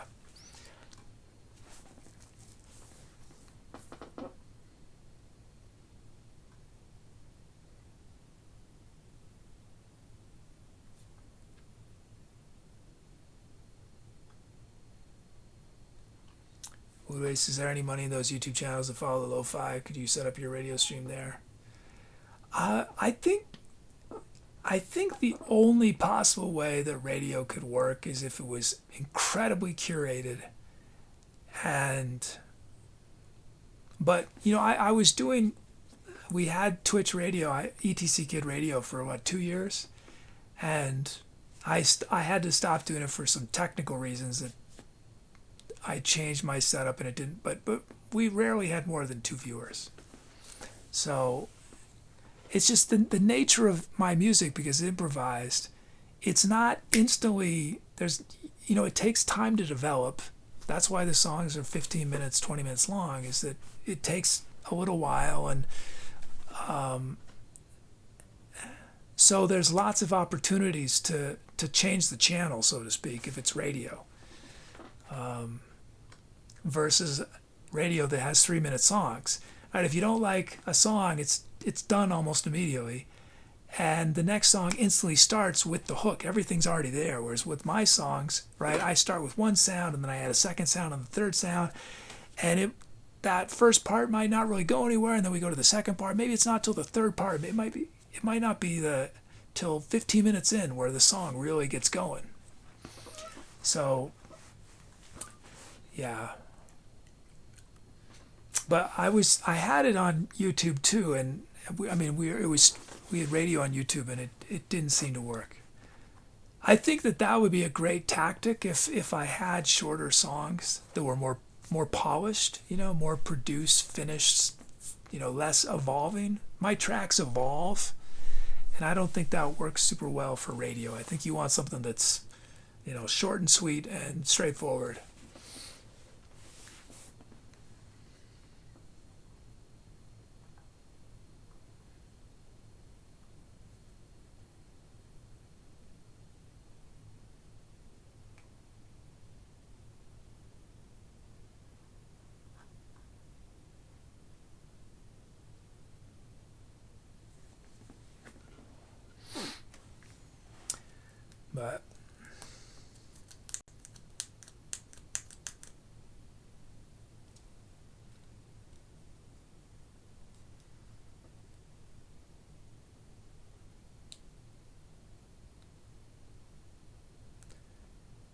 He says the long form channel, the lo-fi channel is long form beats the program too. Yeah, I've listened to someone. There's the one with the. It's like the woman studying or something, right? There's an image.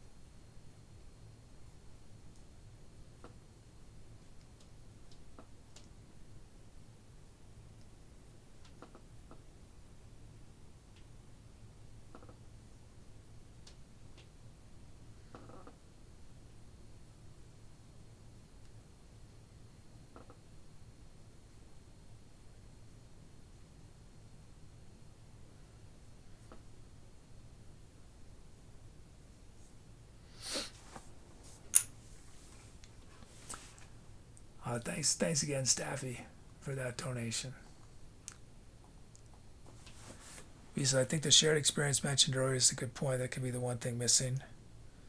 Can't use public domain songs in between songs or request some before a show. Those I Wish and Mole videos were such a hit. Or the I've been working on the radio. I've been working on the radio. I've been working on the railroad. Numbers went down after you took those down. Coincidence? I don't think that was the reason, Muni, but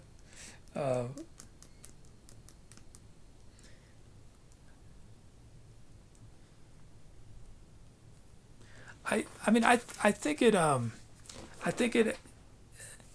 I absolutely agree that I'm burnt out of the structure of the show.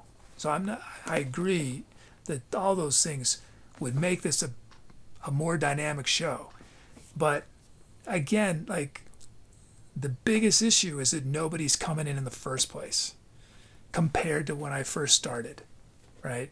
Meaning, if I were to start now, I don't know that this show would last 3 weeks, a month, you know? Well, I know I would have given it at least 6 months, right? But it's just night and day, the difference between now and 6 years ago, what it's like starting on Twitch.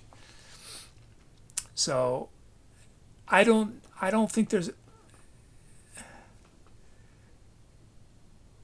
I think if I fundamentally changed who I was, then, and if I turned this show into, I don't know, if I was really,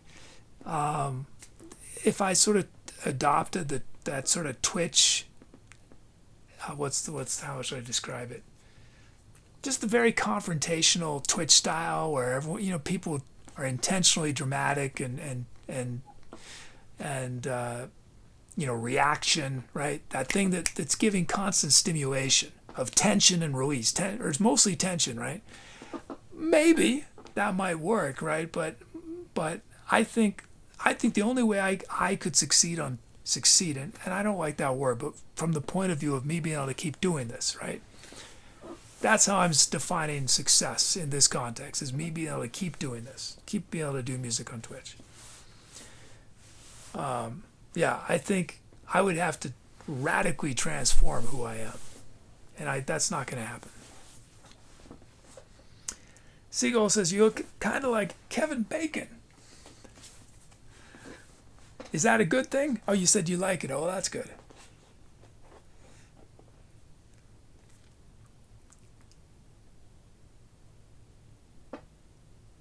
Rose says, what can you do to change up show? At least do something that breaks the show rules once a month or so.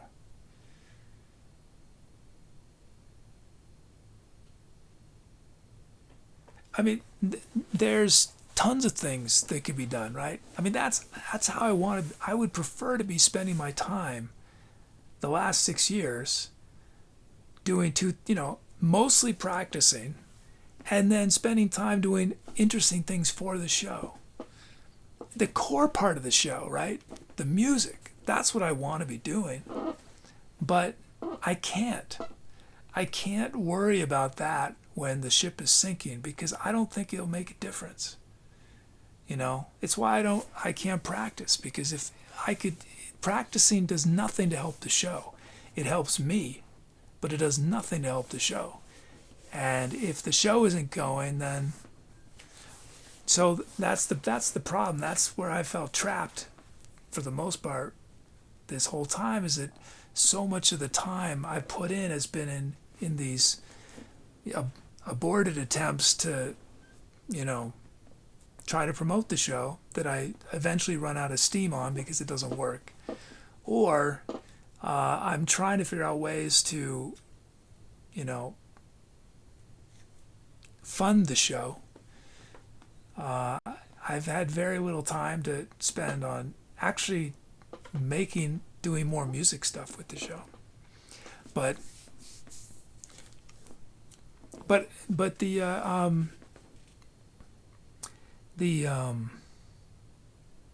all those things I want to do. I mean, it was great when we were doing the public domain songs. We had the interlude, right? That was an unlock. And I need more variety too, but what I need more than anything is stability at this point. I need to feel like I'm not I need to not be in a sinking ship. It's been 6 years in a sinking ship, and that is, after a while, that just, you can't live like that, And again, the only way out of this is to figure out some way to get more people here. We're not going to get that on Twitch. I have to find it outside of Twitch.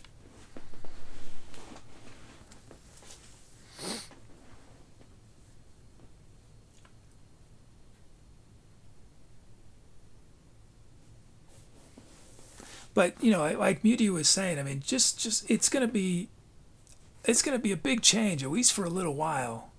The van, doing shows out of the van, it's gonna be different. It'll be the same but different, But certainly for me, it's gonna be a big change, because there's always gonna be new stimulation for me, in that, I don't know, there's an axe murderer standing outside. I don't know, or there's a coyote runs by, or whatever. There's just going to be, it's just different. I've been in this room for 3 years now, and and there's just not enough new stimulation. So I think just the van is going to really change things a lot. I hope. Yeah. Because I kind of disagree with you. I see non-confrontational streamers do good as well. Oh, I agree, but they're not doing what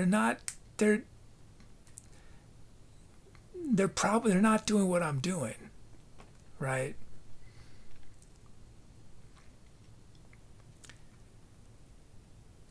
I definitely agree that, but I'm saying that for me to do my style of music, whatever it is that I do, on Twitch, it clearly hasn't worked, right? It just hasn't worked in terms of building a bigger audience. Again, like, I just want to be very clear. From my point of view, it's been amazing, and I don't need lots of people, right? I'm so grateful to the few of you who have been a part of this, and we made music together, right? So everything we're talking about is from a pragmatic point of view, in that I'm not wealthy, and the only way this show works is if we have more people that can help fund it. But Meaty says Genuine also works on Twitch, and that's a trait you don't have to work hard for. I feel I've been staring at this problem for so long you lose sight. You're right, I'm sure. Be genuine about that. That's what keep me hooked. I mean, I think I might do better in just chatting than I would doing improv. Now, if I was just chatting, I think I would very intentionally have a much wider, even more than on this show, what we talk about, much more diversity. But I think that if I were in just chatting, people know exactly what they're going to get. They might not expect me to be the way I am, but they're going to know this is just chatting. I know what this is. He's just going to talk with us, and it'll be this conversation, right? Whereas this show it demands so many things of people watching to accept and to understand. For them to be invested in it.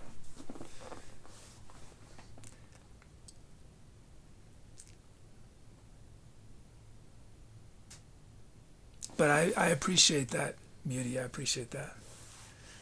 Big Chalice says the axe murderer might stop this ship from sinking. Yeah.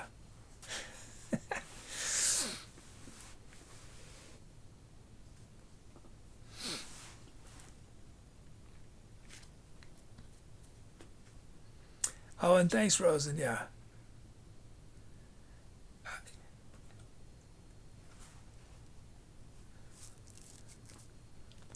I mean, I think that the van is going to at least give me a short burst of lifted spirits, and I'm very, I'm so fortunate that I can hang out with y'all, and there's so many times that y'all lift me up, and I'm able to forget the other things I'm dealing with in life. So I'm very thankful to all of you for giving me that gift of being able to just for a moment let go of reality. Let this be reality, not everything else.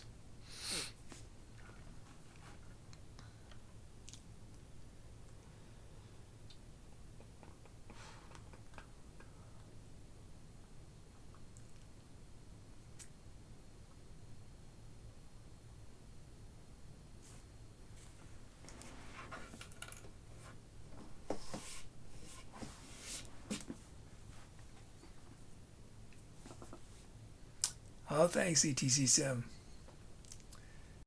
I appreciate it.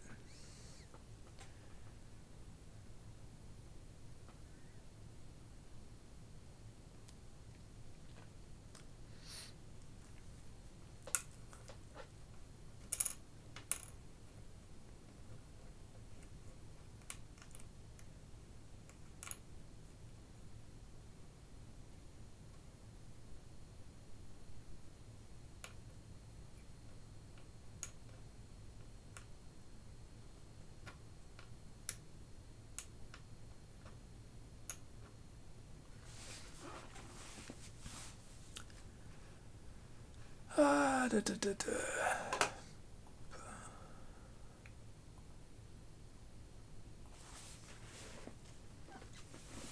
Big Josh says, what if you had just chatting show and in the middle of 3, 4, and 1, 2 improv songs? Yeah, I mean, I've tried it. I've tried different things. We've tried some shows where I did storytelling. I guess I'm not sure if you ever saw it when I did all this. It was several years ago when I was doing storytelling, but we tried mixing those.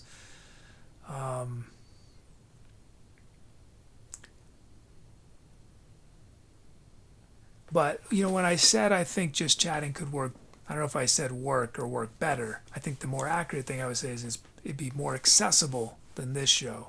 But I think even in that context, I mean,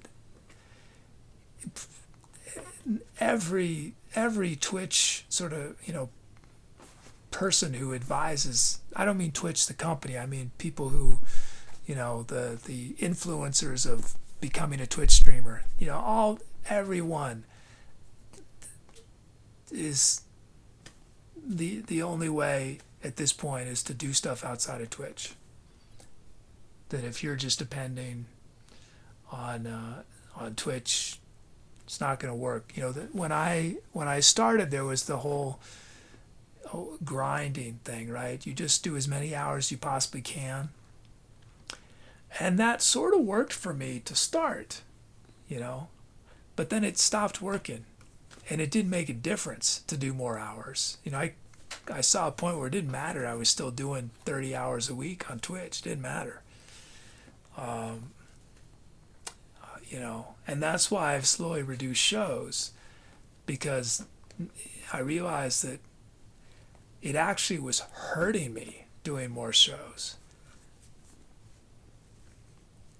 Because I would prefer to do more shows, but I mean, reducing the number of shows actually probably bought us a year of keeping this show going.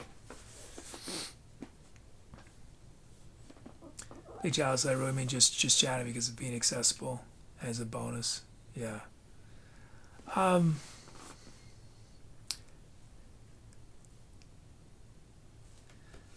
Yeah, I feel like we've I've tried just chatting. It's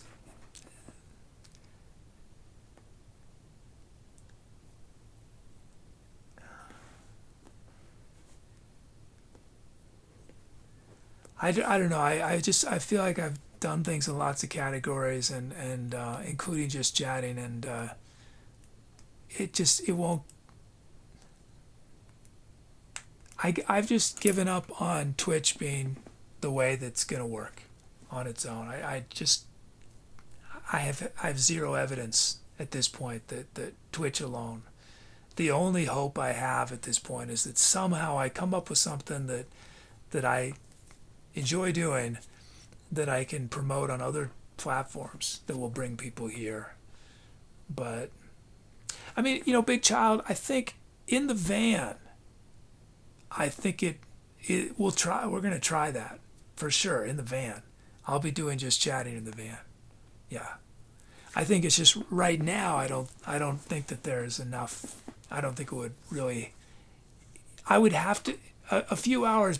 Basically, a few hours wouldn't make a difference. If I were to start doing just chatting like 6 hours a day, maybe. Because I am probably a different vibe than most people on just chatting, so there's probably a niche, right, for someone who isn't. And again, I'm sure there's plenty of people on just chatting who are not trying to be controversial and confrontational, right? I'm sure there are a lot, but the overall tenor of just chatting is pretty pretty toxic. At least what I've seen.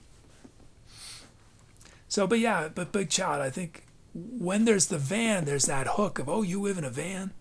Wow, he's streaming outside? Yeah. For sure. I think that could help. But I'm not,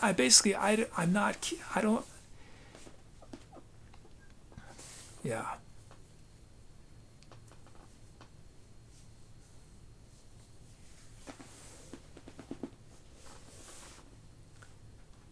Roses, you probably should raise streamers you've streamed before. Think they would like see you again and at least do mutual raids.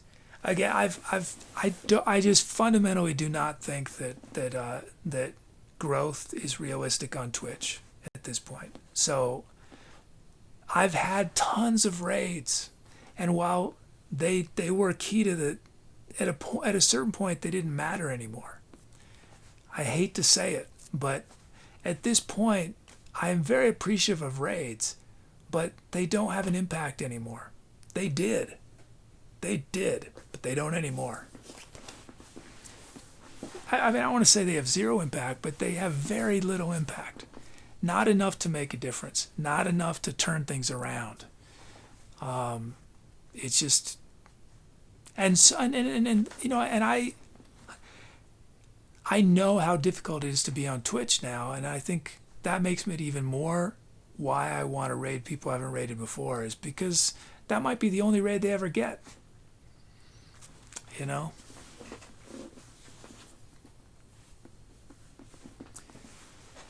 Sim says YouTube is just one icon over for me, so just saying. I'm not quite sure what you mean, but you mean switch to, I see that, meaning you go to YouTube a lot. Is that what you mean?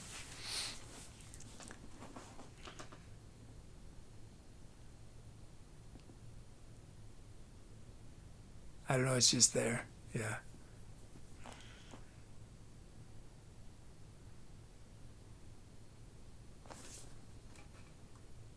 He says, just be clear, I'm not catering to your ego or being empathetic for the sake of handling this with kid gloves. But just sharing the experience I have with you and the experience you gave me. You inspire and have a way of getting someone to do something because you make it look so dang fun and accessible. Anything with art, use that to your strength. Yap about it. Well, I appreciate you saying that, Beauty. Thank you.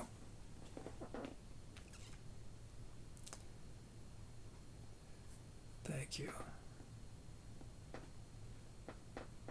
Yeah, I really enjoy doing the what did I call it on Instagram? It was your creative moment. That's what it was. I really like doing those, and I would love to, that's something I could have done a lot of, but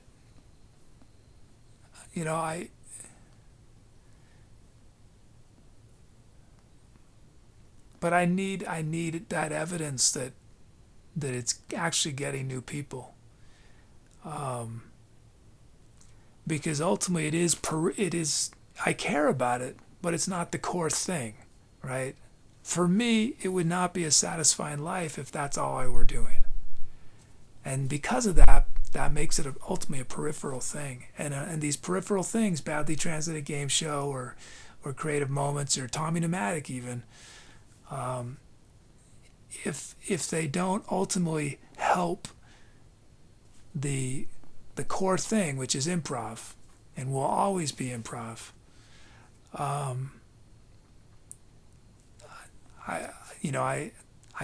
just am not able to sustain the energy for that long. I have to move to something else,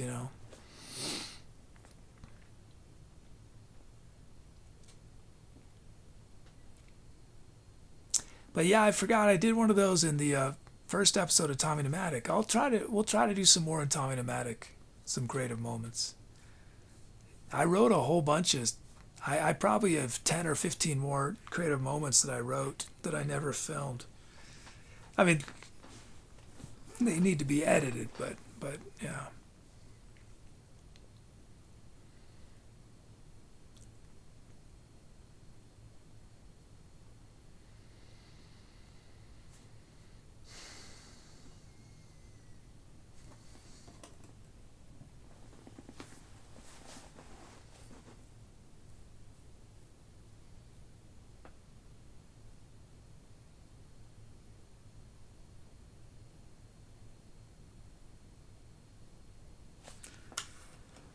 Well,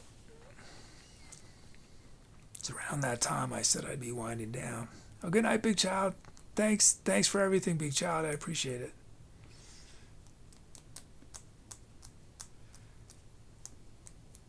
Rose says, what can we do more to help you? Well, y'all have helped so much. If I think of anything,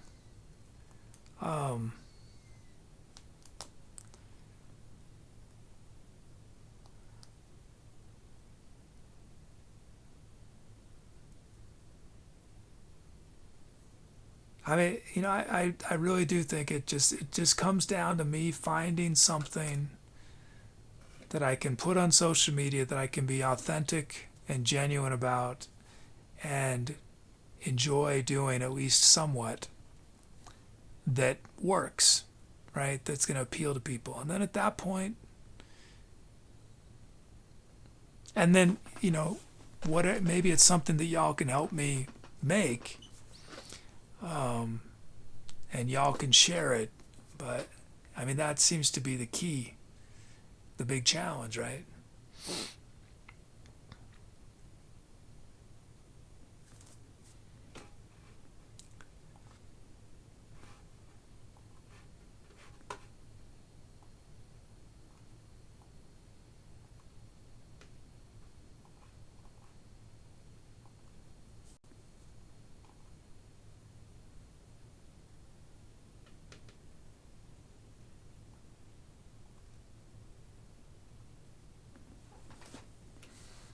I don't want to, I think raids are still an amazing part of Twitch, and we had some raids tonight, and if anyone's still here, I don't want it to sound like I'm not grateful for them. I absolutely am. I appreciate it, and I am glad that we can raid other channels, and it's just that the way their impact is just not the same as what it was.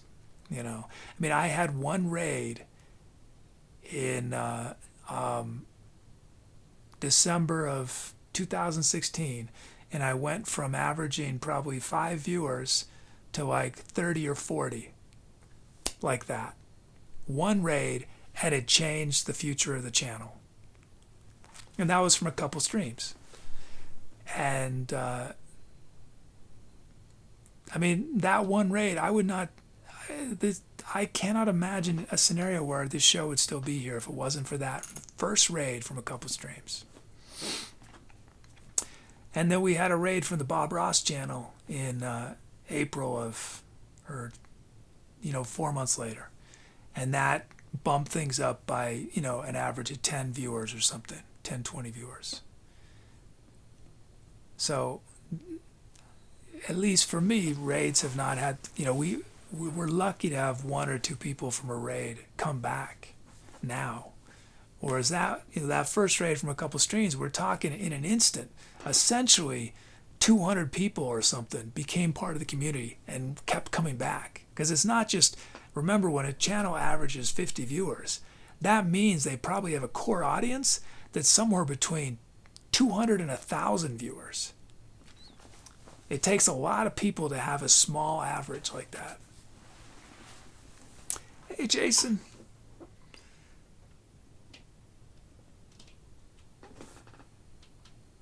Oh, and thanks, Jason. Thank you.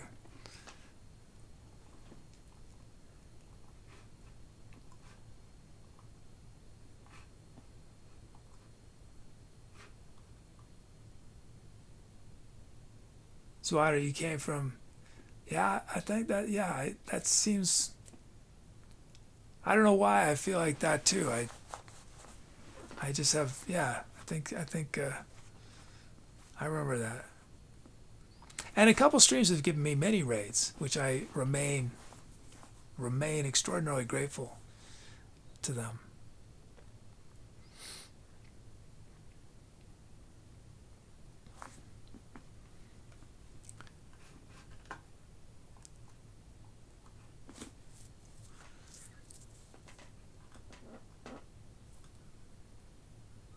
I mean, I think raids remain one of the best parts of Twitch, at least in the music category.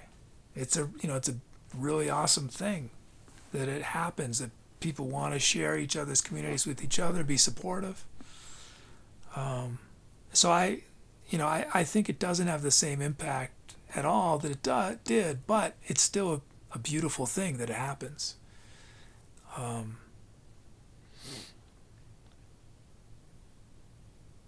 I think, it's funny, I was very opposed to this early on in Twitch. I felt people wanted to break the music category, the creative category up, and I thought that was a mistake at the beginning. And I think, but now I actually think the music category could benefit potentially from being broken up a little bit, so that more, people who are doing more similar things have a better chance of being rated by someone who's doing something similar.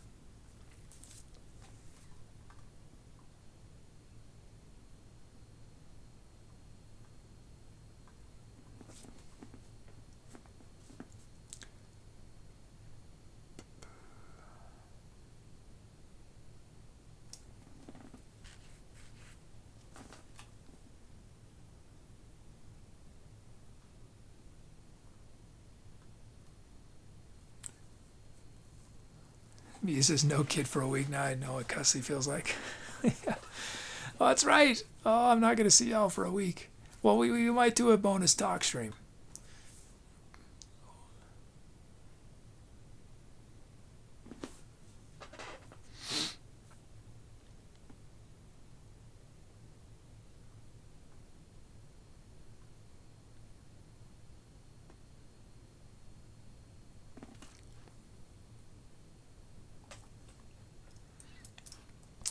We're going to raid. Let's raid it per my usual. Going to raid someone we never raided before. A DJ. Let's make his night. He's doing some... What's he doing? Late night dancey, trancy, disco pop-up stream.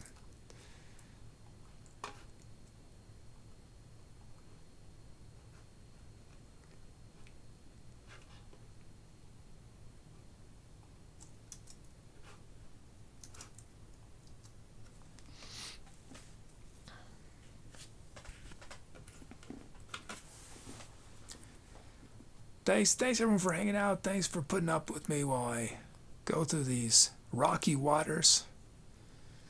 Rocky waters, does that work? Rock filled. Y'all have been very patient with me. And I look forward to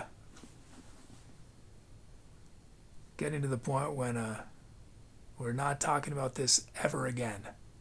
Never again, except to just note that I went through really tough times and I got out of them. I mean, there's always going to be tough times, and I'm okay with them. I'm okay with there being some tough times. That's just part of life. Makes life interesting. You don't want the same tough times. You want different tough times. The same tough times over and over again. That's where it gets a little, the pebble in your shoe. It's like, okay, I've already had a pebble in my right shoe. A pebble in my left shoe? Okay, I can take that, Or a bird drops something on my shoulder. Well, that's a new thing. At least it's not a pebble in my shoe. Oh, today I went to go on a hike in this morning, and I put on my sock and I put my shoe on, and this sock had some prickers from before. I thought I'd taken them all out, so I now had new prickers in my foot. I wasn't sure I was able to go on the hike, but I managed to find all the prickers. I'm done with this sock. I couldn't. It was impossible. I have to just throw away this sock because these prickers are so small, but they've infiltrated the sock. But I went on a nice hike. Okay, let's see. Oh, thanks, Rosen. Yeah, thank you. This is why do you keep prickers in your sock? It's these cacti, all the cacti and cactuses. Both version of plural cactus. Cacti and cactuses. Field of cacti, field of cactuses.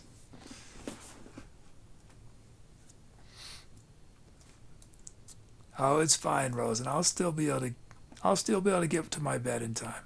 On the floor. Anyone watching, I sleep on the floor in this room. No bed. Just right on the carpet. I put a sheet down right on the carpet. I've been preparing for van life, for the living simple. It was the same sock? No, it was a different sock. I stepped in prickers last week. Yeah, and I washed the sock in between. Okay. Oh, and I was barefoot when I stepped on the prickers in episode 6. I think I was barefoot. Yeah, I think. Or was I? I don't know. Okay. Thanks, everyone. Hope y'all have a wonderful whatever comes next. Thanks to everyone for hanging out. We'll have a music show in a week. Hope to see you then. Maybe a talk stream between then. Okay. Take care. See y'all.